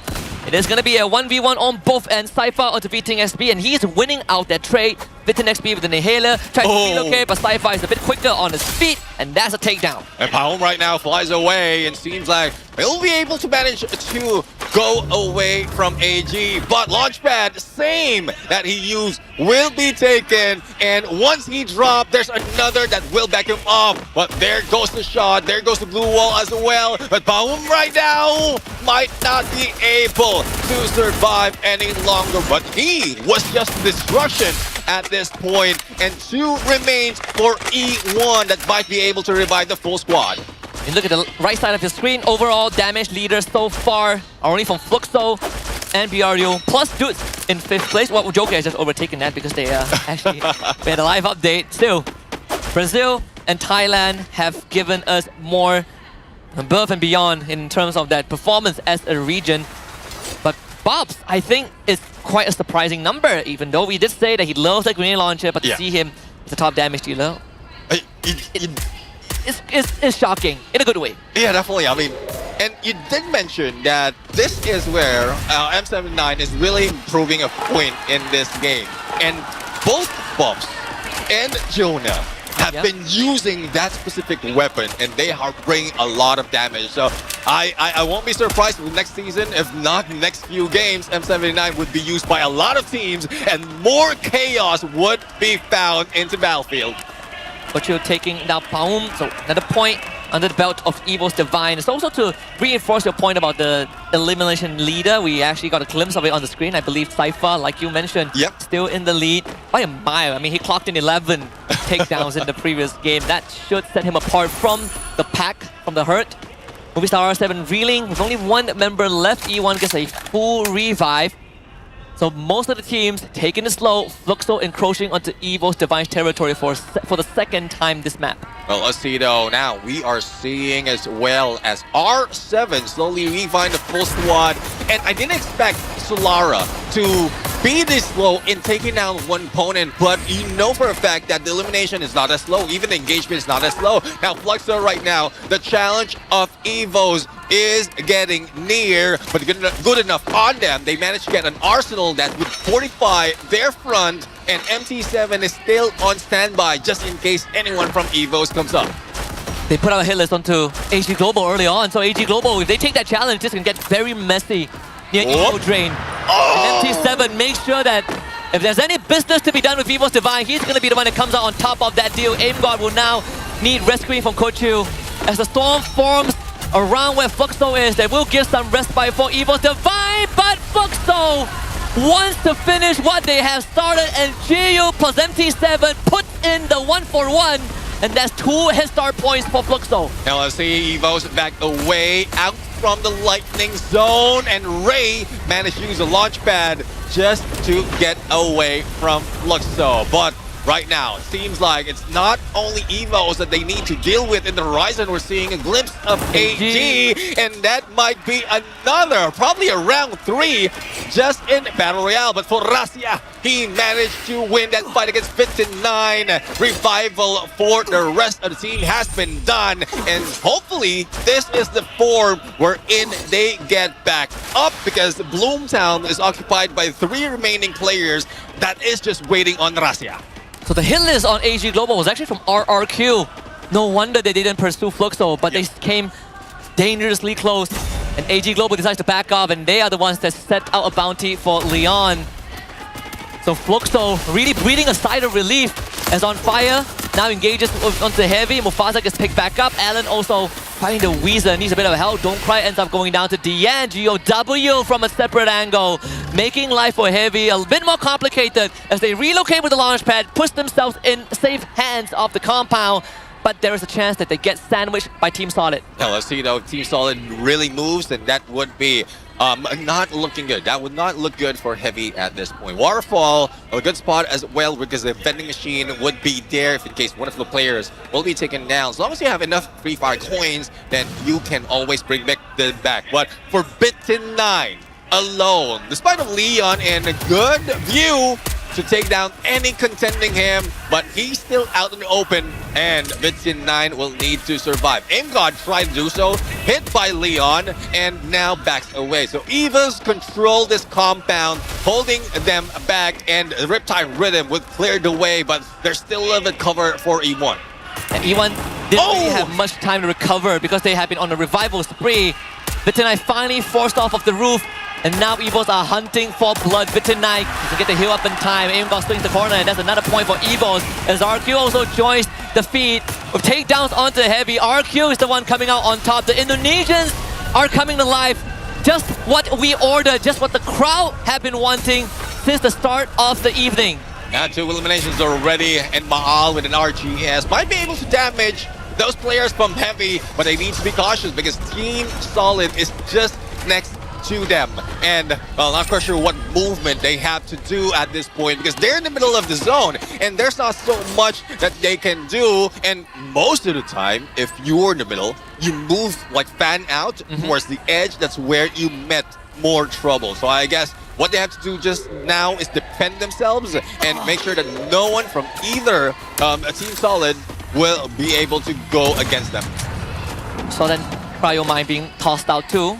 The blue zone will start engulfing some of these squads. PE Sports will have to consider that next move as Evos goes deeper into the safety of the zone. Fluxo once again avoids any kind of confrontation, but there is a possibility they run into AG Global. Heavy getting wiped off the game in 12th spot. Vietnam Titans haven't been finding any signs of life. Well, Evos right now managed to reduce the number of E1 Sports back to 1. Let's see if E1 can still fight it off. Seems like a long shot already, especially with how things are going for this team. But for EVO's Divine, 5 elimination, it's a little bit slow though, compared to what we expect them. But if they're not surviving longer, I guess this is a good plan for them. Just wait for that opportunity to get in the latter part. But going into RQ right now, finally a battle, but a triangle battle between them and Team Solid as well as PE Sports in these specific compounds. We've seen 2 cryo mines being used, and I guess information has been revealed already. Now, there's no movement that is needed, especially as they are dead smack in the middle of the next phase. See that binocular scan on the radar too. See the Fluxo AG Global who scan Archway, and that could be that faithful rematch from Clash Squad yesterday. We'll check in on that in just a little bit because this 3-way fight might be a possibility with RRQ, PE, and Team Solid. Whoop! Another cryo mine comes through. That plushie easily taken care of by RRQ as they continue to hold down the fort. And now it is destined that the Brazilians and the AG Global from Thailand are gonna get in a gunfight. But Fluxo says, not this time. We're gonna back off. Yeah, I mean, probably they're tracking where AG is rotating, and similar to how they are facing the next phase or each phase of the safe zone, and that's where they found AG. Expecting that also they lost those engagement. They don't want to go off the script just yet. Probably what's working for them is the 15-minute mark, and that's where they start getting those frags. But for AG, great position for them, trying to move out of the way and clear view of Fluxo. And I cannot believe they escaped unscathed too. AG didn't get punished at all. In fact, both Fluxo and AG Global are turning their attention onto the deserted, isolated members of E1 Esports who have not been able to catch a break today. Fluxo gets to move away from danger and maybe even pick up a few points along the way onto E1 members who are basically just trying to survive. That grenade landing on the demon is gonna knock him down as R7 now pulls the trigger, and they are the ones on the aggressive end. Can GOW hold them back? The glue wall goes down. DN comes in big time. And R7 stopped dead in their tracks. Choker remaining, and not so much that can be done. But it's such a risky move right there. And probably it's a timing and communication that was off, because R7 moved as soon as they jumped in, dove through on those grenades. And there's a huge risk in that, and I think Games King is the one who received that damage. But Dion bringing back the Charge Buster, starting that fight between them and R7 and still ending it. Circle's closing in. Vitin XP is holding one of the areas that Fluxo wants to go towards. GOW finds some breathing space with Falcons on the horizon if they go for this rotation. Fluxo once more touches down at a checkpoint. EVO's Divine right in front of them. If they want to move directly into the circle, there is PE Sports and also Team Solid to contend with Russia. With the opener on the bobs. Reptile Rhythm coming through. Fluxo cannot hold up against the White Tigers in this exchange, and EVO's Divine have bet down on Fluxo. Slowly dwindling the numbers of Fluxo, probably denying them a possible grabbing that champion rush condition. But Fluxo will need to move because Evo is also moving. Target still on them, but close to them is BRU. This might be a saving grace for Fluxo. Evo's Divine right now rushes through. Nades are being thrown, skills being used, and there goes Aimgon. But Gold Shield's the one who brings the rusher from BRU down. Quick pick up being done by the Get High, and he's the one who is now on the ground. The grenade launchers, they're doing work. BRU, they're back on their feet. Rain needs to be able to pull it through. But Buriram United stand strong, and they get the wipe. And they wipe the floor with Evos from that battle. But for MT7, oh my goodness, spotted, search, and it seems like he will not survive another cryo mine. And there goes Fluxo out on 9. And we still are not seeing them grabbing the champion rush condition. The window has closed for Fluxo, but it is still open for BRU and AG if they can make a monstrous run. With BRU having a higher chance of success. Yeah. Full squad left, AG Global down 1, a bye. Good edge on to Quaksha, but Team Solid should be able to bring it back up. We have 24/7 members left on the map, so plenty of bodies to collect. putting in a body bag for BRU. If they are out for points, does grenade launcher in hand, gonna get narrow. PE Sports now tasting the Indonesian spices. LBT, do we want to take up this fight against 18 Deer? Ma'au barricading himself behind the glue wall, and Abai is able to back him out whenever needed. A nade from downtown, follows with elimination on the GOW as RRQ continues to hold back PE. And GOW being taken out of a nade, deep freeze, and everything else. But for RRQ, grenade launcher from the one and only Dudes, reducing them to only 2 damages received. Team Solid seems like they are being liquefied at this point. RRQ needs some time. Ma'au finally back up on his feet, as this is where it's crunch time for the remaining 6 teams. BRU and Falcons also about to clash in the 4v4. Ma'au takes an explosion, but the shrapnel doesn't take him down, and Abai continues to hold back Team Solid. PE Sports encroaching in the area. 18 Deer needs to back up as the blue zone is really starting to sting, but RQ still have priority over who gets the pass as BRU dismantles Falcons. Their wings are no more. BRU with 9 points and counting. Wings flip and stuck to 4, but the movement still continues for RRQ. Team Solid trap has been dropped and taken down. Hackno tries to fly through, but Dudes is a little bit too strong. The same goes with Mal, and there goes the monster truck, hiding them, using it as if it was a glue wall. PE Sports slowly being dealt with by Booyah United, and let's see who's going to win this battle. Either way, they will need to face a giant, and that giant is BRU. 13 eliminations. They have a good chance of unlocking 80 points by the end of this. The field is clear. The view right in front of them. BRU against 3 remaining survivors of RRQ Kazu. The Kingdom watches with bated breath. They could be witnesses to the royalty being felt by the united BRU. The circle is going to shift, and BRU once more makes the first move. RRQ, what is the answer? Because BRU are encroaching. The A124 connects. Dudes is disabled for now, and RRQ, Ma'au doesn't have a clear shot. No clear shot. Ma'au repositions, and he might be the next target. Being seen by Jonah. A little bit of AC-80 or an M79 might be his downfall. There goes the glue wall mirror, clearing it out. The distraction for the team, as Dudes right now will be rushing in. And this is where Captain Dux can cook and probably take them down in one swoop. BRU very well prepared for the potential rush. Reptile Rhythm doesn't really expose Get High though. He's a bit too far away from the glue wall that he is hiding behind. And BRU, they love these kind of games. They want to play hide and seek. They will take up space. Feels like you're playing checkers, and BRU is playing chess. RRQ have info but cannot act upon it. Ma'au again trying to draw the attention of BRU's main force away from Dudes and Abai, but BRU, they are not budging. Let's see though on what would happen next. Seems like BRU right now, glue walls fortified, and also the shift would be happening. And there you go, the timing is pristine. Backstab, but that trap mine, that trip mine right there could have saved RRQ from being annihilated. And Booyah United out. RRQ for that Booyah. RRQ Kazu saves the Kingdom, and long live the Kings on Solara. A sacrificial play from Dude, worthy of a Hall of Fame moment to bring RRQ Kazu that Booyah and secure the first ever Booyah for Indonesia in this finals. Could not have been more poetic. We were asking for it. Evil's Divine came close, but RRQ finished what was started. And now the game is truly on. What a smart move from the mastermind themselves.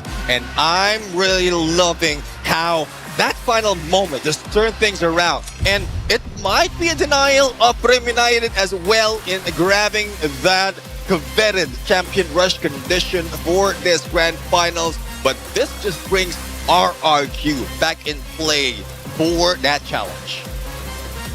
They are going the full distance. We did say it'd be nice if we play all 10 games, because it'd be a shame if we didn't get to enjoy it to the fullest extent at the Indonesia Arena.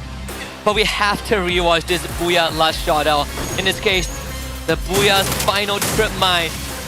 Dude, just pure heroics from the captain of the Kingdom. and he leads his empire to the first ever win. And how can you not be elated after that kind of victory? And one thing that I was expecting, I mean, Jutes in the front lines, you would know he would cook. But I didn't see that nade being tossed out, being held, and I didn't expect it was a trip mine that he's cooking. So he's not just cooking, he's making a barbecue. He just started that fire, and the moment the Brim United went in, it just exploded in their faces. And that goes back to the habits of BRU of liking to take up space. And it's not to say that it's the wrong move, but it makes a lot of sense, right? Yeah. You want to be able to choke out your opponents, eliminate the playing field that they have. And RQ basically played to that. They exploited the habits of BRU or any teams that are in a position of advantage, and they were able to really turn the tides around. You don't get to see moments like this often. We literally said that with Fluxo out of the picture, the window has closed for them. BRU has a chance. RQ might have stopped it.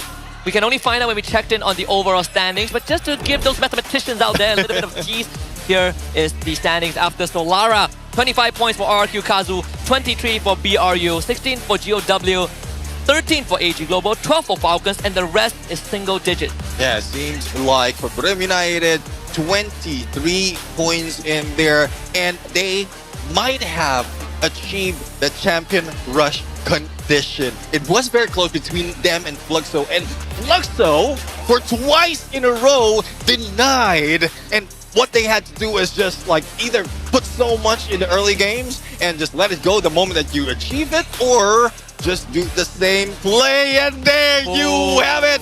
Buriram United Esports activating it with 1 point extra. The Goliath effort from RQ Kazu not enough to stop BRU from having one step through that door. Even amount of points in eliminations and placement. 41 for Illives, 40 for placement. BRU now at the precipice of winning that trophy. As a quick callback to spring season 2025, where they were the first one to be in that spot of power, and yet it was an Indonesian team, Onyx Olympus, that took it away.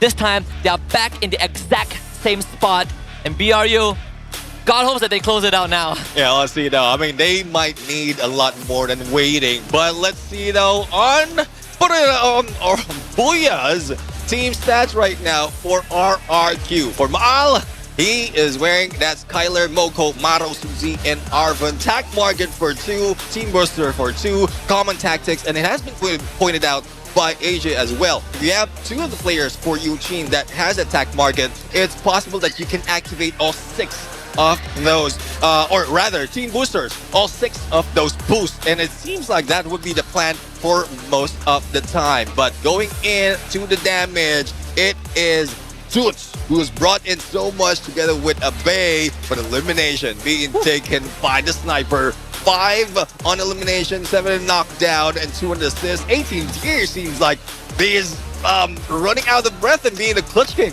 Yeah, we have seen RQ Kazu sort of experiment between ECOW and 18 Deer, and I think by general consensus is pretty agreed upon that 18 Deer has brought in more of that immediate impact. He did spend a bit more time with RQ Kazu than ECOW on the battlefield, but the game MVP, Maal, I think that new hairstyle is starting to pay off, right? With Lucky Charms, Maal bringing the magic to the grand stage. The past few World Series finals have been won by sniper players, and this reinforces, it fortifies the importance of that role in this game. Yago brought Magic Squad 2023, MT7 brought Fluxo 2024, and right now we're looking at the sniper stepping up to the plate again. But the good news is, only BRU has a chance to win. Yeah, and well, for everyone else, all they have to do is deny BRU on grabbing a Booyah, and imagine 11 teams that might be able to do so. The same story as you were mentioning earlier. C-Spring first into the goal, but still unable to make it through. But as we look into the highlights right now, those elimination as well as those shots being done by BRU in the early parts of this game seems like they are in here to really catch up against Fluxo, and not only did they catch up, but they did manage to activate the champion rush condition. I mean, at the end of the day, we are looking at, BRU's 3-year quest to reclaim the title, not just for themselves, but also for Southeast Asia. We also have talked to Wasana about his promise to his family and he's still the crownless king. He Yeah. has won a title, but we're not on that world stage. He hasn't achieved the apex of it all yet, despite being agreed upon that he is the apex. He is the gold standard. But you know how it is in modern times. You need achievements to back it up. Yeah. He's potentially one round away. One round away to be the champion. And let's see though on how the teams has progressed all throughout to that final moment. And even a draw spot, I mean, keep mentioning about the hub, wherein Brim United is slowly pulling away from the long approach and waiting game. But it seems like even the face of the circle is gearing towards them. No need to move in most instances, and they are still in that area. For RQ though, the same story, but they have to go against TS, Team Solid, and PE Sports before this final moment. Yeah, they were fending on multiple teams, and the odds are stacked against them. Right? It's a 3v4. RQ has been in this exact spot before, where they were down and they were not able to kind of come back from it. And they've been in a spot where they had the numbers, but they still sort of got clutched by an opposing team. Not this time though. Dudes went against the current and was able to give RQ Kazu another chance. Sadly, that other chance can only come true if everyone else bands together and, you know, take out BRU. Well, let's see if that would happen, but I can't take it out of my mind. Even Steffi couldn't stop that trip mine from being triggered. I mean, it's not a throwable after all, so it's still in there. And I guess that's why they have been dubbed the mastermind in Southeast Asia, because those quick adjustments, playing those tricks, the bait and switch, and then that now a trip mine. And I won't be surprised if a lot of teams will be using that in best timing if you know that your opponent, or if you bought some time like Maal, understand how your opponents are going against you, then just time it to perfection. Yeah. I mean, he had to have the courage to make those distracting plays, right? I was scared for Maal when he was sent out like that, but it paid off in the end. And we are going to Kalahari for game number 6. It could end here in the desert with BRU lifting the trophy, or we start spinning the roulette and hopefully go all the way to game number 10. Either way, Kalahari is RQ's stronghold, so maybe the Kingdom can now ride off that momentum from Solara and take game 6 to put themselves in the same playing field for champion rush condition. Yeah, looking at past performance for Brim United, Kalahari, they are 4th from the bottom when we look at just the global final. So again, this might be a play we're in. Let's not show that much in this situation, and then they will not be targeted. But once again, Brim United has achieved and triggered that champion rush condition, and the only thing that they need right now is one Booyah. One Booyah. And just like yesterday's conversation, the whole theme of the Clash Squad Finals, the finishing line is the hardest to cross. It's not how you start, it's how you finish. BRU has tasted that at the start of the year during spring. And look at that trophy. Oh my goodness. Just the radiance of it. Sitting right in center stage, and BRU aren't that far away from it, you know? Same level on stage, they're closest to the podium. All they need to do get the Booyah, and they can just throw over, lift that trophy, confetti rains, and they are officially 3-time world champions. Oh, what a story to be told. Or they can literally jump the fence, grab that trophy, run away. But how far can they run? I don't know. I would support that idea wholeheartedly, but after being stopped from going back to our own talent room today, I can confidently say that security is pretty tight. Airtight, in fact. As well as though you can't really run away with the trophy unless you win it fair and square. Yeah. Well, let's see though. I mean, I really love how the teams like earlier, Fluxo managed to pull away from all the tension, the cheer that's coming from the crowd, and they were there in that fight. Now it seems like those cheers of pressure is building up against them, especially when Brim United is involved. And Brim United, like, not faced at all, tenure is on them, and also the hunger of being the next champion this time around. Sometimes for a team that's been at the top, it's hard to find motivation to continue winning. BRU have sort of went through that phase, but I think what also drives them is the fact that they are no longer the most talked about team, right? People have sort of turned their attention away to Fluxo and also rising stars like EVO's Divine, RRQ, E1, R7, and then BRU becomes sort of just a part of the convo or sometimes an afterthought, but they did what they always do. They remind everyone that they are still one of the best in the world. And only Fluxo has been able to match up against them in terms of world title achievements. But Kalahari could be the end point. We'll see if BRU can close it out based on the statistics. It's highly unlikely, but we've seen more impossible things happen. Let's hop into game 6. Heated game in a heated map like Kalahari. All those ledges, all those high ground and open areas might be the downfall for those achieving or trying to achieve the champion rush condition, or also for Booyah United, who's very close to be declared as the champion. And I'm really excited on how the flight path is going to look at this point. If this is something that would throw off or skew that throw off those rotation as well as positioning, then that might be the chance that everyone else have against Booyah. It was what you proposed earlier on, rolling the dice, and you know how desperate other teams to do so. Maybe when someone starts getting into the champion rush condition to win the whole thing, that's where you start getting a bit jittery, you know, then get a bit paranoid about what's to come. BRU though, in this Stone Ridge drop has sort of been a common spot. Are there any anomalies here? Well, at some point, BRU is still on Stone Ridge, but we do expect that Fluxo would be very close. I was expecting that Fluxo, just to make sure that they are, like BRU is denied of that Booyah, will go for a hot drop, but I don't think they will be risking it in this situation. But Evo's Divine right now, and a glimpse of probably taking down AG. Coach Hill is already in the area, but SKS pulled out by Team SR, and we know that that can bring in the damage, but unfortunate for Team SR, doesn't have any backup quite near to him. EVOS has also isolated Cypher, so it is going to be the all stacked against AG Global's Russia, and Rasha makes quick work of him with the Bison in hand. First blood for the White Tigers. See, AG though managed to bring back Cypher. Time Turner being used. Aim God needs a little bit of top up and managed to weave in and out of that Time Turner, but it doesn't work. Team SR, Mini Uzi plus a P90, and Cochil back 10 in hand. Quick turnaround. Team SR still doing what they did yesterday into Battle Royale, and AG grabs 2. And if there's anyone who has doubted this kid from the start, your doubts are validated, but also proven wrong by what Team SR has brought to the global stage. Stepped up and also answering questions. AG Global continues the hunt. As staggered members of EVO's Divine picked up one by one, Dio will secure the 4th point for his team at Ohampton. Well, Rastia was eliminated a moment ago, and now Ray. Now one remains for EVO's Divine, and this might be it.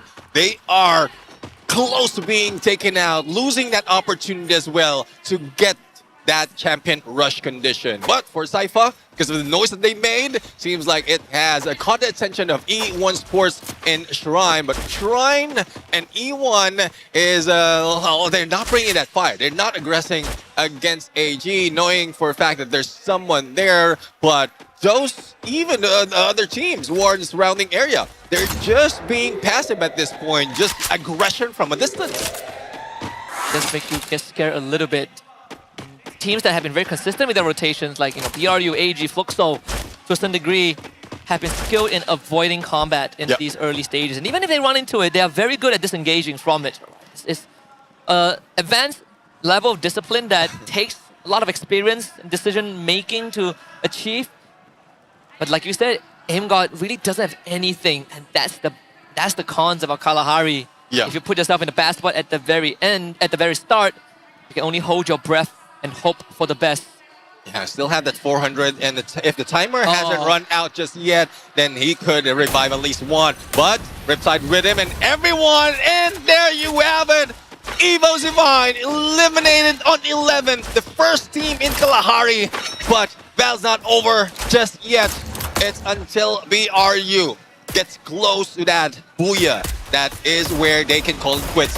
Oh, right now, AG still on a roll. I think they want to go for the same run that they did earlier, a 30-pointer or 35-pointer in one game. If they achieve that, this game is going to put them in champion rush condition for sure. Time Turner is going to go down, explosion comes through, Vitin and both Vitin's Kings have chip damage, and the other one's winning out. Byros is already eliminated. Duel now gonna go on Leon. What? Is that 5? We wanted E1 to come alive, and they are showing us that sign, but Cypher is a problem, and Leon eliminates that problem. AG Global are no more on Kalahari. Now a little bit of revenge from Brazil for into AG Global. Contention very close, points very close, but not close enough. For RQ though, they might be able to at least wing it, wait until the final moment, prepare their mastermind plan, and that's where they start to farm in the latter part of the game. But all they have to do is just get away from this hit list that is unexpectedly a little bit longer. Imagine, that's 3 minutes and 40 seconds, and it has been running for the past 20. It's also another elephant in the room that I think we gotta address now before things get chaotic. If the teams keep on fighting so early on and getting a team wipe, so imagine how happy BRU is going to feel. Getting close in there, not so much contention. I mean, they will be able to go for a smooth run towards the final circle, and we've seen them in their the strength that they have when they have a full squad. So let's see if that's something that they will be receiving in a bit. GOW though, knockdown from the other side, but PE Sports, Steffi in hand. Well, that would save them from those nades coming from the Trogons. Great Steffi from PE. It gives them a second win if they are looking for it. In fact, it's Heavy that's the one stopping the dead in the track. That is something that they didn't account for. Variables not in their favor, and R7 gets bailed out.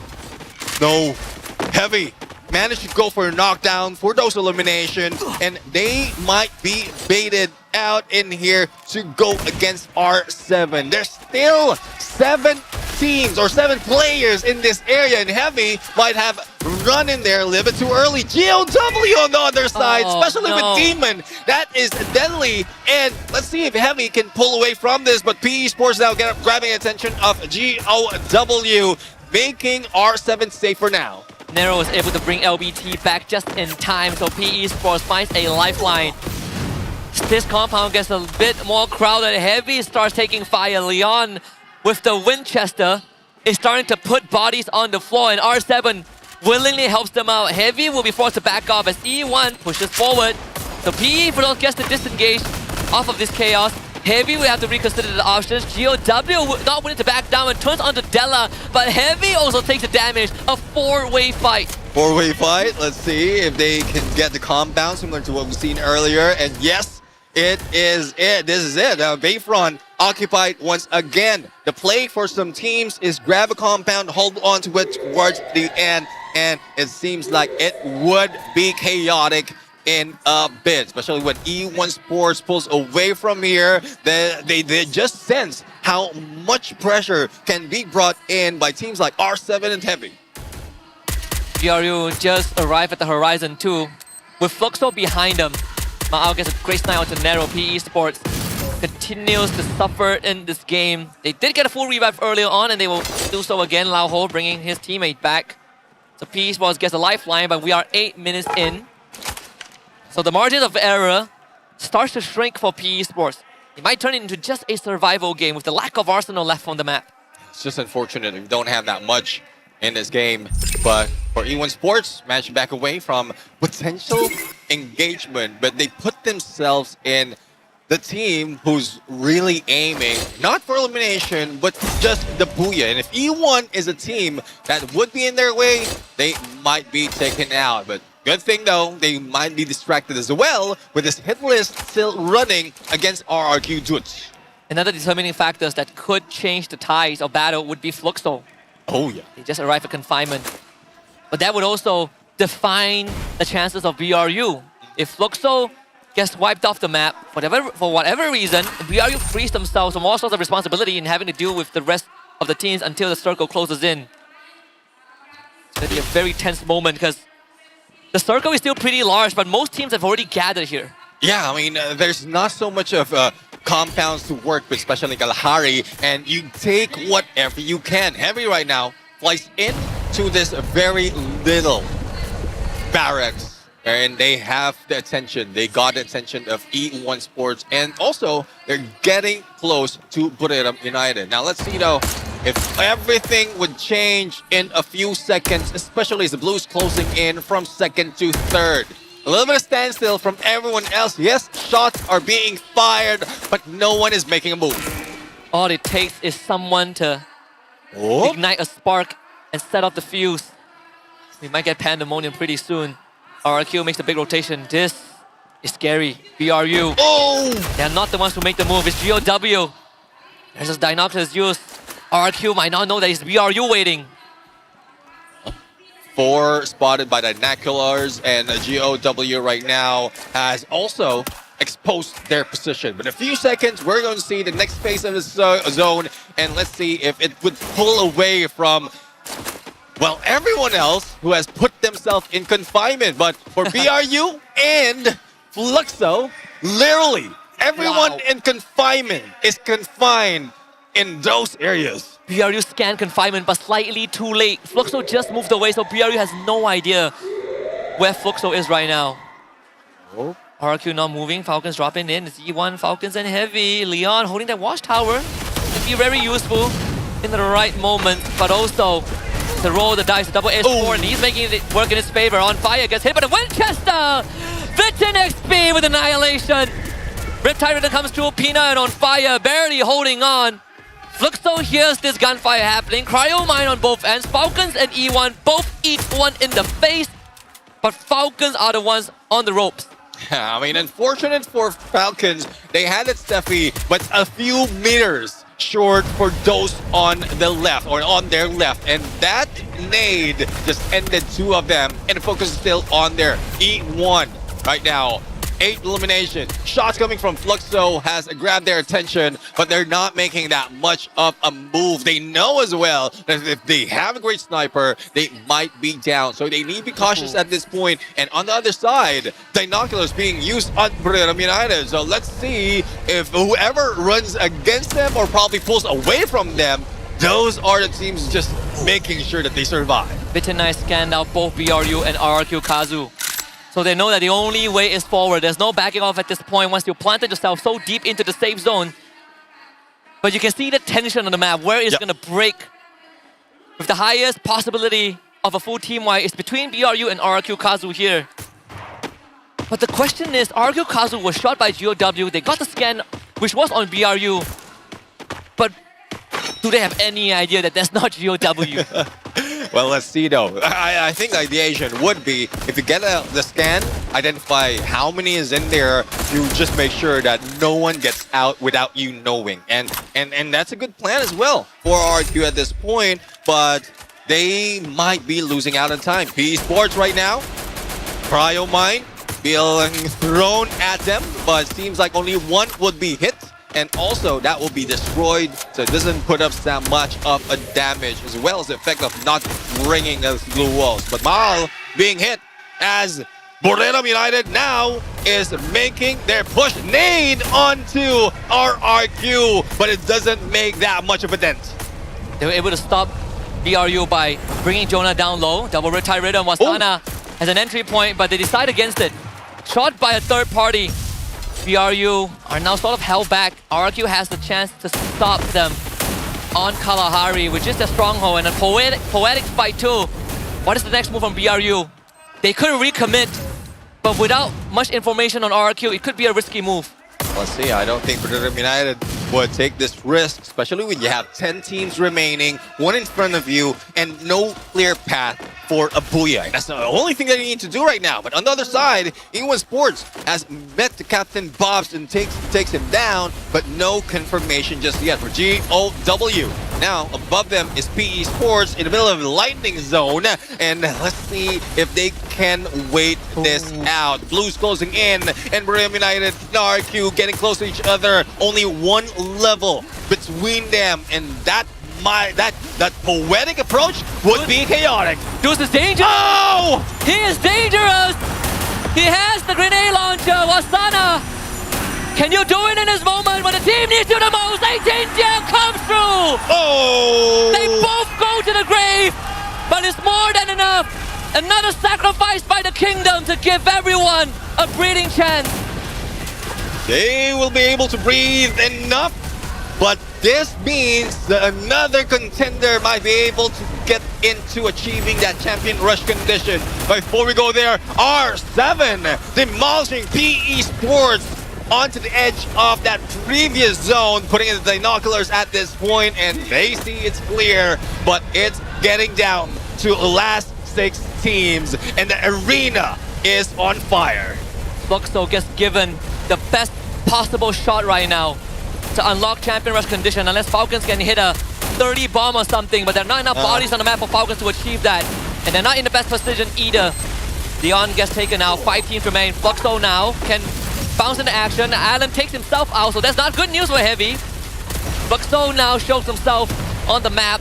Presence identified, Falcons trapped at the watchtower. We'll still have a few contentions in here on the borders of this zone, and Falcons is left with, well, Fluxo having them on site. Now, Trip Mine, I'm getting some ideas on how those Trip Mines can be used, but as we look Team Solid, going against R7, Steffi has been pulled out, so they will be safe out of troubles, and R7 receiving a lot of damage, stopping their rush. And Trap takes down Della with a grenade launcher. Nick 7 comes through, and the big weaponry is more than enough for Team Solid to make quick work of R7 as another Brazilian representatives put themselves on the map. In fact, I was talking to the Indonesian talents, and they say that Team Solid is one of the few teams who have a good chance to lift the trophy. Now we are finally seeing them come alive, but Joker is going to try and quickly end the storyline. Don't Cry coming through with the valiant dash. Gets taken down by Nick 7. Mufasa tries to back him up. Grenade launcher in the hands of Trap. Can he do it this time? The time turner blocks the projectile, and Trap ends up falling. 3 teams remain, and Fluxo in the prime position to hit 80.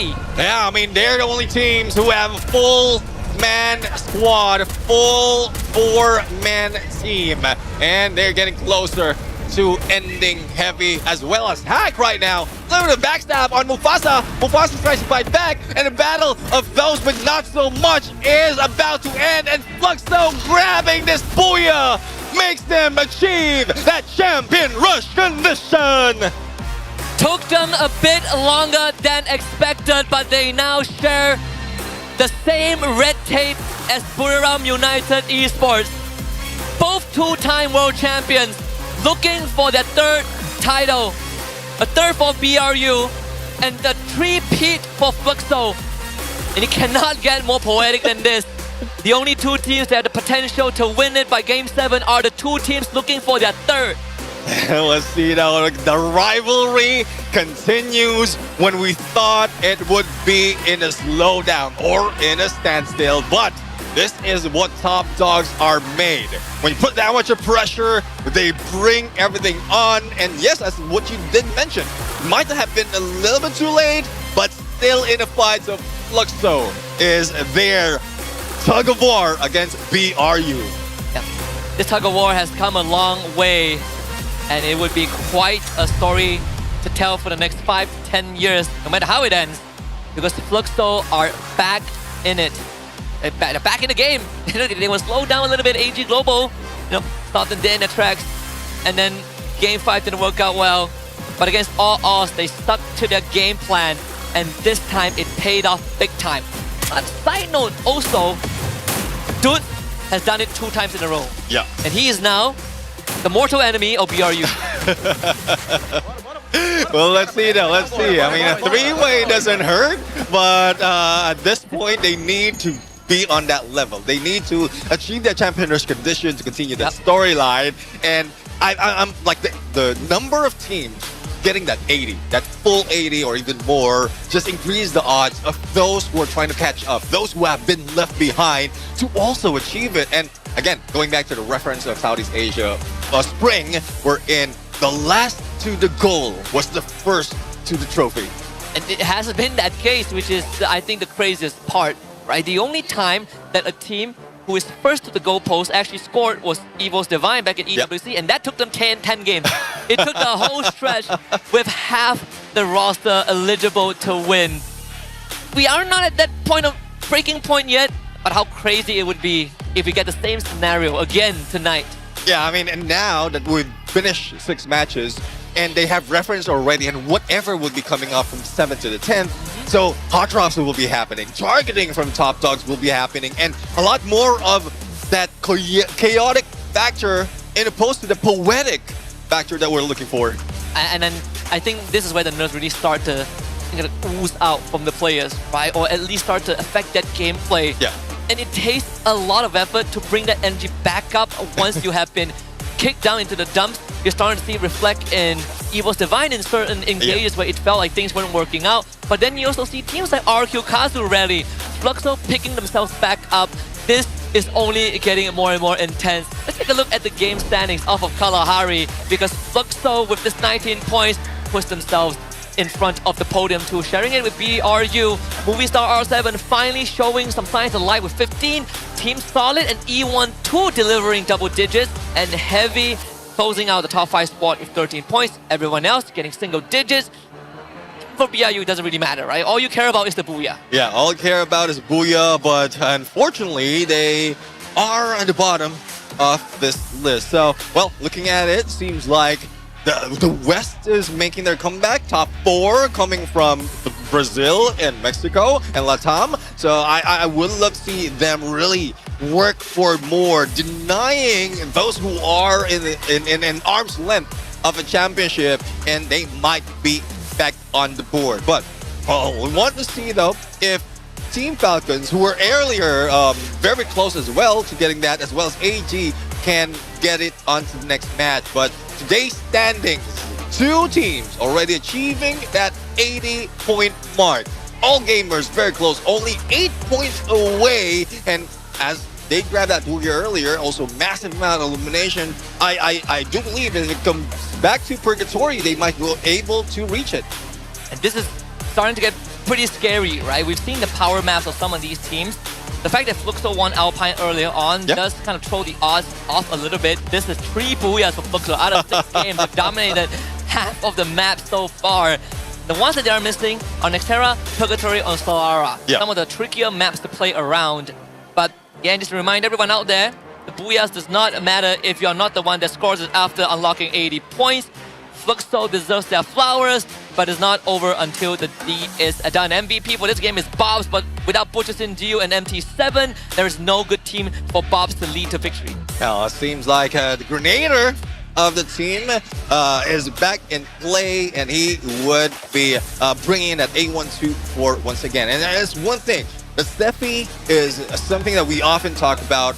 Very crucial final moment. We've seen the threat of the grenades being used right here, but Fluxo still, if I'm not mistaken, they haven't made any changes from game number 1 as well as the 3rd Booyah that they've grabbed. Yeah, they have been very consistent in the game style, and I think it exceeds beyond just comfort, right? It is something that they've been practicing and perfecting their craft. It's like a chef, you know, gotta cook that, cook it to the temperature. I want to say well done, but that's heresy. Not high elimination count for Fluxo. They were playing it very slow and safe, but it's just enough, like what we projected, to get them past that 80-point threshold, because they were so close, right? They were 65, and then they were 70. Gusto win, or even just a Booyah without eliminations would do the job. Well, we'll see though as we bring you the MVP, our Captain Bobs, in the mix with 3 elimination, 20,017 on the damage, 2 assists, A124, very crucial in the final moments, especially those disabler that has been thrown into this game. Suzy, Alvaro, Moko as well, a combination of support and a Grenader, and if in case, you can also give out that information, tactical market at M79. And again, and opposed to or going against Jonah from Bordeaux United, these captains would really love to use those AoEs. That's sort of what Deuce did, right? We saw it, we could see it bubbling. Deuce, you know, he kind of flashed it on the screen a little bit. When push came to shove, Deuce came in and he just kamikaze it. And it paid off again. Look at this! Dude, right on it with that grenade launcher. I mean, BRU, it has to sting. Wasana in 18 tier, this was just a HP difference, because honestly, if Wasana had a bit more health to work with, maybe we would have seen BRU gone a bit further. Still, that's the nature of competition. You really cannot, you know, rest on your laurels until as my friend likes to say, the fat lady sings. So in this case, the Booyah secure that victory. Fluxo gets another chance. That Booyah was just the icing on the cake in the end. And as we look at those highlights, I'm still seeing the same personality coming from Fluxo, keeping yourself in distance, in a safe spot, not really risking that much. And like, yes, you can fire against an opponent, but more of baiting them out. So MT7 can do his job, or probably some other teams can take each other out. So let's see if that is something that they can continue on, prioritizing on keeping themselves alive, survival towards the end, and probably a champion if they grab that Booyah. And I think the grand final so far has been delivering above and beyond expectations, right? We cannot have planned this any better. Ario and Fluxo at the precipice of winning, and all they need is a Booyah. We get through all 6 rounds and we get randomizers for game 7. Destiny is reserved for those who are resilient. It's reserved for the persistent. And both of them are looking for a 3-peat. How crazy is that, Nicktoon? What are the odds wherein the teams who grabbed that double already and who has been fighting against it like for the longest time are here in this situation? Whoever gets it next, whether it's Brim United, Fluxo, that, as you often say, like for today, it's poetic. And I really love this storyline coming out from the Global Finals. I mean, you know, PRU is looking to reclaim that throne, right? Rebuild the whole dynasty of Southeast Asia. Whereas for Brazil, they don't want to let it go that easily. They want to extend the dominance because back then the first ever champions was Corinthians. It was the Brazilians that put this on the map. So it's going to be insane, but we got more games to come. That's it for us, right? Husky Neptune, we're going to sign off, but there are more games to come. We're going to hand it over to our lovely host, Yunso and Conchita, to see what they're up to with the teams, and we'll catch you back later for more games. Alright everyone, it's Yunso here and I'm here crowded a lot with our RRQ fan base here. So hello, can you introduce yourself and which team are you supporting today? Hi everyone, my name is Angelia Christie and I'm a brand ambassador of Team RRQ. It's very powerful right here. Okay, so RRQ now has 95 points, 21 away from the champion rush. Do you think they can go past 80 points in the next game? Oh, I think it's still possible and I think RRQ Kazu can do it. We believe in RRQ and we believe we can do it. Awesome, so which player you think need to push up more? Oh, I can't choose because I know all of the player. I know all of the player is good and actually I love them both. So I think everyone they can do it. Well, the fan here have listening our questions. So let's move to Conchita. All right. Thank you, Yunso. What an interesting interview with the fan of RRQ. And I'm here today with the fan of EFOS Divine. Hello. Please introduce yourself first. Can I know your name? Boleh kenalin diri dulu. Namanya siapa? Yeah, let me introduce myself. Hello, my name is Cindy Yuvia. You can call me Yupi. Yupi? Yeah. That is a very cute name. Okay, so we can tell by your jacket that you support EFOS Divine, yes, right? I am brand ambassador of EFOS Esports. Oh, the brand ambassador of EFOS Esports. Okay, so the question is, right now, EFOS has managed to secure 57 points going into the next game. Do you think they're going to go through that 80 points and get the champion rush activated? Kalau dari aku sendiri pastinya pengennya berharap Indonesia terutama EFOS bisa mewakili di FFWS Global tahun ini dan bisa angkat piala. Of course, she wants EFOS to do that. Sorry, she wants EFOS to do that in the next game, and she's feeling pretty confident. She's really looking forward to see EFOS lifting that trophy in the front of their own supporters here in Jakarta, Indonesia. So the next question is: so far we see that they secured a lot of elimination point, but always got eliminated early. What do you think of that? Selama ini kita lihat mereka tuh elimination points-nya lumayan tinggi, tapi mereka juga nggak bisa bertahan sampai late game gitu. Cepat banget tereliminasi. Pendapat kamu gimana? Sebenarnya itu kadang-kadang bikin deg-degan sih buat aku yang nonton juga. Tapi gimana pun juga harus percaya kalau EFOS Divine pasti bisa dapetin yang terbaik. Of course, she's feeling a little worried, but she believes in EVOS Divine. She trusts EVOS Divine, and she knows that EVOS Divine will do the best and will lift the trophy tonight. Lastly, is there anything you'd like to say to the players to encourage them so that they can perform better tonight?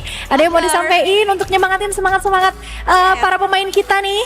Oke, untuk EVOS Divine tetap semangat terus supaya bisa jadi yang terbaik di FWS global tahun ini. Dan EVOS fans, thank you banget udah datang juga, udah support terus, dan yang terbaik pokoknya untuk FFWS Global tahun ini.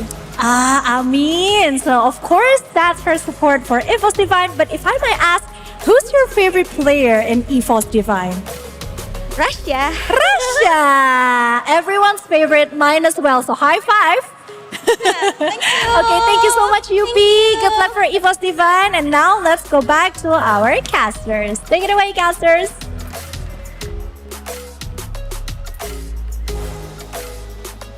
And there you have it, Yunsol and as well as Kochira. Thank you so much for the interviews with the fans who are dedicated to making sure that their teams are going to be playing up on that stage. We're back once again, and of course, it wouldn't be a Free Fire World Series if we don't take it all the way. Game 10 is what I'm hearing from everybody in the room. Absolutely, man. Every single caster from every single region is just asking for a game number 10.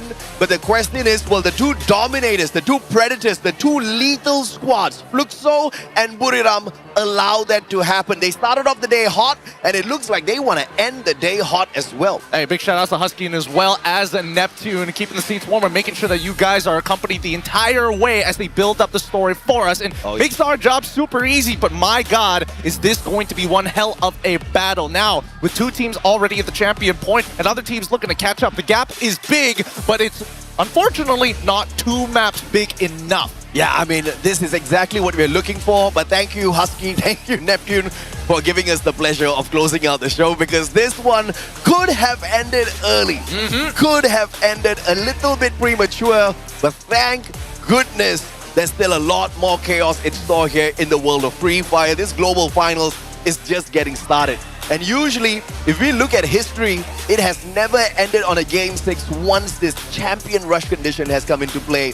It has gotten dragged out. Game 8, Game 9, but we have never seen a game number 10. Maybe today is that historic day. I mean, things could be shaken up here in Indoor Stadium Senayan live in Jakarta with everybody watching as well. And if it does push up into those dangerous territories of Game 8 and 9, everybody else in the middle of the pack will start to achieve those points until everybody in that final circle could be the next champ.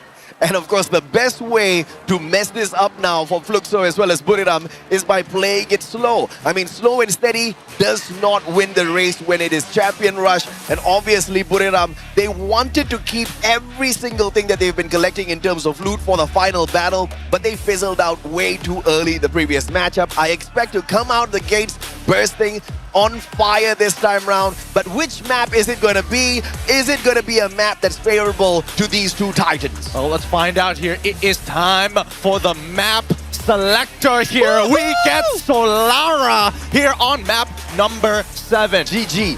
Oh boy, Solara. It's an interesting one, right? We've definitely seen teams really perform. Other teams kind of trying to figure out their way around it because there's so many moments where the early game is devastating for some. Yeah, absolutely, man. Solara is RRQ's map. And I'm not just saying it is RRQ's map because of the Booyah that they just got in game number 5. They had already shown us, even from the knockout stage, that they really know how to dominate this map. And guess what? Fluxo's decent, but not a single Booyah throughout this whole global finals on Solara. Buriram, on the other hand, is quite nifty on this map. So if you want to see exactly how things are going to go, it's still going to go the way of Fluxo. Because they're just the craziest underdog squad. Just when you think it's a map that they can't get it done on, it's a situation that they can't get through, they'll get it done. It's the odds that build against them that make them stronger every single time. They're the one team so far with the most amount of Booyahs throughout the entirety of the tournament, and the numbers are in their favor for a reason. So keep in mind here, as we're coming into this, two champion point teams, if BRU or if Fluxo are able to get the Booyah here, it ends. I mean, thanks for bringing that up, man, because fun fact, last year, 2024 in Rio. In order to seal the deal, in order to grab the trophy, keep it in Brazil, they scored 3 Booyahs. At the end of the 6th game, that was their Booyah, and they had a total of 86 points. Now, they've got 89. 3 points more, still not champions. Thank goodness we've got champion rush condition activated here. But is it gonna get done in this next game? 4 Booyahs to win the day. But of course, we've got a question for you guys. Who is your Free Fire legend right now? A, Jonah, B, Bob. Let us know in the comment section. Who's yours? Yikes, this one's a tough one. This one's really, really tough. I'm leaning more into Jonah as of right now, generally because I've watched his career grow over a period of time. Bob's has definitely been a huge standout as well, and I think there's good arguments for both. Yeah, I mean, I love Bobs. I love Fluxo. Oh, yeah. But it's Jonah, man. Captain Jonah slaps. All right, Captain Jonah at one point of time was the weakest player in Buriram.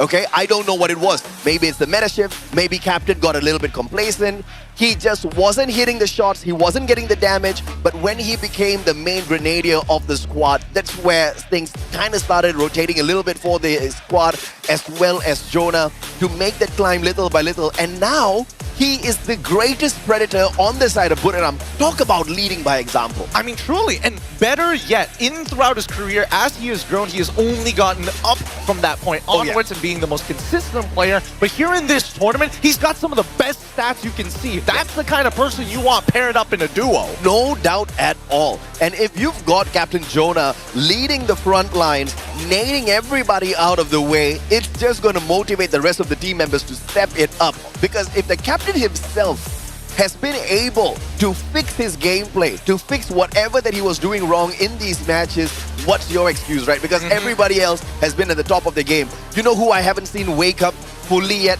Moshi. I have been waiting for a long, long time. I just haven't seen clutch moments from this guy just yet. It's been quite some time, I have to agree. I think during the fall season is where we see every once in a while that he's able to land the impossible shot. But nowadays, we see that it's not as consistent, especially when you're looking at top performers in Do.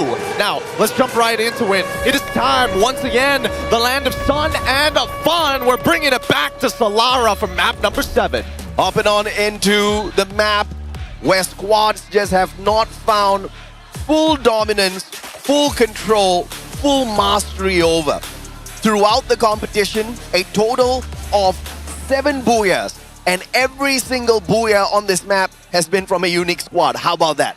I mean, it really just goes to show that this map is designed, especially with a lot of ring scenarios, being difficult to even make it into with how aggressive teams can be during the early and mid stages of the game. Rotations can be very visible if you get on those slide rails, but let's see what the flight path is. It's by default Riders Club to Eco Drain, a nice split right in the center. And it looks like the hot drops might just be on the front here for AG Global and E1 Sports at Casa Vista. Power dropping far away, and this could just be that insurance policy for the squad of E1. But AG, will they crawl big time? Instead of AG, it's RRQ facing a little bit of problem here. Can the Clutch Master 18 Deer save his squad? Well, for now, at least for 18 Deer, he's gonna have to start moving away, right? On the slide rails. Hopefully he doesn't get beamed off of it. Luckily makes it out just in time to recoup with the rest of his team in Delta Isles. R7 have stopped the aggression at the bare minimum, but they're not the only squad within the area. Just south of them, we have GOW considering whether to get involved. They heard the shots, and now with the UAV, just to double check whether or not RRQ is gonna come back, we quickly cut on over to E1 and AG. On the stairs, waiting, on standby. Team SR with the Trogon. Opportunity. M590 finds the first connection, but just clips Leon a tad bit here. Nothing much for them to worry about. Instantaneous time turner to prevent disaster, but not making the mistake of rushing up all alone. And Team SR, a double headshot. What a collateral. Oh my goodness, the Trogon coming up big time. Team SR, once again, double kill coming in from him without the full fighting force of his team. Do has been sitting in an aquarium this entire time. A 3v4 scenario, perfectly played. How in the world do you score a double headshot on the collateral on a stage like this? Unbelievable, unreal. AG Global, you know what? They faltered in the previous matchup, man. They should have activated Champion Rush condition already, but they just got taken out a tad bit too early. But just 5 points away now from activating Champion Rush. But they also need to hope and pray Buriram and Fluxo don't get the job done in this game. Yep, and now you can see that Buriram from the hub already going to be sliding down towards the south side, towards Studio. They're even using their binoculars to scout out the area as soon as possible, just before they make it in. We now cut over to Fluxo's side of the map, and it looks like they're uncontested here by Bloomtown. Very close to BRU, but not close enough to be within eye shot. Not close enough indeed. They've got the hit list pulled out on the PE player Nolan. Could be going in for the hunt here, depending on the route that they take. Oh no. Disaster could be looming. Buriram versus Fluxo could just come on a tad bit early here in the Solara map. Buriram with that high ground, Fluxo with a great defensive spot. And I think they spotted it out. They saw the glide rail giving the signal, and instead Wasana not going to take the open ground, quickly pulling back. The UAV is going to get thrown out early on just to scout out what's ahead of them. They're not 100% sure whether they fully committed from Bloomtown or not. But with the information that they have on PE Sports, who have moved down towards the southern side, closer to Casa Vista, we're going to see whether Fluxo is going to take their time with this. Right now, the ring wide out in the open. It's anybody's game. So I like the play here from Fluxo, getting the hit list out and avoiding the nearest squad, but out of the pen, potentially into the fire now, because they avoided engagement with PE Sports and unfortunately put themselves right beside Buriram, who you can see on that mini-map, just edging closer and closer to Fluxo. Now the squads out there have no idea who they're going up against because there is no information whatsoever on the elimination list. We've disabled that for the squads already, so they're working blind. They don't even know who they've got the hit list on. Oh, and Du, he goes down straight away. Luckily, Du was by himself, right? Holding onto a spot for allowing the rest of AG to go down to base side, loop back up and find whatever they need, but they're going to bring back Du almost straight away. So again, no loss, no foul. Now they know that RRQ is coming in from the eastern side of the ring. Fluxo leading the overall leaderboard with 89 points, but it matters not to Buriram. Both teams have activated Champion Rush. The first between the two to hit a Booyah after this will be crowned champion. If both falter, perhaps others will join the fray as well. Heavy flying on in. It's going to be a battle between Vietnam. GOW versus Heavy. PE Sports not too far away. And Alan comes flying down with a Mag 7, taking one out of the equation. But the rest of them very sneakily hiding away. Demon all alone, left behind as the scapegoat. Demon has to try and hold his own, trying to buy as much time as he potentially can so that his teammates can actually go for the buyback here. And here comes PE Sports getting involved as Kabi's the first to go down. Don't cry, Alan. He gets chunked to half. Alan so close to death and finally gets him on his knees. Don't cry, Mufasa are on the run. PE Sports seeing an opportunity, not thinking twice about it at all as they push on in, looking for those numbers on at the expense of GOW and Heavy, but also not going in for the full-on commit. Bloomtown about to be popping here, and it's just Vietnam in action right now. A lot of these teams have already tried to read into the ring. Everybody wants to be by Bloomtown as of right now. Everybody who isn't there in time has taken all the outer areas. TV Tower, Archway, Studio, all of it being encompassed here as we see down. Oh wait, hold on. GOW as well as PE Sports, they finally broken away on that northern side. And now RIP, the first to go down with the help of the launcher here. And GOW managing to at least recover RIP and Dian as they continue to fight PE. A great revival coming on through. Valiant dash straight in, and LBT in a 1v2 situation. Man just could not get away. LBT took advantage of that.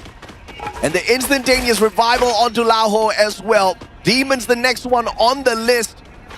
But RRQ slowly but surely circling on in. Now the teams are starting to have a little bit of a theory that it is all going to come blooming down here in Bloomtown by the final circle. So everybody's picking the defensive spot and parking themselves first. Yep, they're realizing that a lot of the population is going to be on this side. There's a good chance the ring is going to pull towards their side. Falcons still on the outer edges here, but now we look at Fluxo trying to control this one control point here, and R7 is actually dropping pretty near them. Do they notice it? Do they have the angle? And it looks like Butsin was watching the entire time. Even MT7 making sure that their backs are going to get attacked right now, and that's going to spark the entire team to start taking this fight and making sure that R7 doesn't get free shots in. Smart defense here by Fluxo, just pulling up those glue walls, blocking off the window, and you can very clearly see the team booster bringing into full effect. Extra layer of defense on those glue walls as well, just to keep them a tad bit safe for a little bit longer. Clearly one of those teams that are looking to survive all the way into the final circle and complete their run. The three-peat champions, that's what they want to call themselves, and what would be more impressive is doing it back to back to back.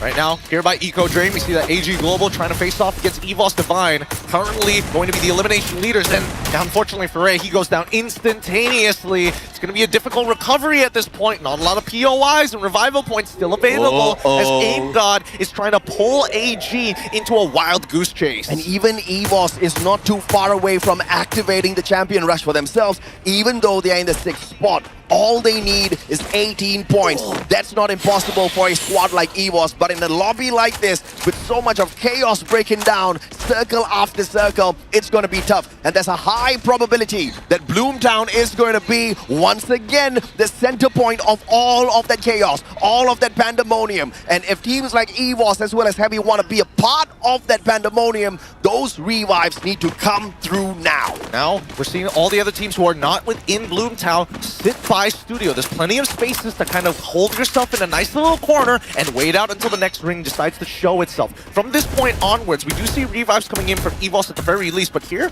Team Solid now taking some pot shots as they're trying to break the defenses and slowly start sieging as they harass. 59 already down on his knees as Leon trying to heal back up. Trap is nearby. He's trying to cook up a beautiful nade, right position, and it forces him out. They've taken him out. Vit9 about to get eliminated as well. Pow 7 and VitNXB, the only ones remaining. RGS, FGL, these boys are pulling out all stops here to put an end to E1. Pow, backing away. Good glue wall by Nick just to play a little bit of recovery here. Valiant dash in and too easy for the man M590 to potentially put E1 at risk of elimination. Just one more survivor left in here. The day has not been kind to E1. No, it has not. Now we see the potential contenders here. RRQ, as much as they have the grievances against Fluxo, they were able to deny BRU in the previous match from actually getting anywhere close towards the top circle. Now, here against Fluxo, it might be the same recipe all over again, just depends on where this ring pull is going to be. Don't Cry is about to cry. There's AG Global circling on in. And they are about to catch him with his pants down. Cypher's looking to do it all on his own. Don't Cry though. Manages to sneak away. Good glue walls, but Team SR cutting off the rotation. Man can't run away and he dies through the circle instead. What an unfortunate moment. And Heavy is out. They bow out. So far, they still got a couple of points at least. They stay above R7 and E1, but we'll see how long that's going to be the case because they're still alive. E1 has taken a lot of damage at this point. Still with two of their members, they're looking for a way to kind of recover back to full. R7, on the other hand, looking to chase them down. However, GOW has been sitting by Studio for a good period of time, and this has allowed AG to actually come out from that southern side as we see the next ring pull towards right on top of Studio. We're moving away from Bloomtown. Narrow plushie thrown at Dew. Chucks away at his HP just a tad bit here, but the plushie taken out instantaneously. And Buriram will have to wait for the refresh on that active skill. Not looking like they want to take an aggressive approach up against their opponents just yet, because too much is at risk. They want the Booyah. They can't go down now. 11 teams still alive. Oh, LBT is chucking out Guaxa and Nyx at the same time. One-man army, and the A1 finally connects. Nolan can only support, but they don't find a single knock despite everything LBT risked for. Raul able to recover, but he's not in a good position here. The blue is going to push it even further, and now that they've stopped and know that they don't have any cooldowns, they're going to start cutting them down one by one. That's Nolan and LBT taken out. Yeah, brilliant pop of that A124. The timing was perfect, and Team Solid initially on the low ground, but hippity hop like little bunnies, they climbed up that ledge and popped every single player right after activating that A124 skill. Brilliant play. BE Sports, on the other hand, just chilling outside the circle. Team Booster once again in effect. EVOS, they took a little bit of damage, but they were managing to recover, no problem. Now they've dealt with a very fresh Falcon, who again, no resets whatsoever. They've got equipment to work with. And EVOS, how many resources do they actually have? Blue Wall Melters are out. A1 only connecting onto one player so far. Keroro looking to try and deter them with their own nades, but so far, based on what we've seen, they know that the left angle is covered by Limit as they break it open, and now pop it over the Dimitri 2. They're looking for an opportunity to come flank on the right side. Unbelievable play. They turn the corner. Aim God walks by with the help of Cochil and Pina, and as well as Keroro. They open back with a Valiant dash of their own. Pina tries his best, finds Cochil at the very least. Headshot coming in from Limit, and that is going to be that. Turning this into an awkward fight for Keroro and Limit, and Limit gets knocked unfortunately as well. Ray backing away, Rastia, and now Fluxo coming in to pick up the final pieces. Riptide Rhythm breaking down the defenses of Rastia. That catches him off guard. MT7 nails down the sniper of EVOS. Sniper versus sniper. But Rastia had his back turned, and EVOS does not activate Champion Rush condition on this game. Fluxo, on the other hand, getting closer and closer to that final circle. But the next contenders are going to be tough to take down. Pina, Keroro on fire. Falcons, this is an opportunity for revenge. Oh, Gio, he gets blasted by On Fire, and now Bobs is down to 1 HP with the help of the healing UAV. He tanks a little bit more. Keroro goes down. MT7 puts in on that last target, and then there they have it. A good headshot to close it out. Falcons are eliminated in 9th. Their banner burns to the wind. Falcons are eliminated, but all because of the team booster. They're able to tackle the zone damage just a little bit here. But the final player, a sliver of health, sneaking on in. He's in the circle, but the rest of his team members are sacrificed. Vending machine in the hands of Buriram. The fate of Fluxo in the hands of Buriram. Fluxo, one member remaining. Was it worth it? Was it worth losing 3 to fight in the blue, in the middle, as the clouds were already he's going for it. What's in? He's going to try and turn the corner. He's got to disrupt BRU. He's got to at least take one down. There's no way they're going to get another revival at this stage of the game. It's already too close. And now we see that BRU slowly working their way into AG and as well as GOW as Wasana takes the lead. Trying to make sure that he can claim the space. He's RIPC2. Valiant dashes forward, locks them out. This is a perfect scenario as BRU now don't have to worry about their backs anymore. Butchizin was as broke as hell. Could only bring Bobs back into play. And they're trying to look for a better spot on the landing. But Buriram trying to rotate away, ended up rotating towards the mighty squads. AG, Movistar R7 right in front of them. This might be the end for Buriram if they put that wrong foot forward. Movistar R7 turns around, Dew finds Bobs, Fluxo, and their opportunity for a Booyah just went down the drain. That's confirmed as Butchizin is found as well. RQ! They blow Team Solid out of the water here, but now it has come at a cost. Abe gets sniped up by Jokers. R7 controls the lower ground, facing against BRU. Hax is the first to go, and Wasana finishes him off. They're trying to break through as Della is the next to fall, as Wasana has created so much space. BRU are on the cusp of closing this out. R7, no limbs, no appendages. They must hold on. That may be the case for Buriram, but AG Global up top. They are split up right now. Jump pad will allow them to quickly reposition and slowly rotate away from Buriram. But now they're right in front of Buriram, and this could just become trouble for AG Global. What was on their side now is against them. But the timing just could not be played any better than what they just pulled out because the circle forced the move. BRU now must be patient. If they have to leave people there, fine. R7 finally gets eliminated. RRQ is the influential force. BRU is the only team with all 4 members still alive, and RRQ just lost another leg in Dudes.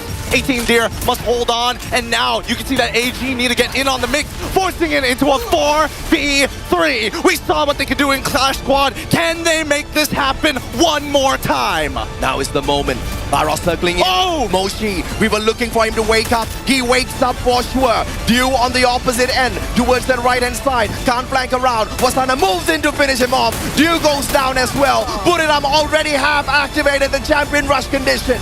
This has to be the moment. Sci-Fi's the only one. Yesterday, Dew got the 1v4 clutch. Can Cypher do the impossible here as well? Boltmaker pulled out. Those lightning strikes hitting down one after the other. And Buriram, your 3-time world champions, after not waking up in the competition for so long, after not waking up in all of these grand finals for so long, making everybody wait. The casters, the survivors, the audience, their fan base on the biggest stage of them all. The boys get it done. They have crushed the doubts. They are shining bright, and now you can see it in all of its glory. Wasana has the crown now. BRU are on top. Free Fire World Series 2021 Singapore. As Phoenix Force, they got that first trophy. As EVOS Phoenix in Bangkok 2022, they become the 2-time world champs. And then it was all about Brazil, Magic Squad, Fluxo, Bangkok, Rio. But here in Jakarta, they pull it back. The trophy goes back to Thailand. And all of you guys go back to the stage to celebrate. As survivors, here we are, the end of a journey for our 12th world contenders. Each team has fought with heart and honor, but tonight hanya satu yang berdiri di puncak dunia. They have conquered every circle, every challenge, crushed every doubt, and burned the brightest. 12 teams entered, but one, only one, will rise as the best in the world. Every shot fired, every strategy made, every risk taken, semuanya membawa kita ke momen ini. This is the grand final. The lights, the fans, the pressure, all leading to this one moment that defines greatness. Jakarta, are you ready? This is the moment of truth. Ladies and gentlemen, inilah sang juara dunia kita. Your Free Fire World Series Global Finals 2025 champions. Lift the trophy on our count. 3, 2, 1. Congratulations! Buriram United Esports!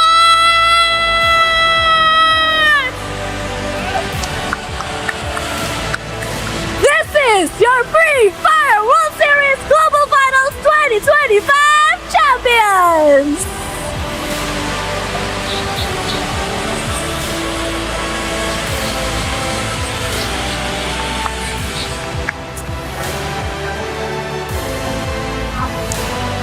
What a sight to behold, our new world champions lifting the trophy high. A moment they will remember for the rest of their life.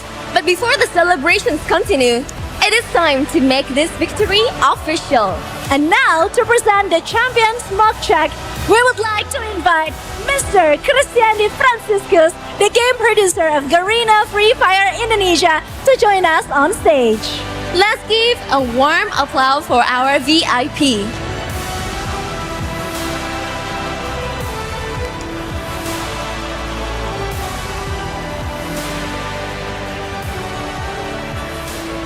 Sekali lagi selamat untuk sang juara dunia. You've just made history on the world stage of Free Fire. From hundreds of teams across the globe, only one had crushed all doubts and burned the brightest. Congratulations once again to our champions. Sekarang waktunya untuk sesi foto bersama. Jadi sekali lagi, mungkin teman-teman media bisa mengambil posisi terbaik ya. Let's capture this moment of glory.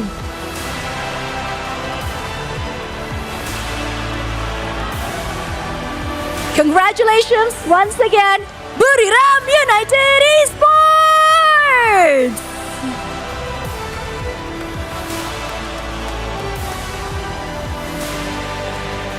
And now, it is time to recognize one player who truly defined this grand finals. the player who burned brightest under the pressure. Seorang pemain yang bersinar sepanjang pertandingan, tenang, presisi, dan selalu hadir di momen-momen penting. Ladies and gentlemen, it is time to announce the finals MVP of the FFWS Global Finals 2025. Alright, Booyah, who is your final MVP? Are you guys ready? And your finals MVP is...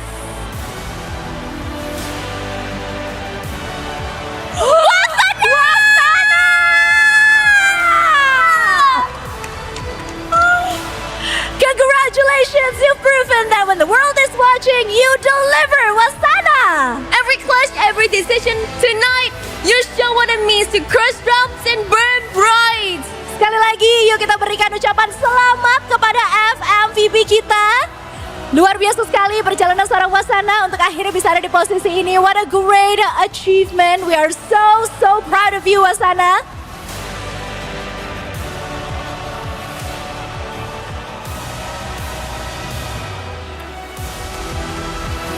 Okay, ladies and gentlemen, please join us in thanking Mr. Christian Di Franciscus for joining us on stage.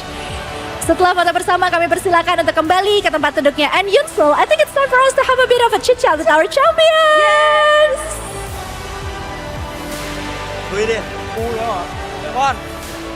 Congratulations once again, you guys. I think I'm gonna have a bit of a chit-chat with Wasana first, our FMVP.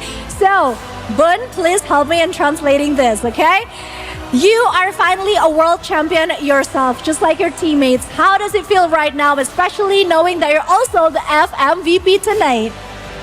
คำถามนี้เป็นคำถามพิเศษสำหรับปอนนะคะ ตอนนี้เรารู้สึกยังไงบ้างที่ในที่สุดเราก็มีถ้วย Global Final เหมือนกับเพื่อนๆของเราแล้ว โดยเฉพาะอย่างยิ่งเราได้ Final MVP ในครั้งนี้ด้วย ก็ขอบคุณเพื่อนร่วมทีมทุกคนครับก็ทำเพื่อผมทุกคนเลยแล้วก็อย่างก็พ่อครับแม่ครับผมทำได้แล้วแฟนผมด้วยครับก็ทำตามที่แบบบอกตลอดทุกปีได้แล้วก็ขอบคุณทุกคนที่เชื่อมั่นในตัวผมมาจนถึงทุกวันนี้ครับก็ผมทำได้แล้วครับขอบคุณมากครับ First of all, thank you for my teammate to keep supporting me and carrying me until I can get it. And thank you to my parents for supporting me and believe in me. I want to say that finally I can make it, especially for my girlfriend as well, and everybody to keep supporting us. Aw, that is such a sweet answer. Thank you and congratulations once again, Wasana. Wasana, I know that you have been saying thank you to everyone around you, right? But I remember last year, you need to say something to your parents, and I think now it is your chance. So, would you like to say it in front of the camera this time? อยากให้ป้อนลองขอบพูดอะไรถึงพ่อกับแม่อีกรอบหนึ่งค่ะเพราะเหมือนคราวที่แล้วเราเคยพูดไปแล้ว ก็ผมบอกพ่อกับแม่ทุกปีครับว่าปีนี้เอาแชมป์ไปฝากอะไรก็ทำไม่ได้เลยแต่แบบวันนี้ทำได้แล้วก็แค่นี้แหละครับ I always say to my parents like, okay, this year I'm gonna bring trophy back home, but I always fail. But now I can finally say that yes, mom and dad, finally I can make it. Very sweet. Yes, very sweet indeed. But now I think I'm going to move on to Jonah.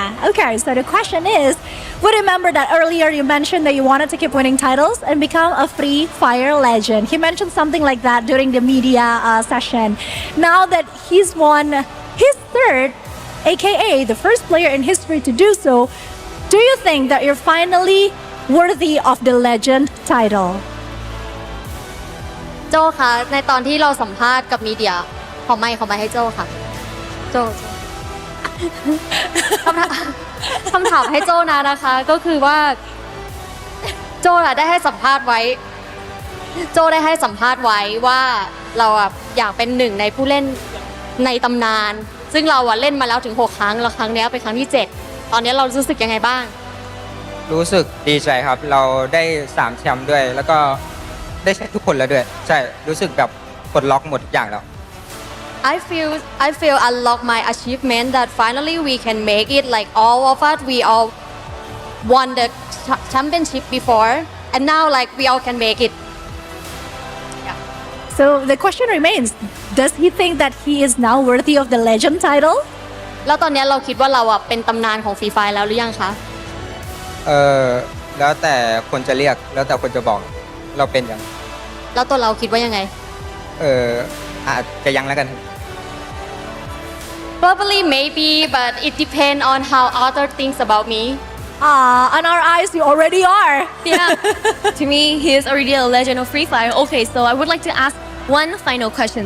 Since here we have the crews back, Jonah they used to be a very perfect couple, and since the last year performance in Free Fire World Series, the fall season is their last championship, right? Yeah. So how does this mean victory? Like how important to them and how meaningful to them right now? Okay, so during the last season, right? Yeah, they achieved, but it's pretty a long time ago. So make it here to the world, to the grand finals. How does this victory meaning to them? คำถามนี้สำหรับเดฟูดนะคะ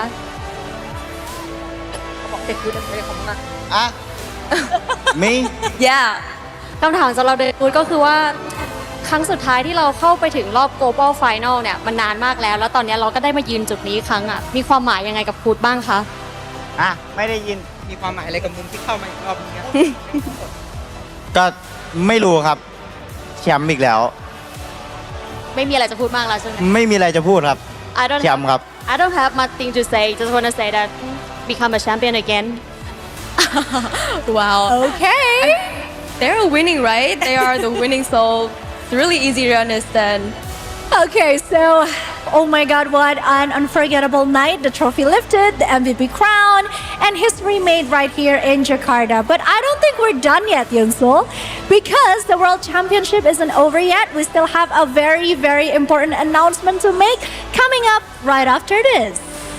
Yes. For now, let's go back to our casters. Take it away, guys.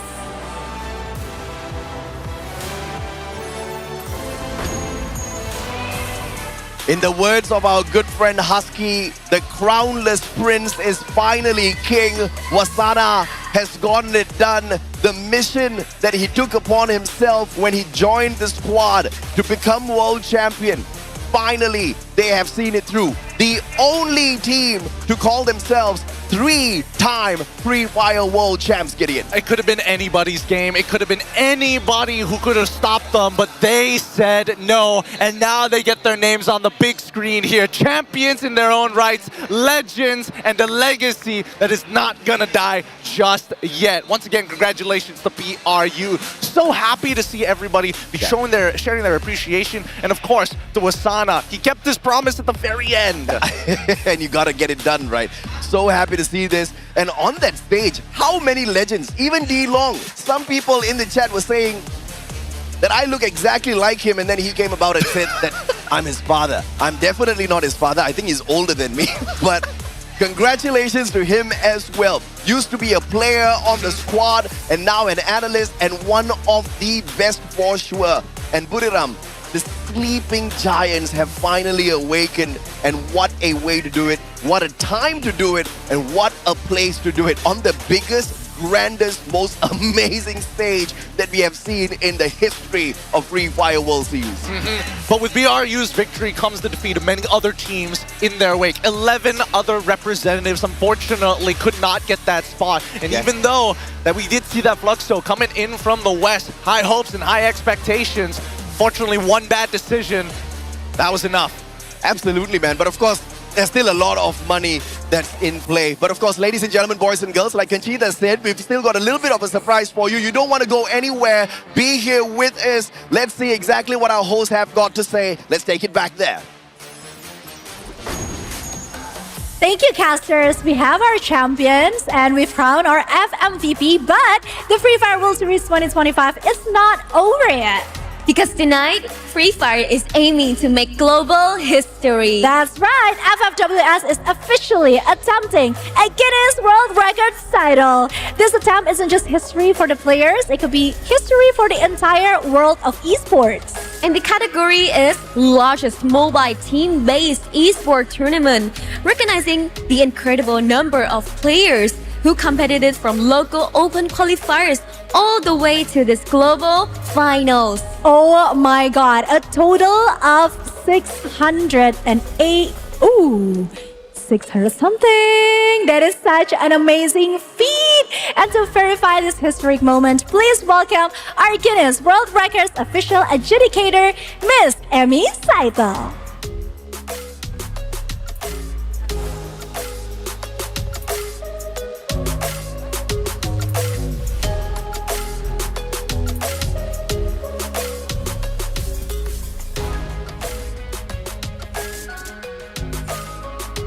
Hello everyone.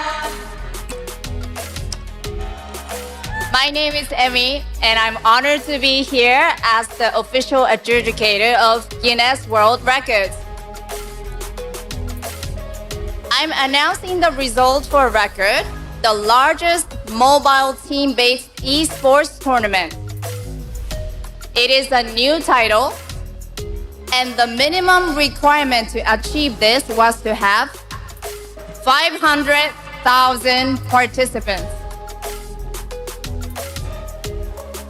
Before I officially announce the result, I'd like to take a moment to recognize everyone involved in this incredible attempt. Every single player here today, also not here but played in this esports tournament, is an important participant in this official Guinness World Records attempt.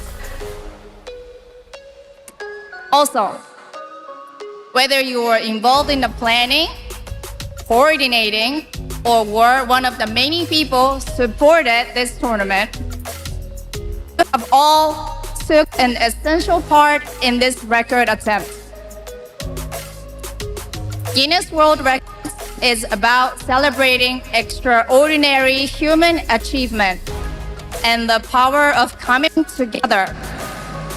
And this attempt is proof of what can be accomplished through teamwork and shared passion. Applause to all of you who came together to make it happen.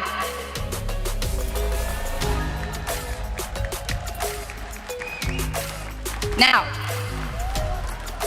I am very pleased to announce that Garena Free has achieved the largest mobile team-based esports tournament with 618,778 players. Congratulations, you are officially amazing. And now, with the Guinness World Records title officially verified, we would like to invite Mr. Harold Tu, Free Fire Global Producer, onto the stage to receive the certificate. Tonight is a landmark moment, a celebration of how far Free Fire has come, from community-driven tournaments all the way to the global stage.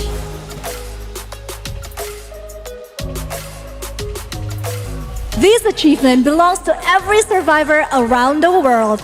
Players, teams, organizers, and fans who helped shape Free Fire into one of the biggest mobile esports ecosystems on the planet. Miss Emi Saito, our Guinness World Records official adjudicator, will now present the official certificate to Garena. Now this is the official recognition of Free Fire's global impact, the largest mobile team-based esports tournament in the world. Now let's take a photo with our champion, shall we? Buriram United Esports, you may now join the photo session.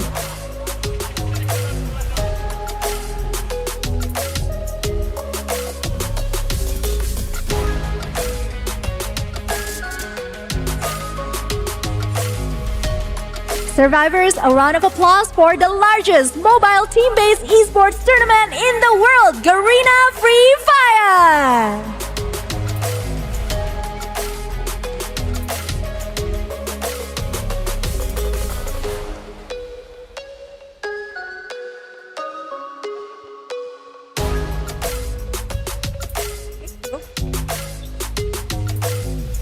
Congratulations once again to Garena and the entire Free Fire community for this incredible achievement. And of course, thank you, Miss Emi Saito, for joining us tonight and making this historic moment official. What a way to end the night! Global Champions crown, FMVP awarded, and now a Guinness World Records title lock-in. Survivors, that is all from the stage. Casters, take it away and good night.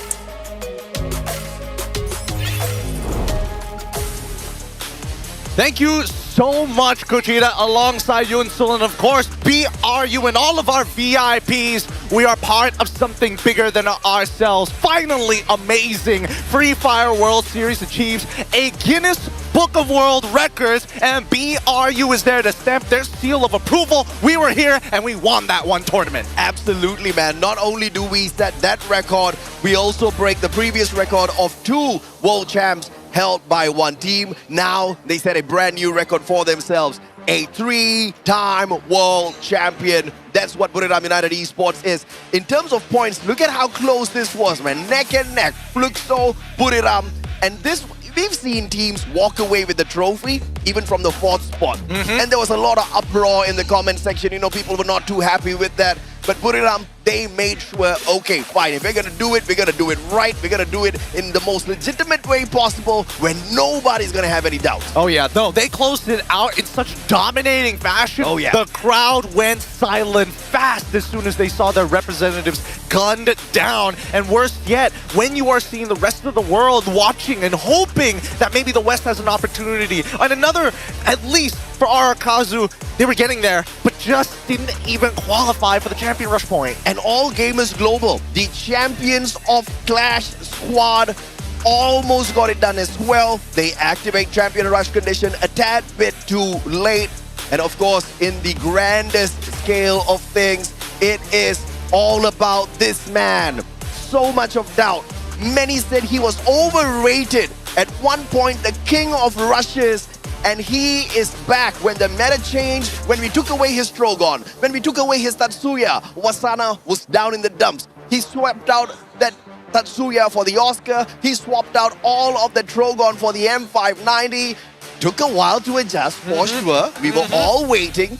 But the man knows his timing, and the timing could not be any better than this. How else to earn your crown but go through the most grueling anime arc, a grueling trinity to build himself up to this. But with that being said, though, we have one last announcement. It's the finals Predator. Give it up for Wasana. If you were wondering, hey, was this man able to find the largest amount of eliminations?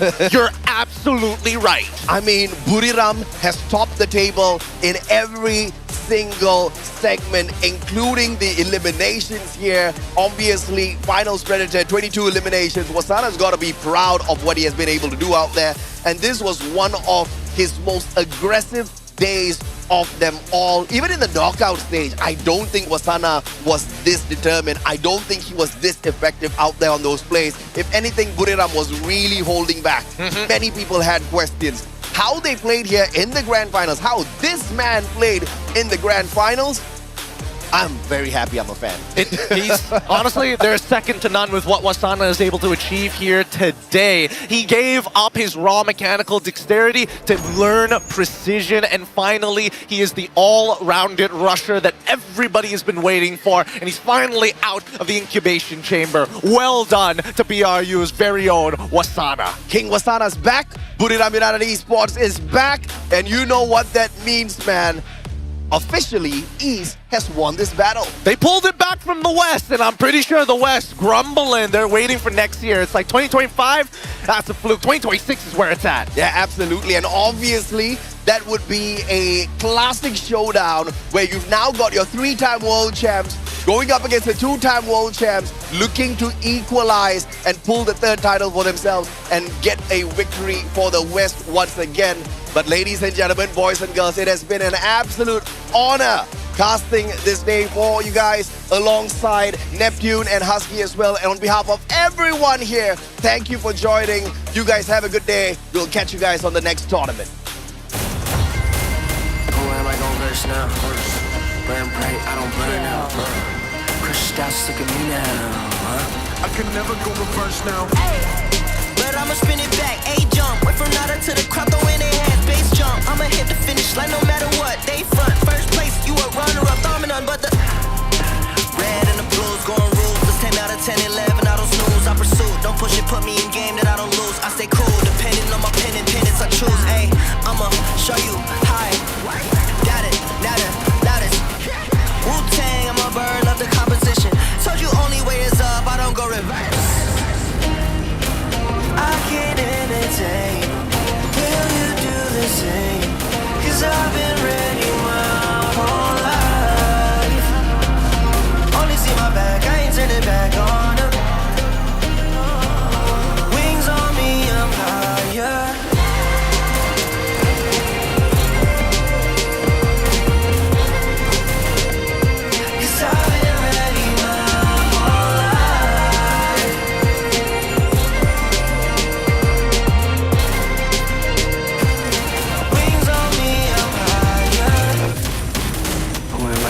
Now. Oh, am I gon' verse now? Show me what it's worth now. I pull up in the can't imagine. All these people wanna follow, missing in action. Paper planes, I'm a condos, made it from rapping. And I met role models.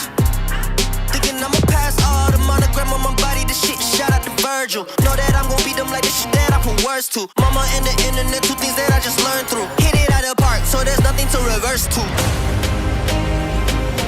I can't entertain. Will you do the same? 'Cause I've been ready my whole life. Only see my back, I ain't turning back on them. Wings on me, I'm higher.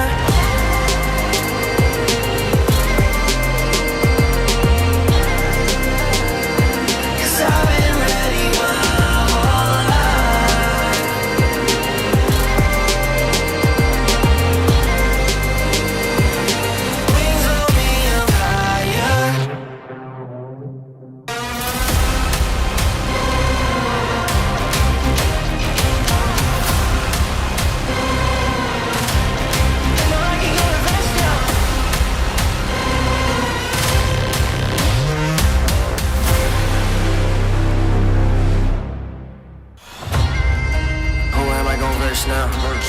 Burn bright, I don't burn out. Crushed out, sick of me now. Huh? I can never go reverse now.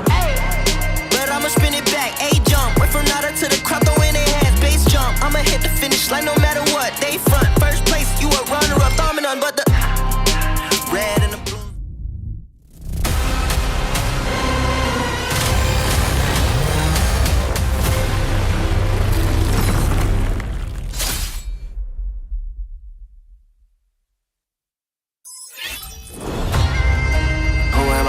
Now. Burn bright, I don't burn out. Crushed out, sick of me now. Huh? I can never go reverse now. But I'ma spin it back, A-jump. Went from nada to the crowd, throwing their hands, bass jump. I'ma hit the finish line no matter what. They front, first place, you a runner-up, dominant, but the red and the blues going ruthless. 10 out of 10, 11, I don't snooze. I pursue, don't push it, put me in game that I don't lose. I stay cool, depending on my pen and pennants I choose. Ayy, I'ma show you high. Got it, loudest. Wu-Tang, I'm a bird, love the composition. Told you only way is up, I don't go reverse. I can't entertain. Will you do the same? 'Cause I've been ready my whole life. Only see my back, I ain't turning back on them. Wings on me, I'm higher.